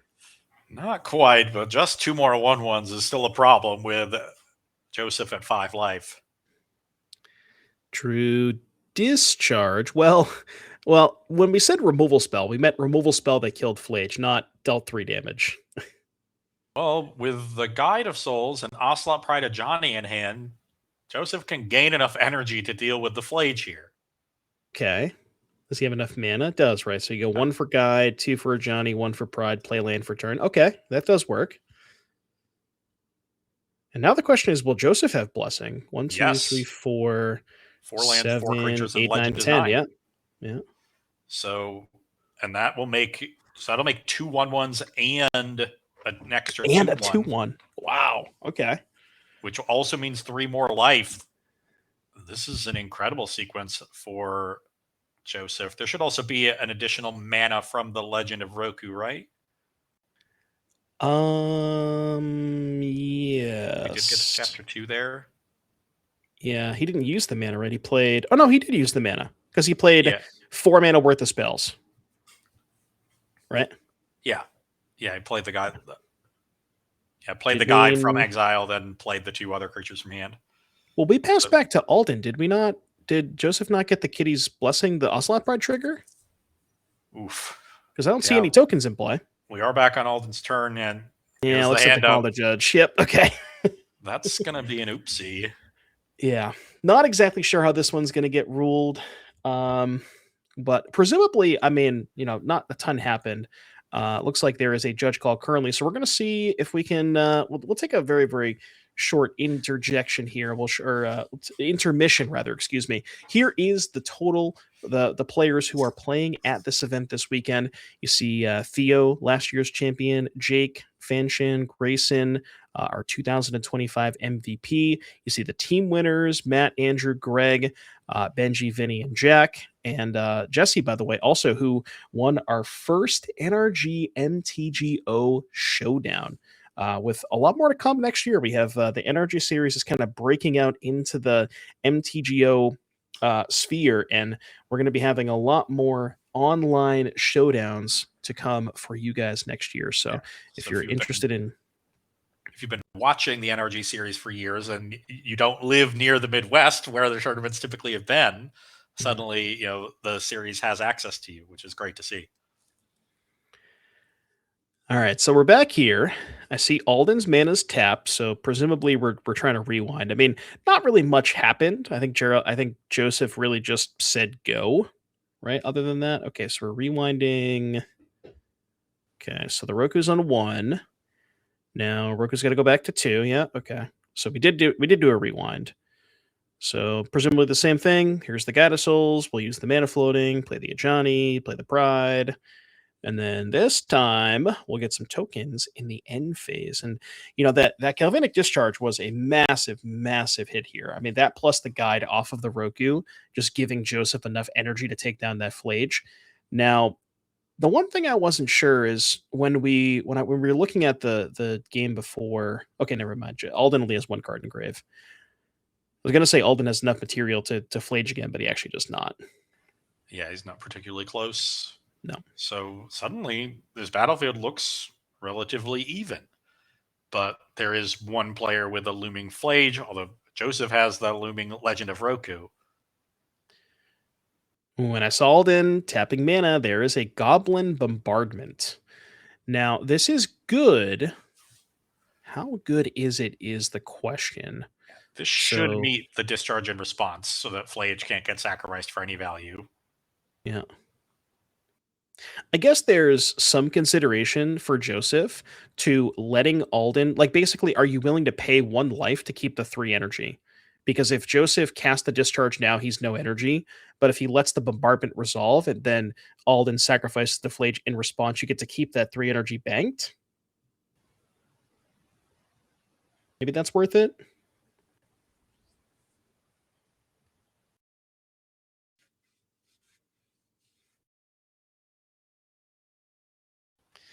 Not sure. So here is the Goblin Bombardment. Joseph kind of in the tank here. I believe that's what he's thinking about. He's going to go for the discharge now. So that's going to basically pay, like I said, paying 1 life to effectively, paying 3 energy to gain a life, I guess is the better way to put it, maybe. Oh, okay. I think that should be lethal because that's 4 damage from the Flage. Ocelot Pride will make tokens end phase, and that should be enough damage to close things out. There you go. Yeah, just Alden set burn Cates. upstairs. Yep. You had more than enough creatures to be able to finish the job with the bombardment, and Alden Cates is going to take that match 2-0 in the Boros mirror match.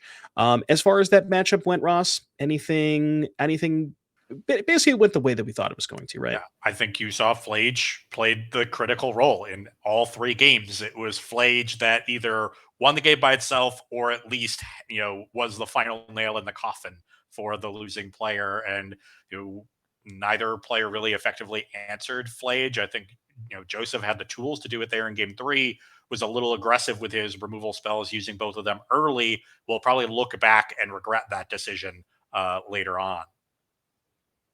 Yep, absolutely. So that is going to do it for this round that we have for you here. But on the other side of the break, we are going to go ahead and switch over to standard. So don't go anywhere. We will be back in just a moment.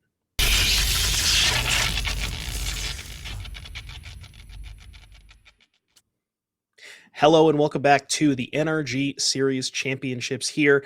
I am joined in the booth with Ross Merriam, and we are here to bring you some standard coverage. So, standard is the name of the game here. We are going to be entering our first round of that format after having 2 rounds of modern.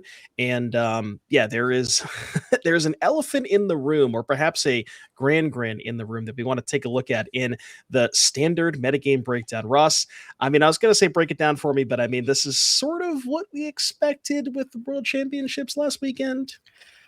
I certainly expected a lot of Visit Lessons. This might be more than I expected. I don't think it could possibly, I guess it could be less. 18 copies it's a lot. 75% of the room on Is It Lessons. But there are some brave souls, 6 heroes who stand against the mold. 3 copies of Sultai Reanimator, which is a deck that has perked up a lot this week on Magic Online as a supposed answer to Is It Lessons. So I'm interested to see how they do. 2 copies of Jeskai Control, another deck that has perked up online as an answer to Is It Lessons. And then there's 1 copy of Naya Yuna, not a deck we have seen a lot of recently. So I'm particularly intrigued to see how that one does in the hands of Fan Shen Yang. Yeah, and you mentioned the Naya unit in the hands of Fan Shen Yang. Well, that is who we are going to be taking a look at. One of the brave souls who decided not to register the Lessons deck. Now, as far as this deck list is concerned, for people who haven't seen it, it is built around the card Yuna, Hope of Spira, which is a 5-mana creature that allows you to reanimate enchantments from your graveyard in your end step. So you're reanimating powerful overlords like Boiler Bilges and Mistmoors. You have a lot of self-mill and discard with Dredger's Insight, Esper Origins, Fear of Missing Out. So that is sort of the goal and the, what Fan Shen is trying to accomplish. Now, it's a little bit interesting too, because, you would imagine perhaps one of the natural responses to the Lessons deck is maybe load up on Graveyard Hate to cut them off of having Lessons in the graveyard. So it's interesting leaning on a graveyard deck here for Fan Shen. Yeah, but this is a graveyard deck that doesn't necessarily need it to play out of the graveyard. If you overload on Graveyard Hate, they can just cast some Overlords and Fear of Missing Outs and removal spells and win the mid-range game, kind of like we saw with Esper Gorios in Modern. Yeah. That is fair. So fear of missing out is going to be the play with 2 instants in the graveyard here for Fanshin. So not discarding any of the enchantments. And Cliff doing some setup here as far as the lessons deck is concerned. Now this one, if you haven't seen, if you have not been watching Standard over the past basically week or so, ever since the World Championships, where this deck sort of just took off kind of out of nowhere. This deck is aiming to get 3 lessons into the graveyard to power up things like Grand and Accumulate Wisdom. Probably the single most powerful card in the entire deck, which is just once you have 3 lessons in the graveyard, it is just 2 mana draw 3. Sometimes even 1 mana draw 3 if you have the discount from either Artist Talent or Grand rather. And there was a little bit of interesting thing that I saw is, so in the World Championships we saw that there was Derek Davis who played a version of Is It Lessons that didn't feature Artist Talent or Monument. All 18 copies of the players playing this weekend are playing Artist Talent and Monument to Endurance. Yeah, none of them have decided to buck that trend, and I think that's a nod to the mirror. The talent builds were particularly good in the mirror. Eddie Merc Crab, we saw, do a lot of good work for Derek Davis against things like Is It Lessons and other creature decks. But in the mirror matches, which is most of what you're facing in this field, you want talent Monument. Yeah, looking at Cliff's hand, I believe I saw 2 copies of Accumulate Wisdom, so has plenty of gas in the tank to be able to dig through and just find a whole bunch of cards. So that's going to be the play here for Cliff. We're going to trigger off the Artist Talent. And, now I think there was a second copy of Artist Talent as well. And now because, Cliff knows that the first one is going to die to the Seam Rip, is going to go ahead and keep the second copy in hand and then can just sort of run this play back next turn. And here's a fear of missing out. So we'll have to see if Fanshin has Big Enchantment followed up with Yuna. Looks like that is not the case. Still a good setup, though. Fanshin's getting his mid-range game going. Yeah, as far as Delirium, we're on, I think, Enchantment Land Instant. Iceberg lands, and then Torch and Fire Magic in the Grave for Fanshin. So if maybe Fanshin can draw something like, I don't know, maybe a Dredger's Insight or an Esper Origins, that could potentially set, Fanshin up for a nice turn next turn with double Delirium Fear of Missing Out. Nice start of the turn for Cliff here, replacing the Artist Talent, and there's Monument to Endurance. So has sort of both copies, both halves of the engine, I'll say. Yeah, and one thing I want to point out about Cliff's deck list is Cliff is playing, you see those green lands, Willow Rush, Virgin, Breeding Pool in play for Cliff. There's not any green cards in the main deck. However, there are 4 Origins of Metal Bendings in the sideboard for Cliff. That's the lesson that you can either give your creature indestructible and +1/+1 counter, or more importantly, destroy an artifact or enchantment. So powerful in the mirror match, certainly, but also probably going to come up in this matchup as well because it can kill the Overlords and things like that. Kill the Overlords, kill Fear of Missing Out, kill Fear of Missing Out too.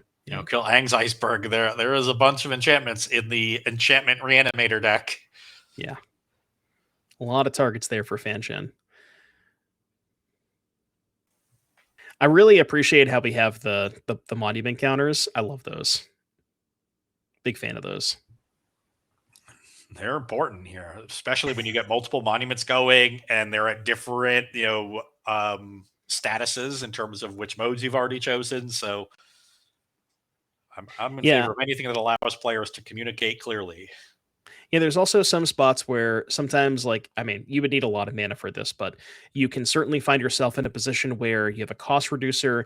Sometimes you end up boomerang basicsing your own monument just to reset the triggers, and then you replay the monument, cast a couple more spells, triggered a couple more times. Not sure we're going to see that this game, but that is something that certainly could be a possibility. Cliff with just an abundance of resources in hand. I see a bunch of talents. I don't know what else we have, though, but Cliff is staring down this overlord of the Boiler Bilges, so really kind of needs to find a combustion techniques pretty quickly. He's staring down a potentially lethal attack, so he needs to find some answers. He's just finding a lot more card draw, it looks like.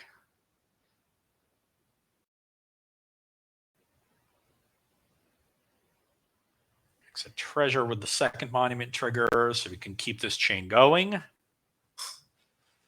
Yeah, and then Actually, resolving that.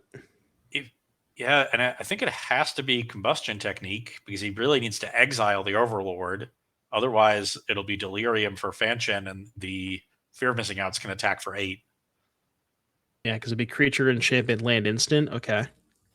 I think Cliff found a copy of Iroh's demonstration and Firebending Lesson, which would be able to, in combination, deal 6 damage to the Overlord. But as you mentioned, not exiling it would mean the fear of missing out still lethal. I guess what Cliff could do is go Gran, and then discount discount the Irohs for 1 mana, so you have 2 mana left over to go Irohs plus Firebending, kill the Overlord, chump block Fear, take 6, and hope that's good enough.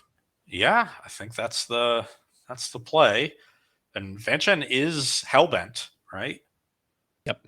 So it's a play that has a good chance of working. You just need 1 brick from Fanshin, and then you get to untap with a gigantic hand, a ton of mana, and the full engine online with Talent Monument. Yeah, I think if I feel like we're almost at a point where if Fanshin bricks this turn, I think there's a good chance that Cliff can just kill next turn.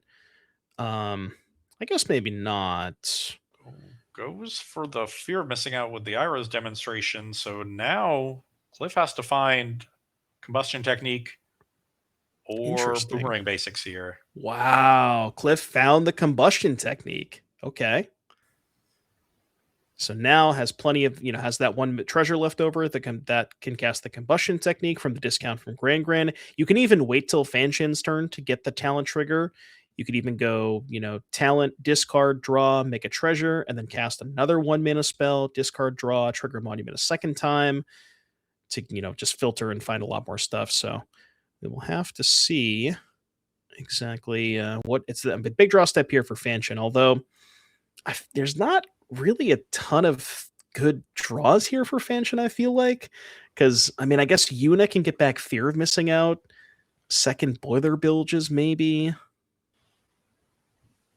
Any sort of big threat is still going to be effective and force Cliff to find more answers. But at this point, there's enough mana on Cliff's battlefield that they could probably set up a lethal turn. Okay, so Fanshin did find a kill spell. Torch on Gran is decent, but yeah, Cliff can just go ahead and respond here, cast another Wisdom. That's the 3rd Ancestral Recall that Cliff has cast this game, by the way, I believe. So this card is pretty powerful. It turns out drawing 3 cards for 2 or 1 mana is, and you're probably surprised to hear this, Ross, but that is a powerful play. That's pretty good. It's pretty good. So we get an attack in here for 4 from Fanshin. That's going to put Cliff down to 4. And, Fanshin's at 12. Yeah, Cliff can almost certainly kill this turn. Yeah, you just go to find another monument. Yeah, I'm pretty sure Cliff had a second monument in their hand already last turn. So start off with the monument and cast my spells. Discard, that'll deal 3 off the first monument. You play 1 more spell, that'll deal 3 off the second one. And then any instant in Fanshin's upkeep will get this game over with. But yeah, you just an absolute display of what exactly this lessons deck is capable of. Like once you have that 3rd lesson in the graveyard and you're able to start, the Accumulate Wisdom is just an unbelievably powerful card. It not only it finds you removal spells, it finds your win conditions, it just does everything. It's hard to it's really hard to not hard to explain, but yeah, draw 3 good. That's all I got. think the key card here was the second artist talent. If Fanshin had the seam rip for the first one without the second talent, the engine's not online. This draw is going to look a lot worse for Cliff. Also misses out on several loots over the course of the game, and doesn't find the combustion technique in time. And so really the second artist talent was the crucial card, and Cliff had it almost immediately after the first one was exiled to continue to work towards this end state, and got there basically just in time. Yeah, and remember, I go back to that turn the previous turn for Cliff, where Cliff had the option to take that, Grand Iroh's Demonstration plus Firebending Lesson to kill the Overlord, and leave the Grand back to block the double FOMO. But if Cliff had taken that line, Cliff would have died because Fanshan drew the Torch the tower. So, Cliff maybe took a little bit more of a risky line trying to find the combustion technique, but it paid off because that is exactly the card that Cliff found in that very last draw step on that last talent trigger. So, if maybe Cliff had taken the quote unquote safer line and hoped that Fanshan bricked, we'd be seeing a different game here. Absolutely. So paid off for that. And yeah, we've reached the explain phase. All right, there you go. Cliff Boyardee taking down game number 1 here with Is It Lessons over Fanshan on Naya Yuna. So we talked about Fanshan's deck list. The Yuna deck, maybe you haven't seen it in quite some time. This is what it looks like. And as far as the sideboard, Fanshan is working with a couple of Voice of Victories, 2 Clarion Conquerors, 2 Cutsil's Flankers, 2 Vivian Reeds, an Exercise, a Get Lost, a Pyroclasm, an Ultima, a Ghost Vacuum, a Soul Guide Lantern, and a High Noon. I'm looking at the sideboard, Ross, and I see a lot of cards that I want in this matchup. Yeah, I definitely am interested in the Graveyard Hate, Ghost Vacuum, Soul Guide Lantern, even the Kutzel's Flankers potentially to limit the effectiveness of Accumulate Wisdoms. I think the various Disenchant effects, Get Lost, and Exercise can be effective. High Noon as well to slow down the sort of prowessy aspects of this deck. The real question for me comes to Voice of Victory. Does Fanshan want to effectively turn their deck into more of a aggro disruption strategy and less of a ramp over the top reanimator strategy? And, because they're going to have to take out some of the high end threats to fit in all this disruption and then keep some removal for Grand. And so Voice of Victory will allow Fanshan to execute a slightly different game plan that, now that the reanimation plan isn't going to be as well supported. And it will also, allow them to have good counterplay against the various counter spells that you can expect out of these Is It Lessons decks. They almost always bring in 1 to 2 copies at least of a null. Sometimes they have things like Disdainful Stroke, Negate, a lot of different counter spells that can come out of the sideboards of these decks. And Voice being a proactive answer to them can be very effective. Well, you mentioned the counter spells. We're going to see exactly how many Cliff is working with.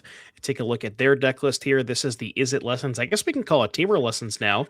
Taking a look at the sideboard, two Ral Crackling Wits, and a Null, a Fire Magic, and Iroh's Demonstration, 2 Negates, 2 Spider Sense, 2 Soul Guide Lanterns, and 4 whopping copies of Origin of Metal Bending. Now, Fanshan's deck has a lot of enchantments. I would imagine we're bringing in 4 disenchants here. Yeah, the lot of the removal isn't particularly good, especially Firebending Lesson. So you're able to upgrade the removal without going down on lessons, which is one of the issues that the Is It Lessons decks can have. They're not able, they kind of have to keep in a certain number of lessons to make their deck work, but so many of the lessons are spot removal. So if you're a deck that spot removal isn't good against, the lessons deck is in an awkward position sideboarding. But this Green Splash is really smart because it allows you to sideboard in a way where you're still upgrading your removal and keeping the lessons count high. So yeah, all 4 copies I think will come in. The Annul certainly should come in, and the Soul Guide Lanterns to stop Yuna at the very least. Cards that could come in but are more questionable.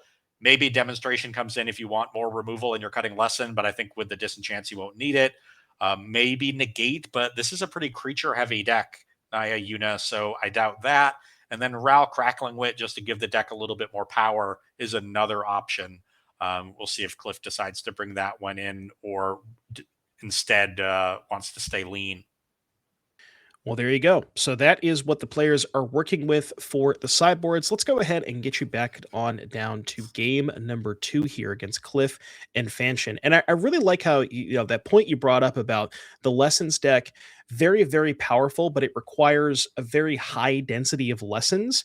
And I think that, like you mentioned, you brought up a very good point of Cliff sort of finding that sweet spot of a card that is castable in most games, right? And you would imagine a lot of the decks where your removal is not good against, they either have some amount of removal of their own, so the indestructible is good, or they play artifacts and enchantments, especially in the mirror match, because typically you want to shave a lot of that red removal in the lessons mirror. So having getting to upgrade to 4 disenchants to kill their talents and monuments seems like a really good plan here for Cliff. So we see a Grand. It's going to get taken care of by a Seam Rip from Fanshin. The mana, maybe not the greatest here for Fanshin, has 2 Verges, no land. Okay, Stomping Ground in hand to turn on the Verges. I was going to say, the double, triple Verge hand usually kind of awkward sometimes, but there is a Shockland in Fanshin's hand. Picks up Yuna, FOMO, Dredger's Overlord. That's a pretty good hit off of the Insight, although it does have to sort of account for the Lantern that's on Cliff's side.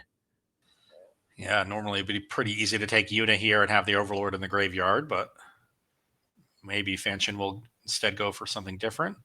Looks like it did take the Yuna. He did, yep.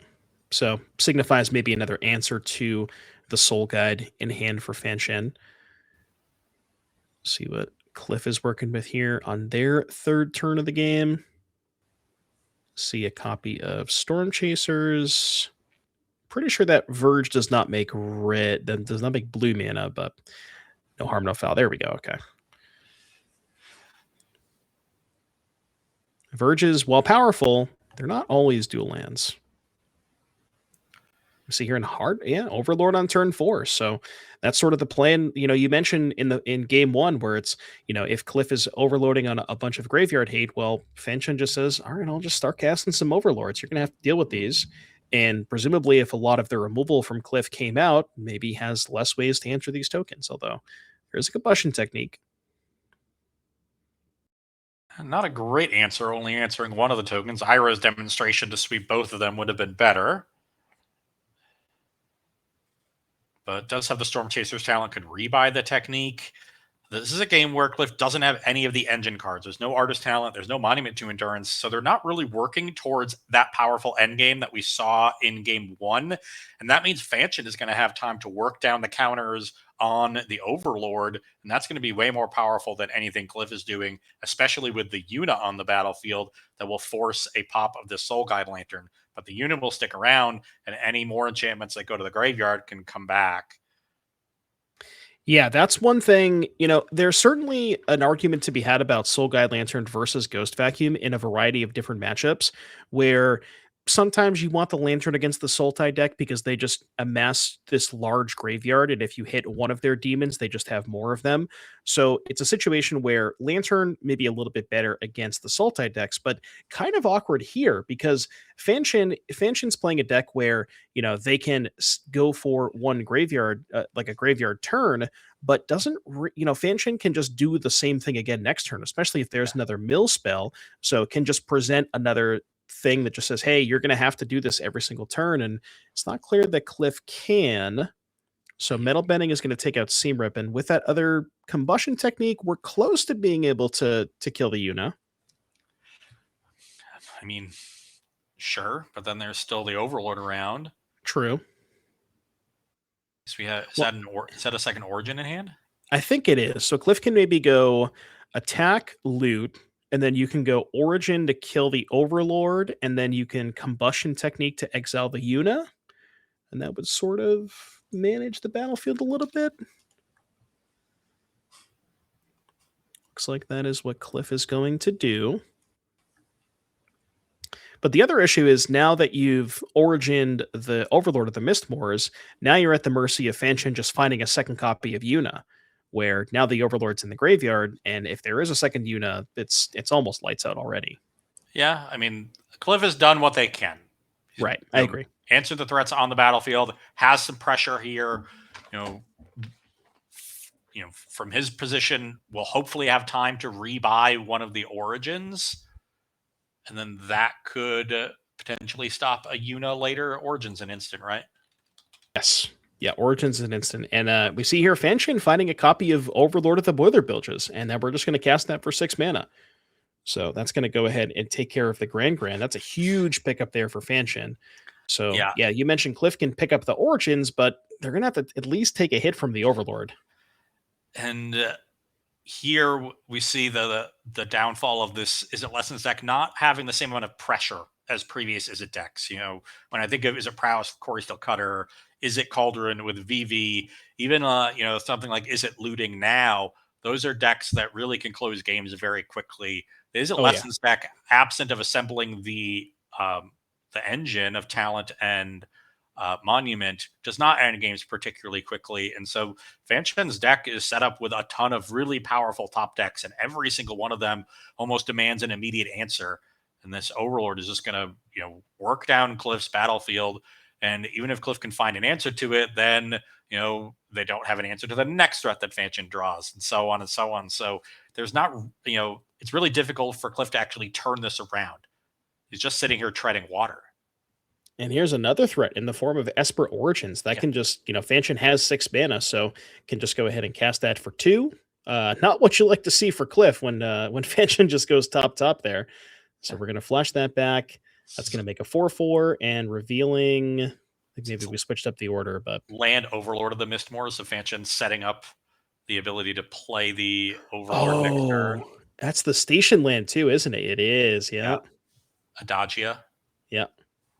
So that one's going to be able to copy, I believe it's artifacts or enchantments.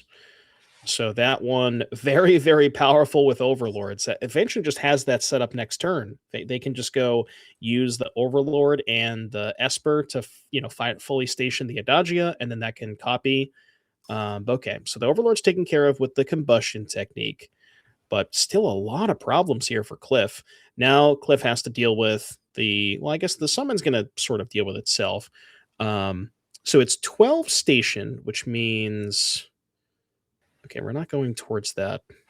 Yeah, it'd be next turn. Then it's 4 tap to use the abilities. Not enough to do everything, but honestly, like the Esper Origin reverse side pumping all of these insect tokens is going to be enough.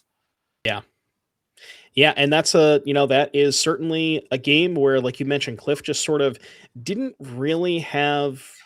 just kind of the draw didn't come together. Like, wasn't able to get the lessons in the graveyard early enough, didn't find any artist talents or copies of Accumulate Wisdom. So, but here we see Fanshen Yang. This is how Fanshen got here. Remember, all of our competitors have been have qualified for this event in one way or the other. So Fanshen, the 2025 accomplishments here, 4 events played, did win the September Standard Showdown. That is the best finish. Total number of top 8s, 1. So maybe, a player who is maybe a little bit less accomplished in terms of number of events played and total top 8s, but definitely with the win. And that is how Fanshen qualified for this event as well. And we can go ahead and take a look at Cliff here in just a moment. 13 events played, 1 top 8. Best finish was 2nd place. That was the February team trial, and the qualification was season 1 with the at-large leaderboard. When you're playing 13 events, then that makes a lot of sense with the leaderboard there. There's 2 main ways to get to an event like this. You either commit and grind a ton, or you spike one event that gives you the automatic qualification. And both are valid ways to get into the field. However you can make it, you deserve to be here. So Cliff very clearly on the grind it out plan. Absolutely. So we believe we're going to have game 3 here for you ready in just a second. There you go. So Fanshen Yang tying it up in game number 2. So we're going to see Cliff on the play for game number 3. I believe looking at a 6-card hand, and it looks like I see an Accumulate Wisdom over there. I think I see a Storm Chaser's Talent as well. One thing you mentioned where the Izzet deck, this version of Izzet, maybe not as aggressive as Izzet versions of the past. However, when they do have the Storm Chaser's Talent plus Boomerang basics draw, that is a way for the Izzet deck to go under. Absolutely. That's a draw that does let them, change up tactics, but Fanshen ready here with Fire Magic, just going to trade 1 for 1 with the Otter, keep some pressure off their life total. Yeah, it's interesting for Fanshen there, with the Fire Magic. I wonder if you're supposed to or if Fanshen had thought about maybe just considering taking a hit before doing that. Maybe you take a little bit of a hit, maybe worried about Cliff, being able to protect the Otter on a later turn. But in the instance where Cliff does have the Boomerang basics, it would have worked out maybe a little bit better. I guess if you're planning on casting Insight on turn 2, you just want to use your mana efficiently. So that's Exactly. likely. But, So, yeah. There's no, dealing with the one otter, you also run the risk of, Cliff playing another Storm Chaser talent, holding up a mana. And now it's awkward to try to use the talent into, put what could potentially be some sort of instant. Any sort of plays like that just end up leading you into an awkward position. But I think Fanchon understands that dealing with just the one otter will buy him plenty of time and allow them to get into the mid game. And we see Cliff firing off a copy of Accumulate Wisdom. Maybe a sign of weakness here. Maybe he doesn't have other things to play, because usually you would maybe want to hold off on that one. So that could be a sign to Fanchon that Cliff's hand is maybe either very lessened light, or doesn't have certainly if maybe there was a monument there, would have played that instead. Yeah. At the very least, it's a sign that there's no artist talent there. Yeah. Oftentimes in matchups like these where you're not being presented with early creatures to remove, then you need to actually play your Accumulate Wisdoms early to fill the graveyard with lessons for later wisdoms. But if you have something like artist talent that can discard cards freely, you're able to enable it, another way. So I think it was a sign that clearly there was no other discard outlet. So we're going to get a little attack in here with the Otter and the Gran. And I think I may have seen a copy of Ral in Cliff's hands. So here's a flanker coming in. That's going to hit the graveyard, presumably maybe trade for the Gran.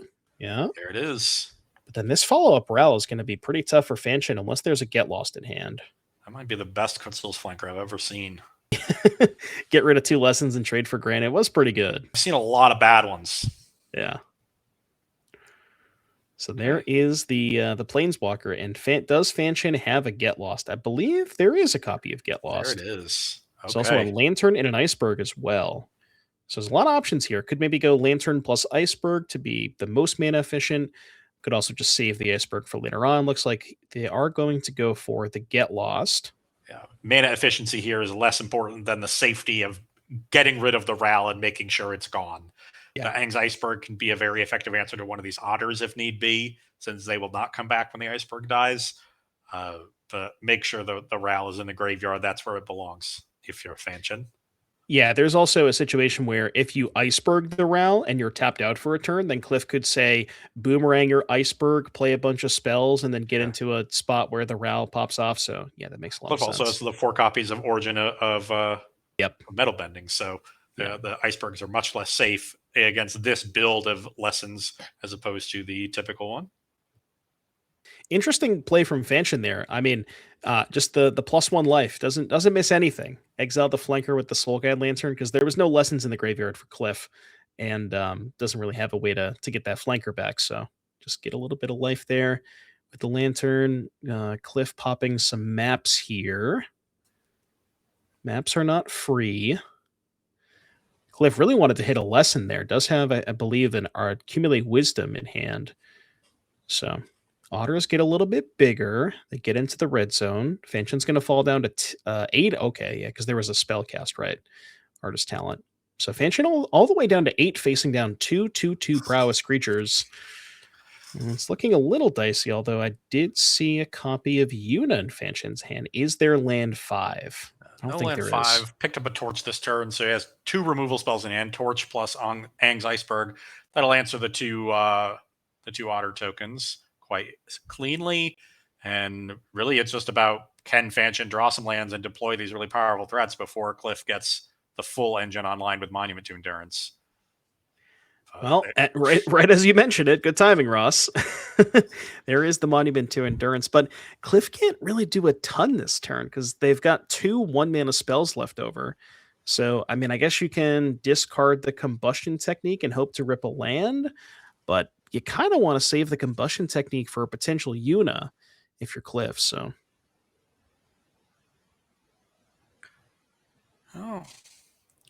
is that going to be no discard? Yeah, I almost wonder if maybe Cliff was supposed to level the talent this turn, the artist talent, and then next turn you could be able to go, you could just have 2 mana for Monument, and then you could just go a 1 mana accumulate with the talent trigger, discard the technique, and that would give you 3 on Resolution. No, there's only 1 in the grave, never mind. So he'd still be one short. Okay, gonna discard the technique. I thought that would be the case because you want to work towards this accumulate wisdom. And now, yeah, Cliff has the Soul Guide Lantern, but wants to keep it to get triggers next turn with That's the a weird talent. spot. I don't know if there's an enchantment in Fan Chan's graveyard. I don't think there is. I think I see a Fire Magic, a Terra, Get Lost, couple of lands. So I don't think Cliff is in danger of anything crazy happening this turn with Yuna. And indeed, nothing going to happen with the Yuna. Fanchin doesn't find land 5, just goes for this Overlord. That makes a lot of sense. So Cliff, with 2 lessons in graveyard, has the accumulate in hand. I believe the Lantern and a land that was picked up. So maybe wants to go Lantern first. I guess you could also just go Artist Talent first. Yeah, And then play the Lantern for free. Effectively cost himself, some mana, right? It would have been 2 mana to play Monument this turn as opposed to 3 mana to level talent. Yeah. Don't think it's going to matter. Lantern is free. Was that Ral? Yep. That was a second copy of Ral, yep. So Ral plus accumulate is the holdings here. Now Cliff gonna go ahead and resolve the monument trigger. Kind of needs to dig a little bit deeper. Still needs that 3rd lesson in the graveyard. Yeah, it doesn't find it. Finds a land off the top. 3rd lesson there would have been nice. There is a Soul Guide Lantern for Fanchin, so they're going to be able to stop this second accumulate wisdom, but you get the Lantern off the battlefield, and then you can start working towards future accumulates.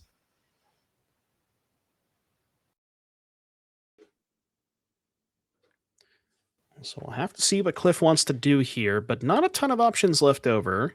With the Ral, doesn't have the ability to cast that this turn with the mana situation. Probably wants to hold land in hand to be able to discard the Artist Talent. So maybe is just content with firing off the Wisdom to try and find a little more gas, and it looks like that is what's going to happen. Really in the tank here, not sure. Yeah. The unfortunate part of this is that it doesn't force Fanchin's hand with the Soul Guide Lantern, so your next accumulate wisdom also won't draw 3 cards, and that'll be the 3rd one at that point. And Cliff is a little bit resource strapped at this point with only 1 other card in hand. Or 2 other cards in hand, excuse me. So you really want to be casting accumulate wisdom as an ancestral recall at this stage of the game. Fortunately for Cliff, they just haven't been able to do it. So Fanchin's going to use the Lantern. Maybe I missed a lesson in the graveyard. Yeah, I thought there was only 2 as well, but yeah, interesting. Either way, the Lantern is used, so now it's kind of perfect for Cliff because now that you have the accumulate in the graveyard, now you can possibly get that back with the Storm Chasers as well in a future turn. Yeah, so that kind of worked out pretty well for Cliff. There's an Abandoned Attachments, which is nice here if they want that, but going for a different card. I think it was a Null is the other card. Also not a bad one. There's some pressure on Fanchin's battlefield, but not a ton. So having that security blanket. 2 good deals. Yeah, it's really... He's going to go for the Annul. Does Cliff want to keep playing Disruption or want to really enable this engine as much as possible? And they're thinking about it. It's really tricky here. I mean, I guess the thinking is what could you annul next turn? An Overlord, right? Because you would certainly want to counter either a Mistmoors or a copy of Boiler Bilges. I mean, Fear of Missing Out, Treacherous Insight, even Seam Rip on the Artist Talent would be pretty brutal. Definitely I couldn't actually get. I didn't look to see what they grabbed. Was it the Annul? I think it might have been the Annul. Hard to tell. But I bet you, Devin, will find out before the end of the game. That's a good point. That is a good point. Okay, so there's the it was the Annul, by the way. Yeah. So we are. Oh, this is a beautiful play from Fanchin. Yeah, Waterbend to sack the Iceberg. This is going to force the Lantern from Cliff, and then Fanchin can actually get. If Fanchin can find another enchantment next turn to put into the graveyard, that could actually get some good value. Yeah, really heads up play from Fanchin using every part of the Buffalo. Yep.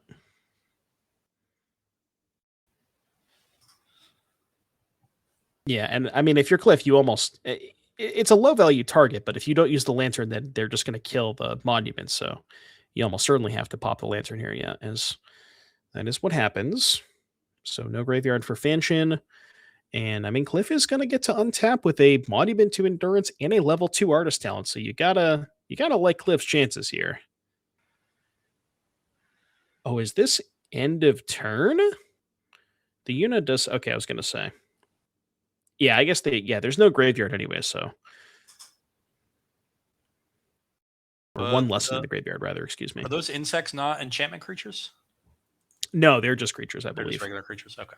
Yeah, I don't think they're enchantments. Pretty sure. I'm not 100% positive, but I would say I'm just regular creatures. Okay. 98% confidence. So yeah, Cliff wanted to get the trigger on Fanshin's turn so they can discard and trigger Monument more. That all makes sense. Looks like the Ral ended up in the graveyard through all of this. So yeah, I think Cliff discarded the Ral at the last trigger end of turn. Yeah, to keep the Annul in hand. Combustion technique, yep. So now it just doesn't have a ton going on. Yeah, find Storm Chasers.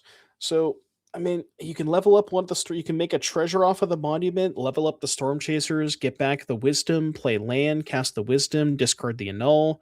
Or I guess, in that case, you would just hold up the Wisdom or the Annul. But I believe Cliff drew a card off the Monument. I couldn't... maybe we haven't resolved the Monument trigger yet. Okay, we did. Yeah. So Cliff's going to go ahead and ship it back. Just land Annul. Really very weak leftovers. Now Fanshin can start filling the graveyard with Esper Origins, set up as Yuna. There's a Seam Rip. Not bad. Not terrible. I mean, it's a free card. I'll take a free card. Answer the Artist Talent. That's great. Yuna getting into the red zone. And answering the Artist Talent's pretty big here for Fanshin because Cliff is sort of choked on mana as well, like only having access to 4 lands. When Cliff loses that Artist Talent, they're going to be very limited on what they can actually do with that, Monument to Endurance. Well, also the Artist Talent being the main discard outlet as well also goes away. So, Esper Origins creates another creature. The Seam Rip comes in, does take the Artist Talent. Yeah, it's Fanshin that's really been able to work through the disruption from Boyardee and get this unit engine finally online. And with very little graveyard, not many accumulate wisdoms left, and now the Artist Talent gone, I don't see what Cliff finds to get back into this game. Yeah, there's the Yuna in play. Fanshin also has the graveyard unlock because I believe a copy of Ghost Vacuum was found off of the Esper Origins. So that's going to mitigate the combustion technique to be able to answer Yuna. You have, you answered the Artist Talent. Cliff doesn't really have any ways to discard cards that trigger the Monument to Endurance. And Cliff, knowing with the Ghost Vacuum in hand, kind of needs to use the Storm Chasers this turn. Yeah, definitely. And that just doesn't have enough mana to really use it and still have a good turn. I think the decision I look back to is Cliff deciding to take the Annul over the Abandoned Attachments. That Annul ended up not doing anything this game, and Cliff really prioritized it. Fanshin, has had very strong non-annullable plays the turns after that. Played the Yuna and the Esper Origins plus flashback. So, if Cliff instead had that Abandoned Attachments, I think this game could have gone very differently. Yeah, I would have looked at 3 more cards that turn, 2 off of the Abandoned, and then an additional 1 off of the Monument trigger. Yeah, and probably kept the Ral in hand, because the Annul was kept in hand, and instead the Ral was discarded. Right. Just because Cliff was low on material, but if Cliff had maybe 2 more cards in hand, dig a little bit deeper, was able to keep that Ral, and then would not have been... Yeah, I'm with you. I think that, Annul is a very powerful card against... a deck with a lot of enchantments, but I think a lot of the enchantments that Fanshin is casting are cheap, and Fanshin also has a lot of threats that aren't enchantments.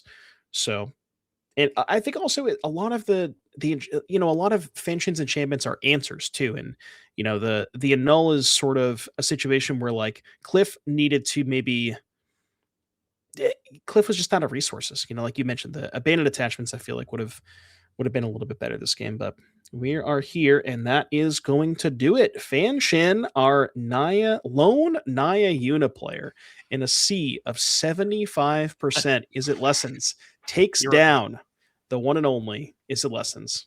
Hero defeats a villain. You love to see it. Yeah. I mean, that was a wild match. There was a lot to a lot to discuss, rather, excuse me. I think that, the disenchants from Cliff looked pretty good in some of those spots, was able to take care of icebergs and seam rips and whatnot. But yeah, Fanshan just really showing how many angles this Unideck can attack from. Like you mentioned, if there's too much graveyard hate, then Fanshan can just start casting Overlords and things like that. But yeah, beautiful match. I think both players played well, and I think that's all we have for this round. So without further ado, we will go ahead and take a break and bring you back into one more standard round right after this.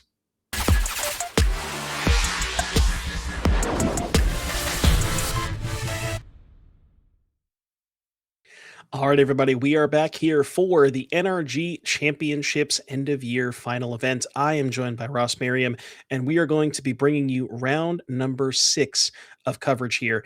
We went 3 rounds of draft early on. We did 2 rounds of modern, and this is going to be the second round of standard. Actually, sorry, round number 7. I apologize. Second round of standard here. We're going to have one more round after this before we conclude. And we have been seeing a lot of different decks on camera as far as, modern and standard. We took a look at the metagame. I mean, there's a lot of Is it Lessons, and it's kind of unavoidable at this point. But Ross, we are going to be taking a look at an Is it Lessons mirror match here on camera. Yeah, with 75% of the field being Is it Lessons, we're going to get a lot of these mirrors. Players are going to have to play a lot of them throughout these standard rounds, and I'm sure they knew that. So, presumably all of our players who chose to play Is it Lessons have come prepared with some amount of spice or tech for the mirror, and we'll get to see which ones work out better. I think last round we saw the Disenchants, the Origins of Metal Bending. That to me is a nod to the mirror, giving themselves a good answer to the opposing talents and monuments. Both of these players, however, deciding to be straight Is it, and instead playing lists that are very close to what Seth Manfield won the World Championships with last weekend. Yeah, looking at Rodney's deck list, I think this might be not quite the exact same. Looks like Rodney has trimmed on a copy of Combustion Technique and a copy of Firebending Lesson for an extra quench and an Iro's Demonstration. Looks like, there's also a Spider Sense in the main deck as well. So some small changes there. And then for Theo, let me get Theo's deck list pulled up real quick here. Theo looks like, I think Theo might be the same list as Seth's. Now, looks like Theo has decided to cut the main deck quench for a third Iro's Demonstration. So a little bit less changes. But yeah, players very, very similar to the list that won the World Championships. And as far as, thinking about it from the perspective of Rodney's side, like trimming on some of that red removal, I think that makes a little bit of sense, where some of the weaker cards in the mirror match happen to be those red cards. Certainly they can kill Graham, but there's just not a lot of creatures in these matchups. And it's a lot more about the artifacts and enchantments playing to the board with like Talon and Monument. And if you look at the other decks that are in the field, a few players that decided not to bring Lessons, they are also decks that are not playing small creatures. It's 3 copies of Sultai Reanimator, 2 Jeskai Control, and the 1 Naya Una from Fanchen Yang.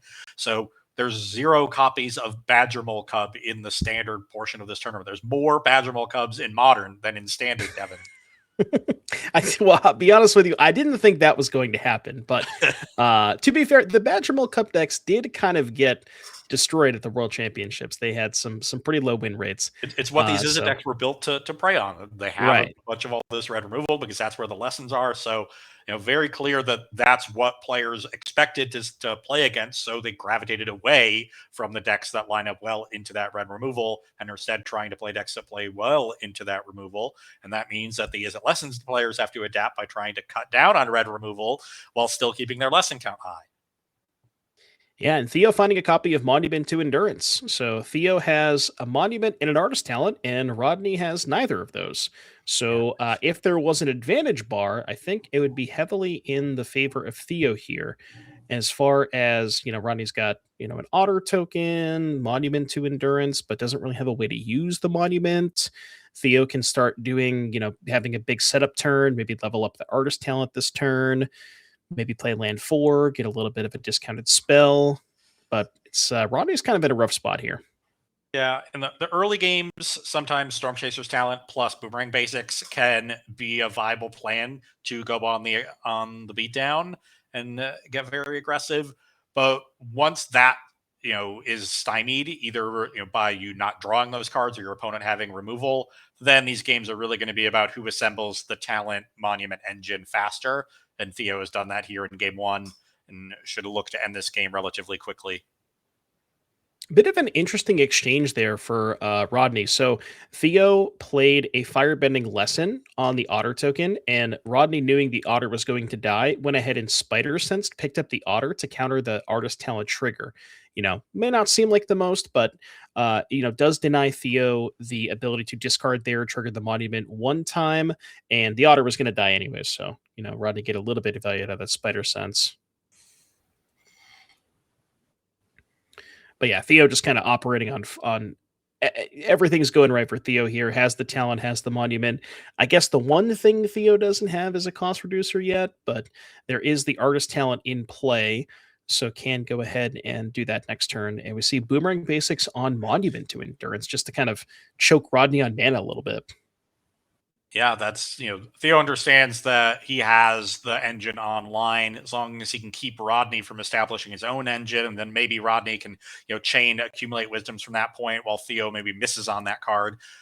That's a way he could fall behind. So just wants to slow down his opponent. He has plenty of resources going on. He can afford to throw away a bounce spell, which is card disadvantage. So we see Rodney going for a copy of Abandoned Attachments. And does have 3 mana left over. Could redeploy the monuments. I think I might have seen a Grand in Rodney's hand as well, so could even go Grand into Monument. Sometimes you kind of want to hold on to the Grand for as long as possible, where you want to get, you want to play Grand on a turn that you're planning on playing multiple spells in a turn to get the, discount more than one spell if you expect it to just kind of die anyways. So Rodney choosing to hold on to the Grand and just deploy the monument here.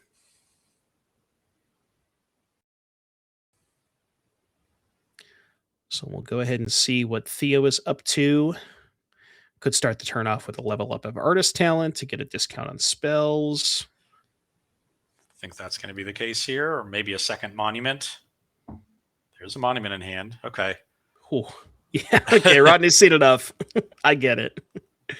Yeah, I mean, it's just, especially from that board where Rodney didn't really have anything in play, he probably would have just died within 1 or 2 turns anyway. So we're going to go ahead and move on to the sideboards here. Rodney is working with, looks like a Quantum Riddler, an Unagi of Koshi Island, a Chandra Spark Hunter, 3 Annuls, an Iroh's Demonstration, 2 Pyroclasm, a Spider Sense, 2 Ruinous Rampage, 2 Soul Guide Lantern, and a River Churn Monument. Some options here for Rodney. Yeah, definitely. So post board, when players, tend to cut down a lot of their removal, especially Combustion Technique.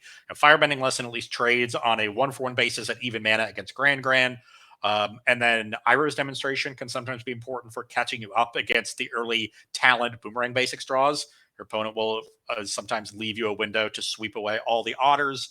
So you want to leave in some number of Iroh's Demonstrations and all your Firebending Lessons, but cut your techniques. And typically you're bringing in, better interaction. A Null can be very good in this matchup. Soul Guide Lantern is obviously excellent. You want the Graveyard Hate.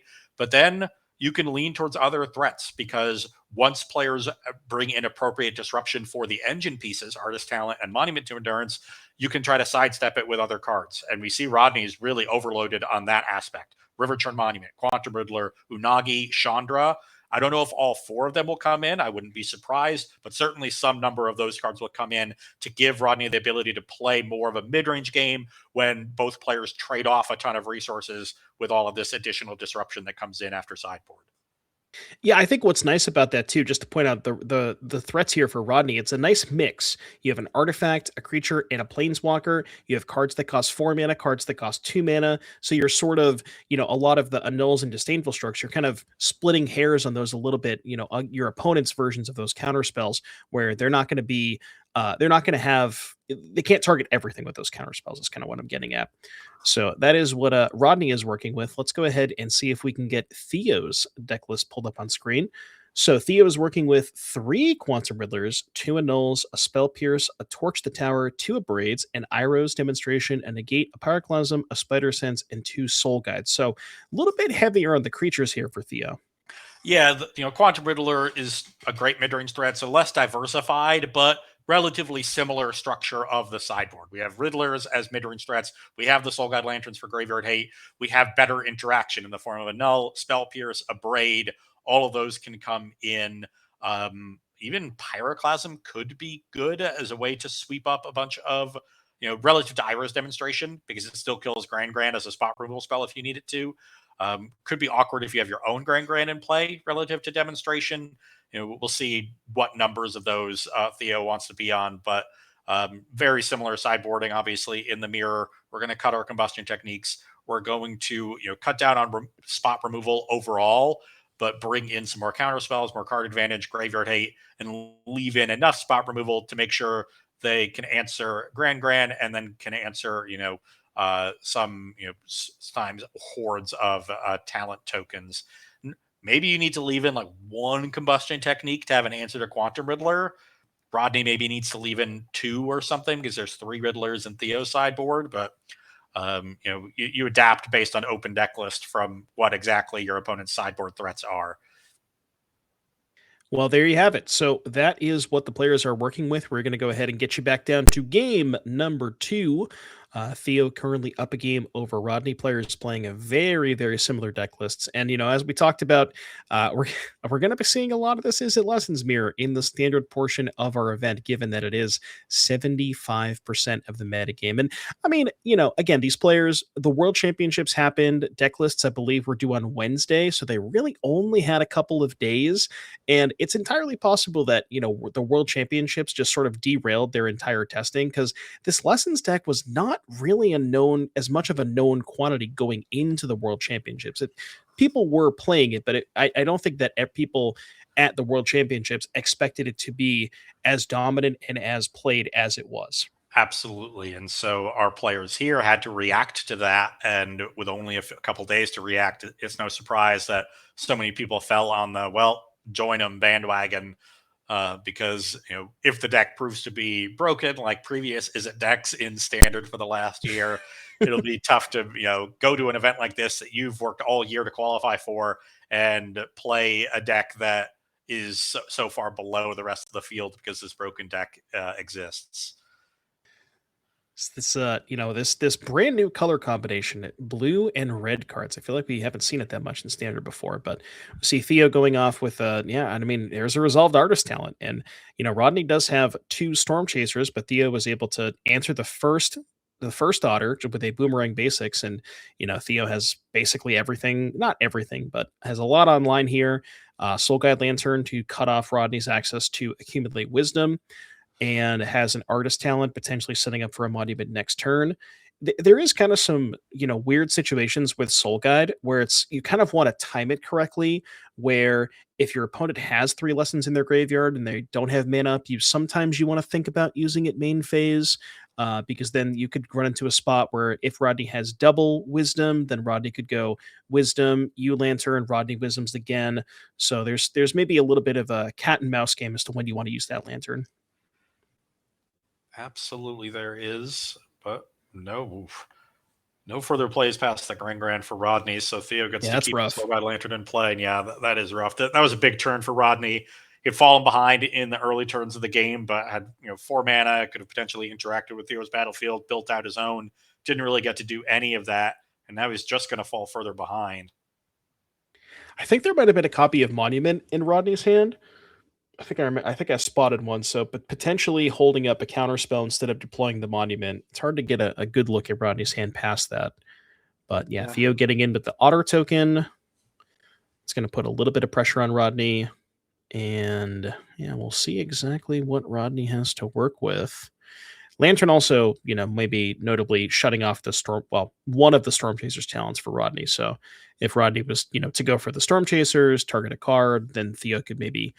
Theo would probably want to use that lantern. So That's something that Rodney has to think about as well. Okay, going to go for a firebending lesson. That presumably is going to clear the otter, or at least attempt to. And no response from Theo. That was a 2/2 otter, so if Theo had a spell, potentially would have wanted to save it. Rodney takes a risk there, but gets rewarded. That's what you often need to do when you fall behind is take some risks and hope your opponent doesn't punish you.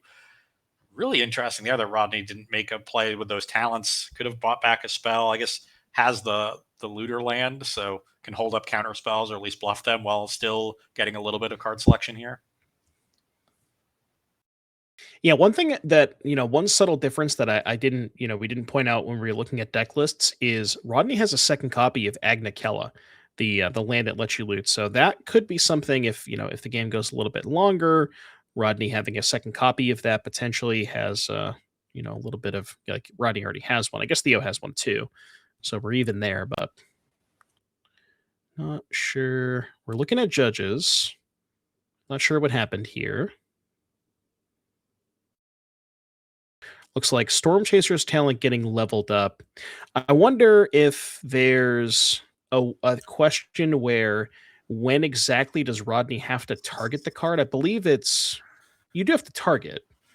It could also be Theo asking, like, if I remove the talent response, does Rodney still get the card? And that answer there is no. No. Would not get the card. So, thinking about it. Yeah, and Theo actually just lets Rodney pick up the lesson. I think that's interesting. Also, because Rodney didn't play the land first, so only had 1 mana available, unless I'm mistaken. Because I think what happened there is Rodney was trying to bait the lantern out to potentially set up for an accumulate wisdom. Where if Theo uses the lantern there, Rodney can respond with wisdom. But I don't remember if Rodney had played a land first. In any case, there is a monument from Theo. And we'll meet in a null, but Theo has a Spell Pierce in hand, so Spell Pierce fights back, and there's not another counter spell for Rodney. That means full engine once again online for Theo Young. He is your reigning NRG champion. So there's the monument. A strong run so far today at 4-2, very close to 5-2. And this is Rodney's tournament life now on the line. We have a unique structure for this event. Your 6th loss, and you are out of the tournament. Sextuple elimination. Yeah, that is one thing we didn't mention earlier. But yes, Rodney playing for tournament life, 6 losses and you're out, and also 8 wins and you're into top 8. So that is the name of the game here. It's the first to 8, the first 8 people to 8. Go ahead and get into the top 8. There's some tiebreakers that we'll have to go through if there's more than 8 people after 12 rounds. But that is what we are doing here.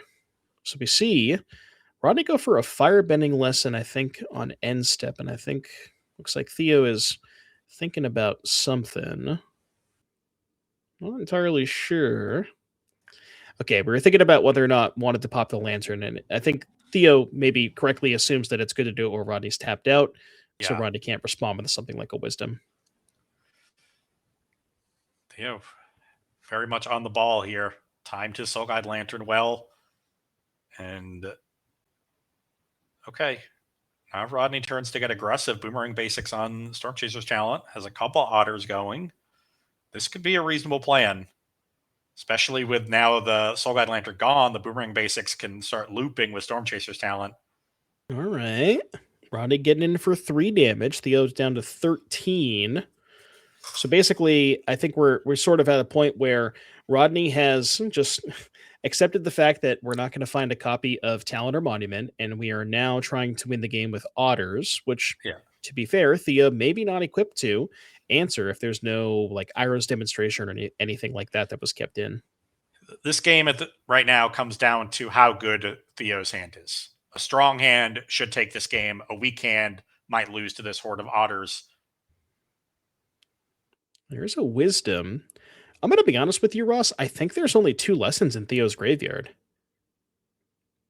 I think I see a boomerang and a technique, but everything else is not a lesson, I believe. Yeah.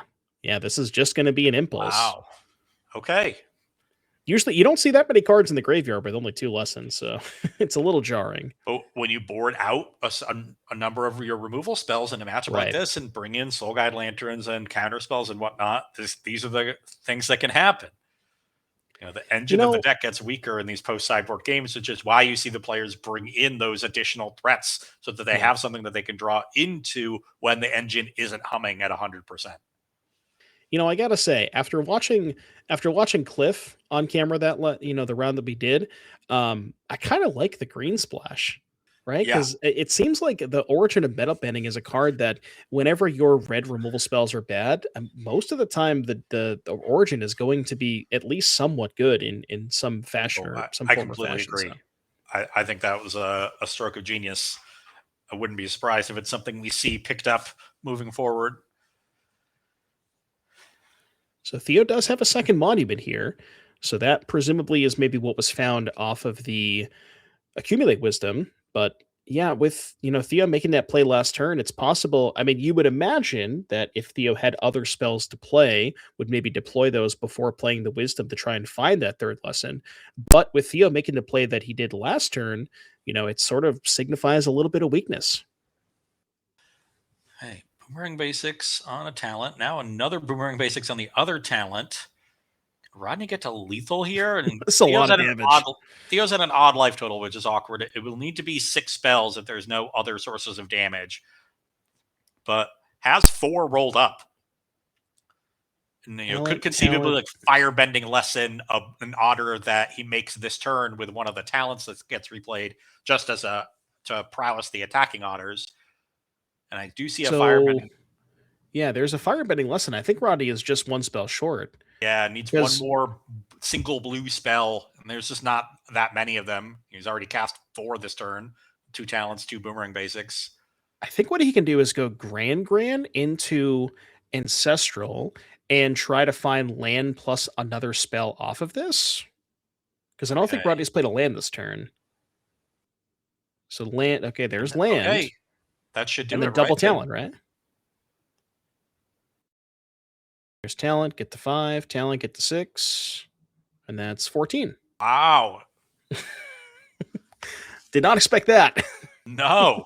I mean, Theo's hand, wasn't particularly good, and Rodney's was great for the Otter aggro plan. 6 spells. That's a high storm count and good enough to win this second game. Yeah, that's crazy. So that is game number 2. We're going to take a look at our players who are playing this match because, as we mentioned, all the players that are here, they've qualified in one fashion or another, and this is Rodney's 2025 NRG Series. So 11 events played, 2 top 8s, best finish being 3rd place. That was the May Modern Showdown, and Rodney qualified via the Season 1 at-large leaderboard.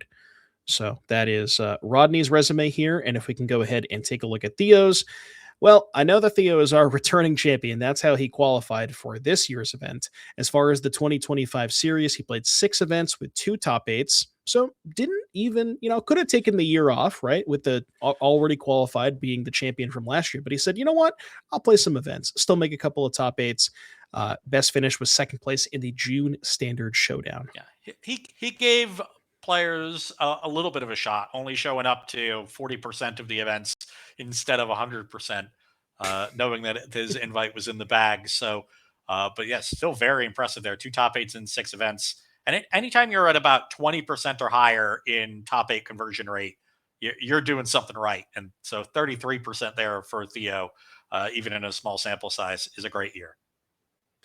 Absolutely. And we're going to see if he can, maybe he can go the back-to-back. He's sitting at a decent record here, 4-2. If he wins this match, get up to 5-2. Again, it's the name of the game is get to 8 wins before you get to 6 losses. That is what the players are trying to do here. 8 wins will lock you up for a top 8. 6 will eliminate you. So, Rodney sitting at that 1-5 record is playing for his tournament life at this point. As far as hands are concerned, Rodney leading off on a Storm Chaser's talent does have the boomerang, put a little bit of pressure on. We'll see. Does not have the land. I could tell by the expression on Rodney's face. I was like, that's a man who doesn't have a land. Yeah. That is tough. tough in this mirror to fall behind like that. You just don't get a lot of opportunities to catch back up because this deck is so good at using its mana going long because of the talents. Theo does have, both talents. Normally when you miss a land drop early, what you're hoping for is that your opponent floods out, because then they're going to run out of gas. You can, use whatever resources you have to buy yourself time. Eventually you'll draw out of your mana screw and you'll have more spells left over because they've drawn too many lands. But when all of your cards have all of this extra text that lets you use your mana going long, draw more cards with Storm Chaser's talent, then it just becomes really difficult to have that plan come to fruition. And Rodney's still not making that land drop, so things are going from bad to worse. Yeah, it's really difficult for a deck with 4 Storm Chasers talents and 4 Accumulate Wisdoms to really ever run out of gas. Like this is a deck. It's very, very rare. It involves a lot of graveyard hate targeting the Wisdoms and the Storm Chasers talent, but left unimpeded, this deck will just effectively the tank is never empty. Yeah. You do sometimes have to start playing carefully if all your monuments are near the bottom of your deck, and then you have to try to decline artist talent triggers. You don't actually run out of cards in your library, but you really don't have to worry about running out of gas as long as the engine is online. Okay. So Rodney did find a second land, and there's a third land in hand. So going to deploy a copy of Abandoned Attachments, discarding a second attachments. Rodney already on 3 lessons in graveyard, so has Accumulate Wisdom potentially lined up. You got to imagine there's at least 1. I think I saw 2 in Rodney's hand. Yeah. But Rodney's hand is also quite full for missing early land drops, so he wants to deploy some spells before refueling with those Accumulate Wisdoms. So this play of 2 1-drops is perfect. Soul Guide Lantern to stop your opponent's accumulates and a Grand. Excellent play for Rodney to start catching up in this game. Yeah, being able to deploy that Lantern for free, huge with the Grand. So, and is able to set up Grand for next turn. And there's situations where we talked about in a previous game where sometimes you want to hold the Grand on a turn. Can't really do that when you're in Rodney's spot, missing the land drops that he did. So is going to deploy the Grand. And Theo does have a Lantern, which is going to make those Wisdoms a little more awkward in Rodney's hand. I'm very curious if Theo's going to just fire off the Lantern now. Yeah, again, we saw him do this last game. Opponent tapped out, plenty of lessons in the yard, but you get to exile 1 with the trigger. So I think if there was 1 more lesson in yard, you would consider sacking it, but with only 2...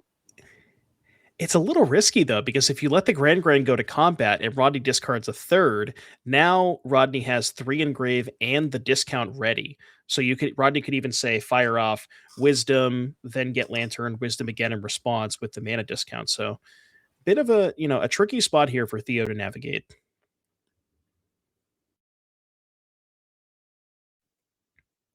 And, as Rodney, the player who missed a land drop this game, hand is full of spells. And I believe there's at least 2 Wisdoms in hand. Yeah, the options are definitely there. So Rodney's going to lead on talent. We're going to loot off the Grand. See, he discarded a Wisdom. Yeah, he's got plenty of cards in hand. Interesting, yeah. Maybe just no other lessons, because I know there was at least 2 Wisdoms, but it's possible. Yeah, it looks like maybe a couple of Monuments, another Grand as well for in Rodney's hand, and I think a copy of a Null. So here's a Riddler for Theo. Theo, with the trigger on the stack, is going to cast Abandoned Attachments. This is going to provide a lot of cards. He's going to get to discard 1, draw 2 off of the Abandoned Attachments. The Monument's going to get a trigger, and then with the Abandoned Attachment, he can still discard 1 of the 2 cards to draw 2 more. So cards flowing here for Theo. Yep. And this is the engine fully online. Rodney's done an admirable job of trying to catch back up, but Theo didn't stumble at all, making all of his land drops, assembling the engine very quickly. Had the Soul Guide Lantern of his own to muck things up for Rodney. So this was really an ideal draw for Theo, even outside of the mana issues that Rodney's had.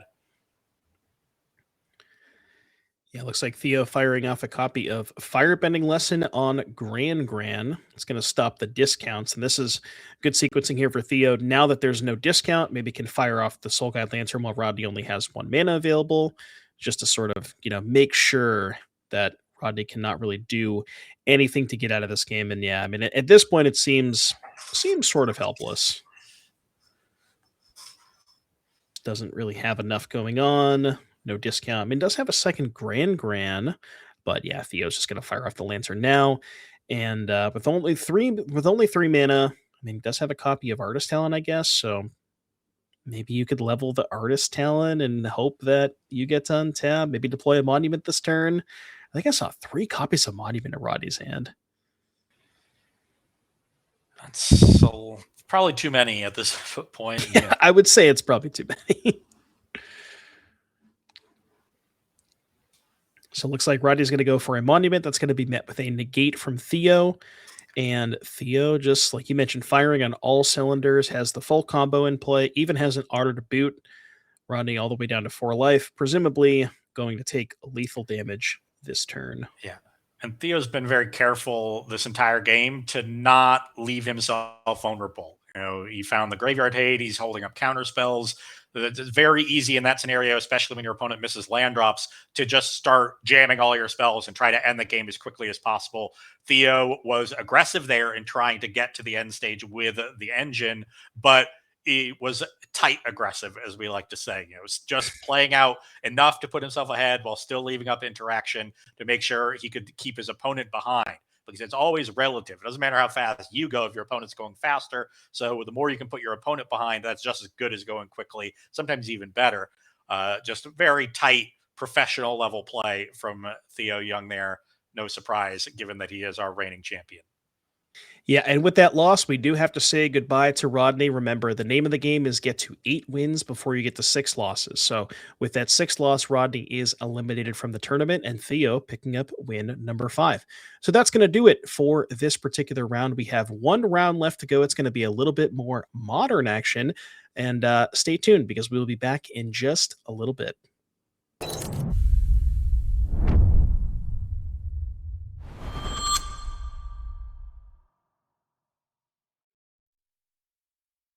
Alrighty, folks, that was a very, very quick turnaround time, and we are back here with the last round of Constructed for today. It's going to be round number 8, and I am Devin O'Donnell, joined with Ross Merriam here in the booth, and we are ready to bring you some modern action. So we had a bit of a weird structure here. We had 2 rounds of modern, 2 rounds of standard, an extra round of modern today, and we're just going right in. Here is Charlie Dusterberg against Will Kowalczyk. So Boros Energy against Golgari Yawgmoth, excuse me.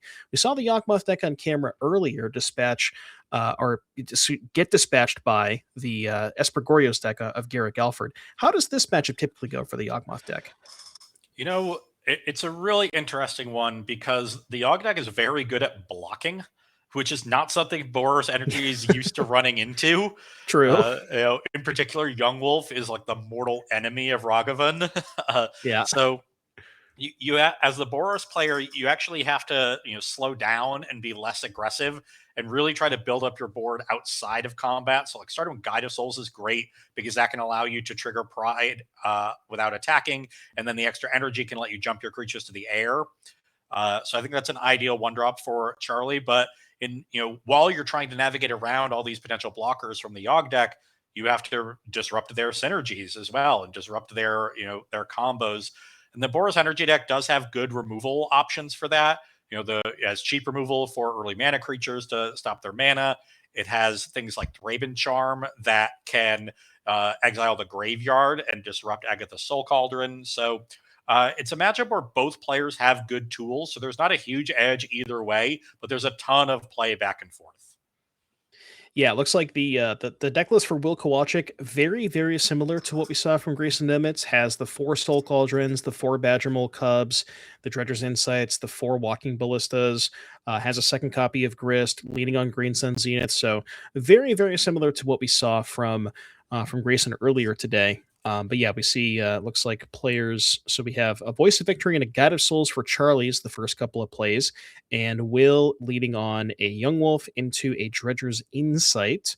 I believe picking up a copy of Agatha's Soul Cauldron, which with a graveyard that flush, got to imagine there's some good targets there for the Soul Cauldron.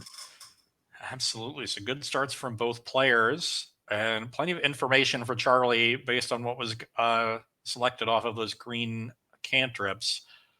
So now Ross, Charlie's here slowing down, trying to figure out how he wants to manage his removal in order to stop the most number of threats from Will.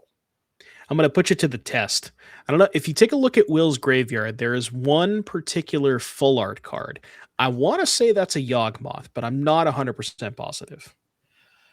I would guess either a Yawgmoth or Spymaster's Vault, but Yawgmoth would be it would be a lot better for Will if it was it would be a lot better. Spymaster's Vault not doing too much with Agatha's Soul Cauldron. So Voice of Victory getting into the red zone here. The tokens from the Voice of Victory is going to allow the Guide of Souls to get some more energy, and that's going to be okay. I was on one counter. I was confused by that, so that's going to jump the Voice of Victory. So Will cannot declare a block on that. Can maybe chump the Guide of Souls, prevent a damage, but maybe put a counter on the Young Wolf, which maybe he wants to do with the Cauldron looming anyways. But yeah, it's really going to be, just sort of Charlie trying to get the game over with as fast as possible before Will can get like a big setup turn. And if that is a Yawgmoth in the graveyard, that is information that's available to Charlie, right? The Cauldron in hand, the Yawgmoth in the graveyard, that's all face up. Yeah, and I think you're right. I think it is a Yawgmoth, a Final Fantasy Through the Ages printing. That's what I thought, yeah. So this is... Okay, I was going to say it's infinite, but no, is it? I guess it's not, because you need a second Young Wolf. Okay, never mind. Yeah, there still needs to be a second Young Wolf here. So not quite infinite for Will. If there's Walking Ballista... Infinite life, right? Yeah. With the Ballista? I guess Charlie can sacrifice both of his creatures to kill Young Wolf. You do what you got to do, right? That would be a Pyrrhic victory. That'd be tough. Oh, there's a second Young Wolf in hand. Second Young Wolf, yeah. So right, this is actually... Yeah, if there's a Walking Ballista too... Oh, okay. You're not beating that one, Charlie. Yeah, so I guess here you can... Yeah, okay. There's no window, right? Because you can... And even if you could kill one Young Wolf, you can't kill the other one. The other one can just go off. So Will just had two instances of the combo effectively, and Charlie could only answer one. That's a good point. So there you see Will going to take down the first game here over Charlie Dusterberg. So take a look at the sideboards here. Charlie is working with 2 Legend of Rokus. We saw a little bit of that earlier on in the Boros Mirror match. 1 Orum's Chant, 2 Surgical Extraction, 2 Celestial Purge, 2 Wrath of the Skies, 2 Wear Tears, 3 High Noons, and a Blood Moon. So what are you looking at here if you're Charlie? Certainly the Wrath of the Skies are going to come in. Your Ragavans are going to come out, so your configuration isn't as vulnerable to your own Wraths, and you need to answer the wide battlefields from Yawgmoth. That's 100% coming in. Past that, your cards get a little bit worse. Celestial Purge is a great answer to Yawgmoth and Grist, but that's all it answers. That's not many targets, but they're very high value targets. So those could come in. If you want a little more card advantage, the Legend of Rokus could also come in. And then Wear Tear is really the only answer you have to Agatha Soul Cauldron. And Soul Cauldron is so important to this version, this iteration of Yawgmoth, that I think Wear Tears will come in as well. So Wrath, Wear Tears are the most likely cards coming in. Purge, Legend of Roku potentials, but you've got a lot of wiggle room to work with because Ragavan is so poor in the matchup. You cut all of those, that makes room for the first 4 cards. You can trim along a lot of the other things. The Blood Moon isn't particularly good. You can trim a Voice of Victory pretty easily. You can maybe trim a Flage and make room for some of the other elements from the sideboard. In this version, like against this version of Yawgmoth that's more Cauldron heavy, you ever go towards something like Surgical Extraction? I don't think so. You have Thraben Charm that can incidentally hate the graveyard if you need to go that route. If they play a Soul Cauldron with a stacked graveyard, you can exile that in response. You can also use Thraben Charm to hit Young Wolf with the Undying trigger on the stack, but then Thraben Charm has the added versatility of being able to answer a creature, or even sometimes kill a Dredger's Insight if that is something you absolutely need to do. Perfect. Well, there you go. So that is what Charlie is working with. Let's go ahead and take a look at Will's sideboard here. See what our Yawgmoth player has access to. Looks like a Canker Bloom, an Endurance, 2 Ashiok Dream Renders, 3 Fatal Pushes, a Surgical Extraction of their own, 3 Thoughtseize, a Force of Vigor, a Murderous Cut, and 2 Vexing Baubles. What are we looking at here for Will? So certainly the creature removal will be coming in, Fatal Push and Murderous Cut. I think you just want it all here. And the Yawgmoth deck can pivot towards almost being a Yawgmoth control deck. Rather than try to combo, you can utilize the Yawgs, the Walking Ballistas, the Grist, and your spot removal to really control the battlefield while generating card advantage and then win with whatever's left over. If you pivot into that plan, the cards that you can sometimes be worried about stealing games that go long are Goblin Bombardment and Flage, both of which just represent a lot of direct damage. So I would also consider some amount of Graveyard Hate, probably Endurance over Ashiok, because Endurance is also just a good blocker. And then maybe you want to bring in the Canker Bloom as a tutor target to answer the Goblin Bombardment. I think that would be a better answer than Force of Vigor. Perfect. Well, that is what the players are working with. Let's go ahead and get you back down to the feature match area for game number 2. We have Will Kowalczyk up a game over Charlie here. Charlie playing at 4-3 versus Will's 3-4. So both players still in contention for that top 8 berth. We see no 1-drop here for Charlie. Just going to hold up the removal spell in the form of Discharge as Will goes for a Delighted Halfling. Once again, we see the Boros players prioritize answering the opposing 1-drops as opposed to deploying their own. It's been a very common tactic here. Boros deck's got a lot of 1-drops too. Although Charlie probably, like you mentioned, Charlie probably trimmed on the Ragavans, so maybe has access to a lot less of those. I mean, Ocelot Pride, not great against Yawgmoth either, but if you're already going to cut the Ragavans, that one at least has first strike, so it doesn't trade for Young Wolf. It's not as embarrassing. It gets a little awkward sometimes though, because you attack with the Ocelot Pride, they chump block, and now they have a 2/2 to block it next turn. But definitely gets awkward, but still a good enough card to bring in. It just has so much synergy with your deck. If you ever get it going with Goblin Bombardment, with Guide of Souls, it can still take over a game, even if it doesn't get into the red zone itself. And that's what makes it a much better threat in the matchup than Ragavan, which only ever gets to use its ability by getting in the red zone and connecting with the opponent. Just very difficult for it to do in this matchup where the opponent, has a similar level of creature density to the Boros deck.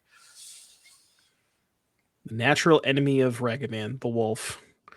So we see an Ajani here for Charlie. That's going to bring along with it a 2/1 cat token. And Will taking a look at the hand, deciding on what to go for here. Maybe something like a Dredger's Insight, perhaps a copy of Agatha's Soul Cauldron, get that Delighted Halfling that'll give him a little bit of mana later on. I see a Yawgmoth, a Ballista, a Green Sun Zenith, and a black card, which presumably is Fatal Push. But we'll have to see what Will decides to go for here. Push on the Ajani, definitely a solid option here. Prevent any shenanigans from Charlie to transforming it. So transform Ajani this early will dominate the game. Goes for a Zenith instead, developing mana. Makes a little bit of sense because you do have the Yawgmoth in hand, so trying to set up for a Yawgmoth next turn, wants to get another mana source in play here, so it can go towards that next turn. And Charlie, gonna need to find a removal spell for maybe this halfling. I think I see a Pyromancer in Charlie's hand. Looks like a Bombardment. Well, that one's pretty good. I would say that one works. It's more than pretty good. It's the best. It's the best way to transform Ajani. And will combine to kill the Delighted Halfling too. You can sack the initial token, deal 1 to the Halfling, then make a second token with the now transformed Ajani and deal 1 because Goblin Bombardment is a red permanent. So that seems like a very straightforward play here for Charlie. Okay, he's just thinking that he can sneak in and attack here first. Love it. Yeah, love it. He knows there's going to be no block. Yeah, I guess Will could block the Ajani itself, maybe. But that's a wash because then you just save a damage towards the Halfling and you just send that damage upstairs anyway. So it's the same thing. Yeah, it literally ends the same way. So Yeah, great attack from Charlie. Yeah, holding up a fetch land here, presumably getting a surveil end of turn, trying to find a Flage or something along those lines. But yeah, this is basically as good as you could draw it up here for Charlie, having the Ajani plus the bombardment. Now the Wrath of the Sky is also less good. I mean, it still is good to clean up the bombardment, but now the Wrath is not going to touch that Ajani, or not Wrath of the Skies. Well, never. I'm thinking of Charlie's Wrath. That never mind. I got sidetracked, Ross. I'm thinking I got Wrath in the mind. Charlie's Wraths are indeed worse, though. You're right about that. He's not going It to want is to cast that card true. at this It point. is very true. All right, Walking Ballista is going to come down here for X's 1. Sure. Yeah, that's does totally fine if you're Charlie. almost nothing. Yeah. It's not quite nothing, but it's close. Surveil land for Charlie, maybe trying to find a copy of Flage, get that one into the graveyard. Definitely not looking for Wrath of the Skies, though. Second bombardment, also get out of here. And I mean, you got to feel good as the person untapping with an active Ajani and a bombardment and a token, and I believe a Pyromancer in hand too, so it can really pop off with Pyromancer, make tokens that'll give you more bodies for the Ajani. Charlie can do a lot of stuff this turn. Now, all Charlie needs to do is put more creatures on the battlefield. More creatures, the more pressure you have on Will's life total, the better your Ajani, the better your bombardment. So Season Pyromancer is perfect. Kind of souls as well. And now it's in a spot where, given the fact that Charlie has so much material with a bombardment, it's going to be really hard, like nearly impossible for Will to set up any sort of combo through all of this. Probably almost certainly starts with destroying the Goblin bombardment, which does have, how many copies of Besager we're working with? 2 Besajus and what else we got? 2 Besajus, and then the sideboard Cankerbloom, Force of Vigor, I guess, if that one came in, but likely not. Yeah. What Will needs to do is go find Grayson Nemitz, get the Culling Ritual out of Grayson's sideboard, and there cast you that. go. That might get him back into this game. Maybe a Gristlebrand under a Cauldron would do it, but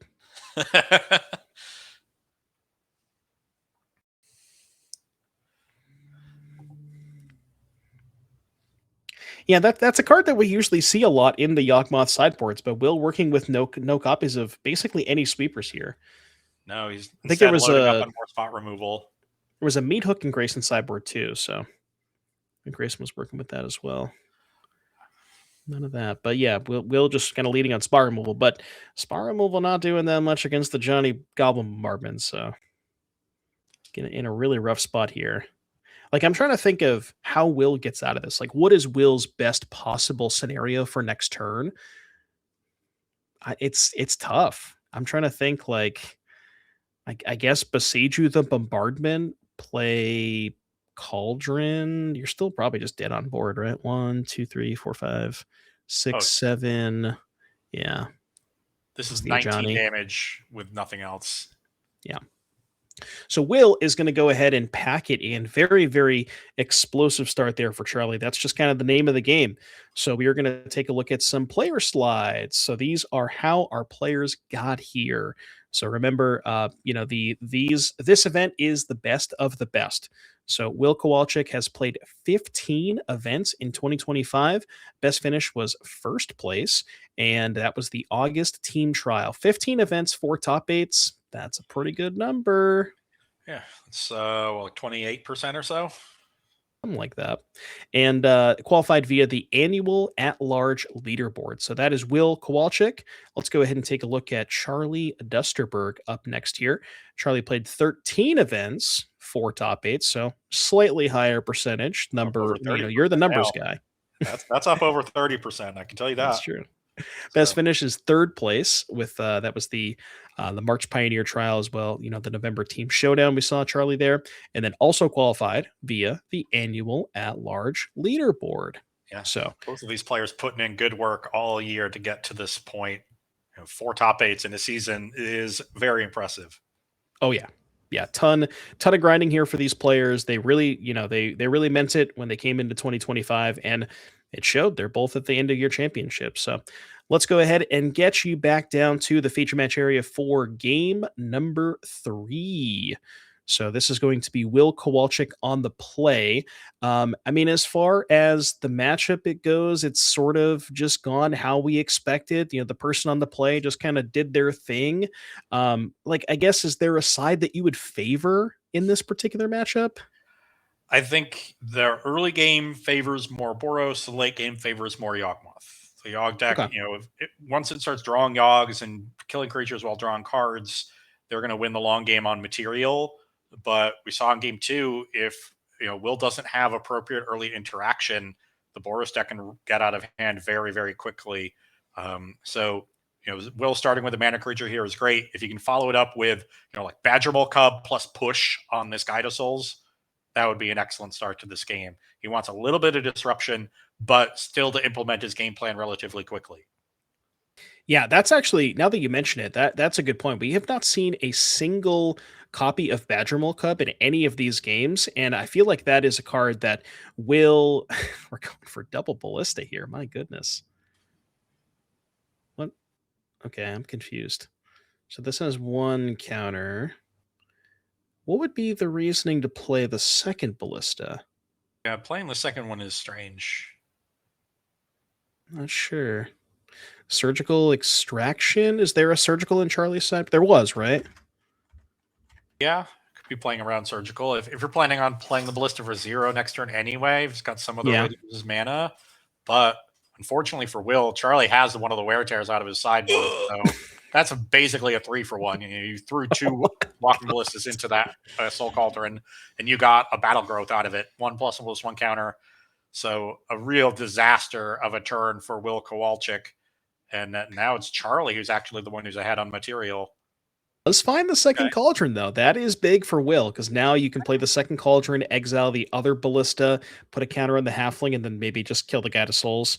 I guess you don't have to do it now. You can maybe wait till Charlie's turn, but yeah, I might as well do it now. So not the worst exchange. Will kind of clawing back in there. Yeah, no, that's actually that's a great exchange for Will to get back into this game. See if Charlie has another answer to Soul Cauldron. Really only has the other Wear Tear. But you've now gotten to a point where you've got a lot of the engine online, really just needs a Young Wolf or a Grinson Zenith to gain infinite life because the Insight's in play, and you're under no pressure. So a roller coaster of 2 turns for Will Kowalczyk. The turn 2 was a complete disaster. Turn 3 was excellent. Yeah, you went from 0 to 100 real quick.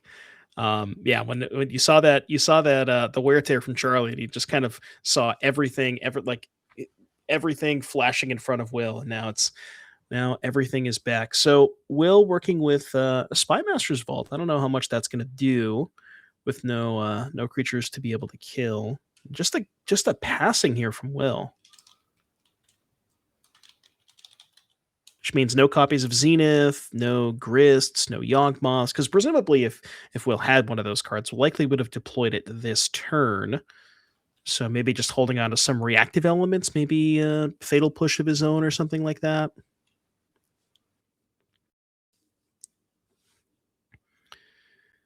See, Charlie looking at a Sacred Foundry, which goes to the graveyard off the parlor. We'll take a draw step. See at least an Ocelot Pride for Charlie in hand.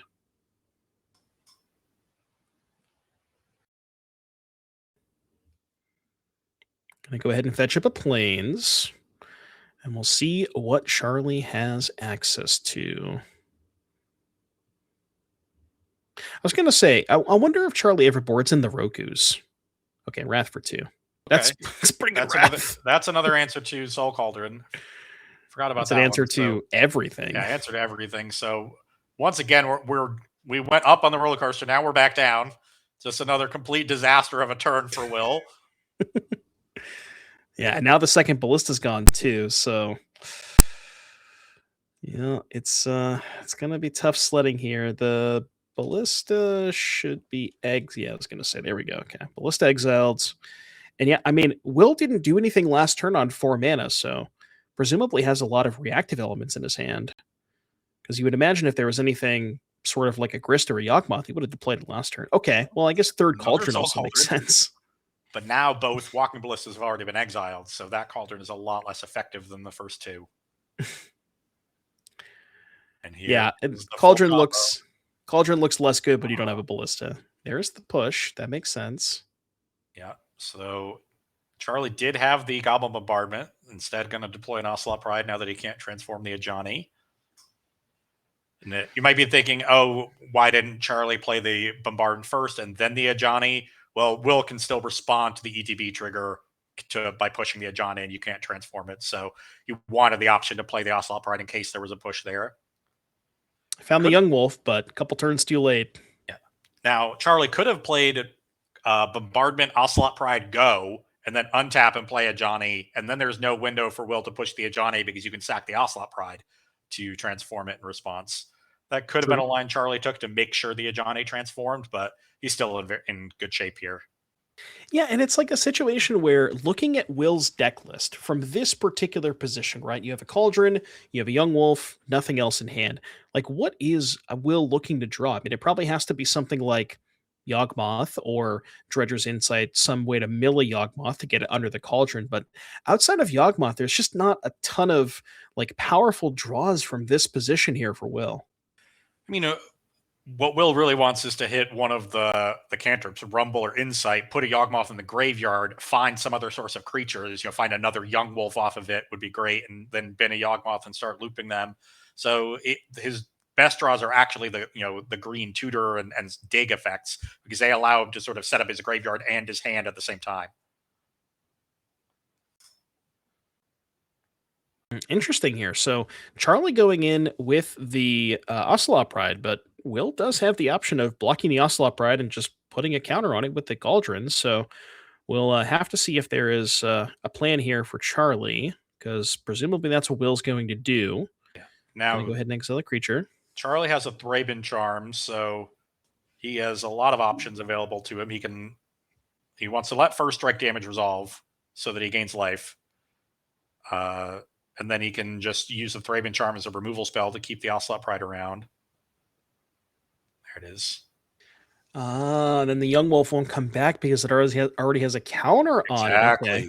Very, very good place here from Charlie. So, and there's the Bombardment. This is 8 permanents before the trigger, so not quite getting to the City's Blessing. Just 1 cat coming. Now, Will did find a Yogg, which is pretty good here. Yeah, it's a good start. I mean, it would have been a little bit better if he had the Young Wolf in play, but still, still not bad. Charlie has a lot of great draws here. Flage, would be good. Galvanic Discharge would be good. Johnny is incredible, but can't attack with just the 3 creatures. He wants to trade boards. See, he's holding it close to his chest. It's hard to get a good idea. This little face down card. What did Charlie draw? That is the big question. Presumably, maybe nothing too crazy. Because like you mentioned, if it was any one of those cards, a Johnny, Flage, probably would have already been slammed. So, and Charlie just going to go ahead and pass it back. Put a counter on Yawgmoth. Does Will find? I mean, I guess, dare I say it, is Will's best draw at this point Young Wolf? Young Wolf, Greensun Zenith, Malevolent Rumble. Yeah, it does have a lot of the other ways to find Young Wolf. Yeah, Grist would be pretty good here too. Grist, sure. Have plenty of good draws at this point. Yeah, the amount of good draws really unlocks once you find the Yawgmoth. Yeah, and anytime you have the card your deck is named after, usually it makes the other cards better. That is true. That is true. What's the card that Charlie's deck is named after? If it's called Boros Energy, I guess Gadasouls. Yeah, and Gadasouls makes should we just call this deck Boros Ajani? I don't think that would be a bad name. Boros Flage. Yeah. Boros Arena. Okay, Beseiju is the draw for Will, so he gets to deal with the Bombardment in response to a Johnny. That's clutch. Which is big. Yeah, that's huge. Because that means the Ajani can't flip. There is no way for Charlie to try to nickel and dime the Yawgmoth a little bit.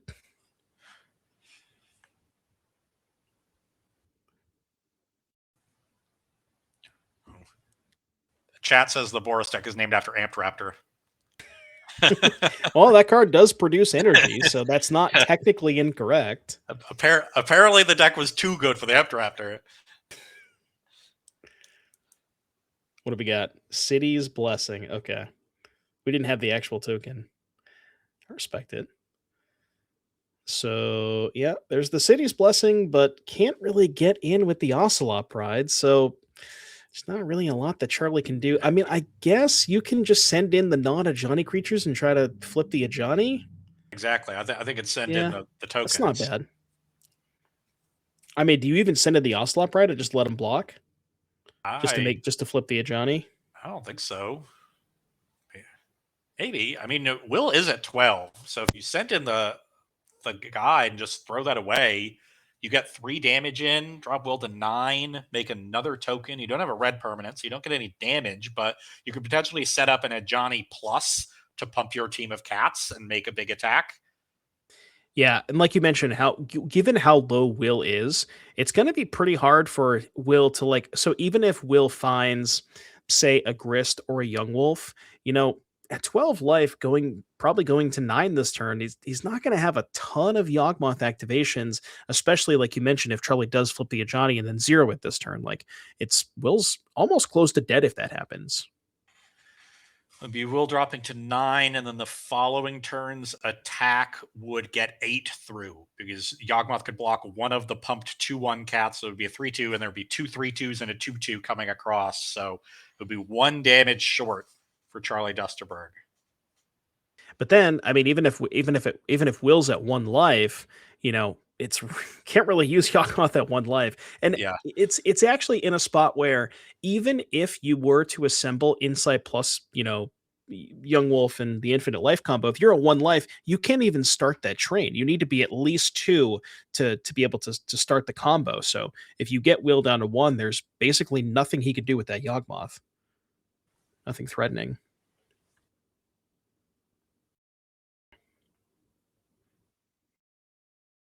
Yeah, Will really thinking through this combat phase.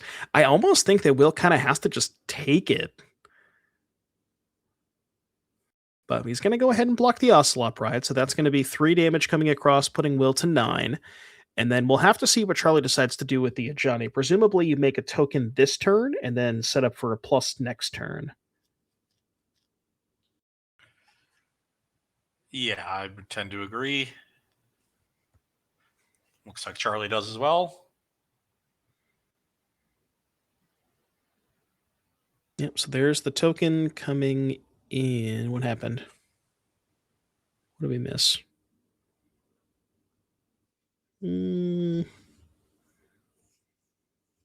Not sure we missed. So I think Will's going for Spy Master's Ball. I guess it's a question of timing.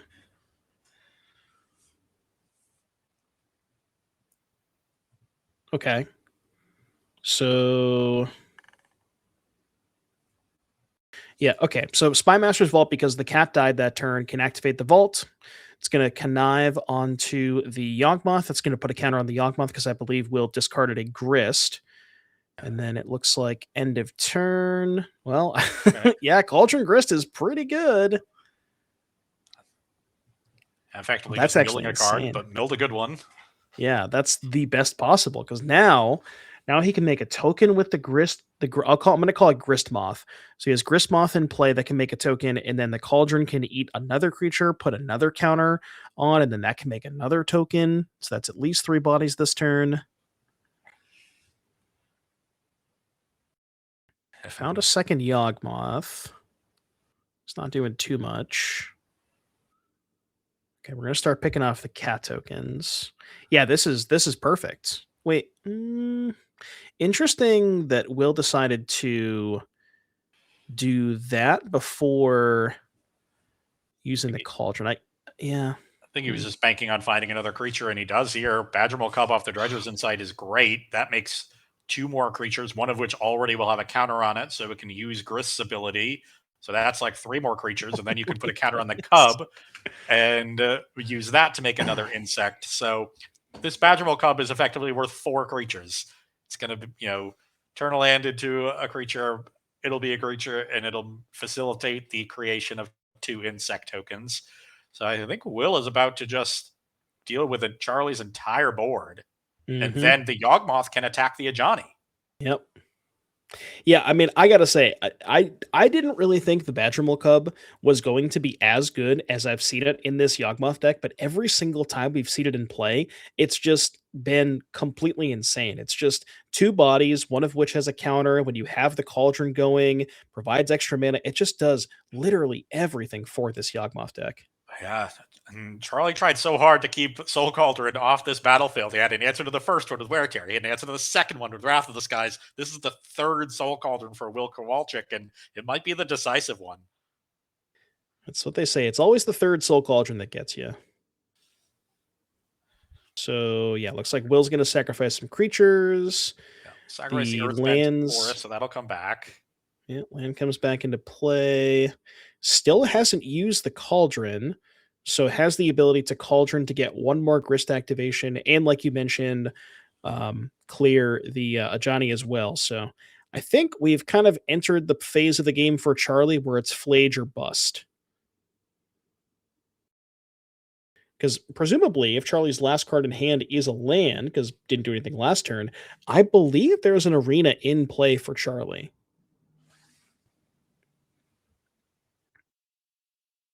Okay. So if Charlie's last card was a land, then draw Flage, 7 mana, Flage plus flash it back. So That's 3 Flage triggers. That's just 9 damage. Even if the Flage gets blocked, that'll be enough. And there wouldn't even be an opportunity for Will to exile it with Soul Cauldron. yeah, because you would if it's a fetch land, you would just fetch first and then Exactly. go from there. So Okay. Badgermole Cub gets pumped and finally makes another insect. So yeah, and then assuming I'm guessing Will probably wants to kill that Ajani too. So Yawgmoth's going to come into the red zone. this is just Then attack it's- Johnny Pass. There's no reason to Yep. get overly cavalier with your life total. Nah. The creatures are not threatening attackers anymore. The Badgermole Cub, blocks the 2/1. I got to say, you know what looks pretty good on this board? Can I get a Wrath of the Skies? Is that possibly Charlie's last card? I mean, he didn't cast it last turn, so That would basically reset things. both players in top deck mode. I couldn't get a good look. Wait, hold on. I want to say is his hand might actually be Flage plus Wrath. Hold on, I got a glimpse of it real quick. I think if you were a Charlie fan and you could pick what his hand is, you might pick Flage Probably plus those two Wrath. cards. Oh my Yeah, god. there's the Wrath. Woo! Charlie, X equals 4. Oh, My Will can goodness. cash in a couple of these creatures to draw some cards. And if you're sitting in Charlie's seat, you're like, surely he doesn't have the 4th Cauldron. I've answered 3 of these things.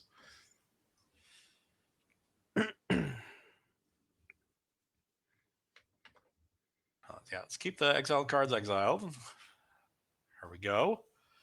All right, now Will has, a reasonable number of cards in hand. Let's see what he can do to rebuild. But if Charlie's last card in hand is Flage, that's going to win the game in 2 turns. It's pretty good leftovers. Or just next turn if he draws a land. Yeah. Treacherous Insight. Wow, Surgical came in for Will. Yeah, Will picked up a copy of Young Wolf, which will give him a little bit of life, but presumably not enough life to survive the Flage, because he'll still just be within range of taking 3 hits if there is a land from Charlie. What an absolute roller coaster of a game.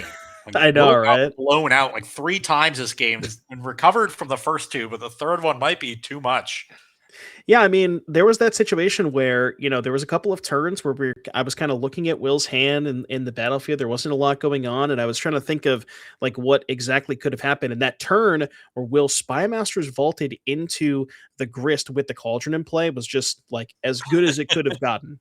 And then, yeah, just from there, like that was able to kill the Ajani. Just like these swings back and forth are crazy where it's like Charlie answers Will's whole battlefield. Will answers Charlie's whole battlefield. Charlie answers Will's whole battlefield. And it's Okay. just... Looks like it wasn't Flage in hand for Charlie. So now Will just gets to kill the blocker, use Spymaster's Vault, and start trying to limp across the finish line with this motley crew of 1-power creatures. well, they could be bigger if he does find the 4th Cauldron, although 3 of them down. If you're sitting in Charlie's seat, you're like, I answered 3 of these things. Come on.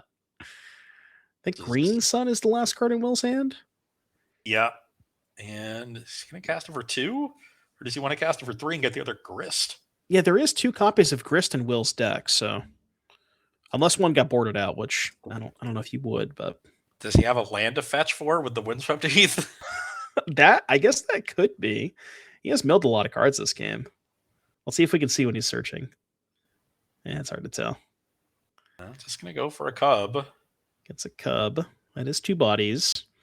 Oh, I love that. Yeah. The surveil value. Oh, yeah. You want to kill my creature? I'm going to get a surveil. Okay. Charlie immediately fetching. Land 7. I think he did have Flage, but when he saw the surgical, he was just waiting for land 7. Yeah, there's the Flage. Patience from Charlie Dusterberg, and the Flage will end this game and match.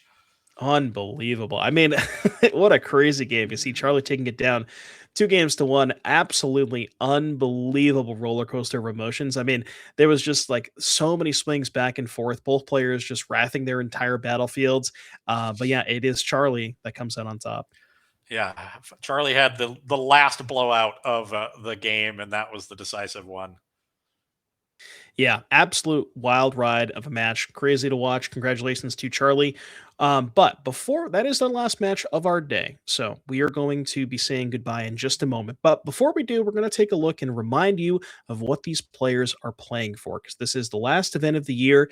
You see the prize pool here. First place gets you a cool $10,000, as well as a Pro Tour invitation to the first Pro Tour of next year, as well as a 2026 Champs invite. You see the cash prizes all the way down to 24th just for showing up. $400 and $50 a win. And we'll also have a slide to show you all of our lovely competitors who are here this weekend. Every single one of these players, these are the best of the best. So if you want to watch the highest level of competition throughout the NRG series, you're not going to want to miss tomorrow's event. So I believe that is going to do it for us here in the booth. We'll see you back here bright and early tomorrow morning. Thank you all for hanging out, and we'll see you tomorrow.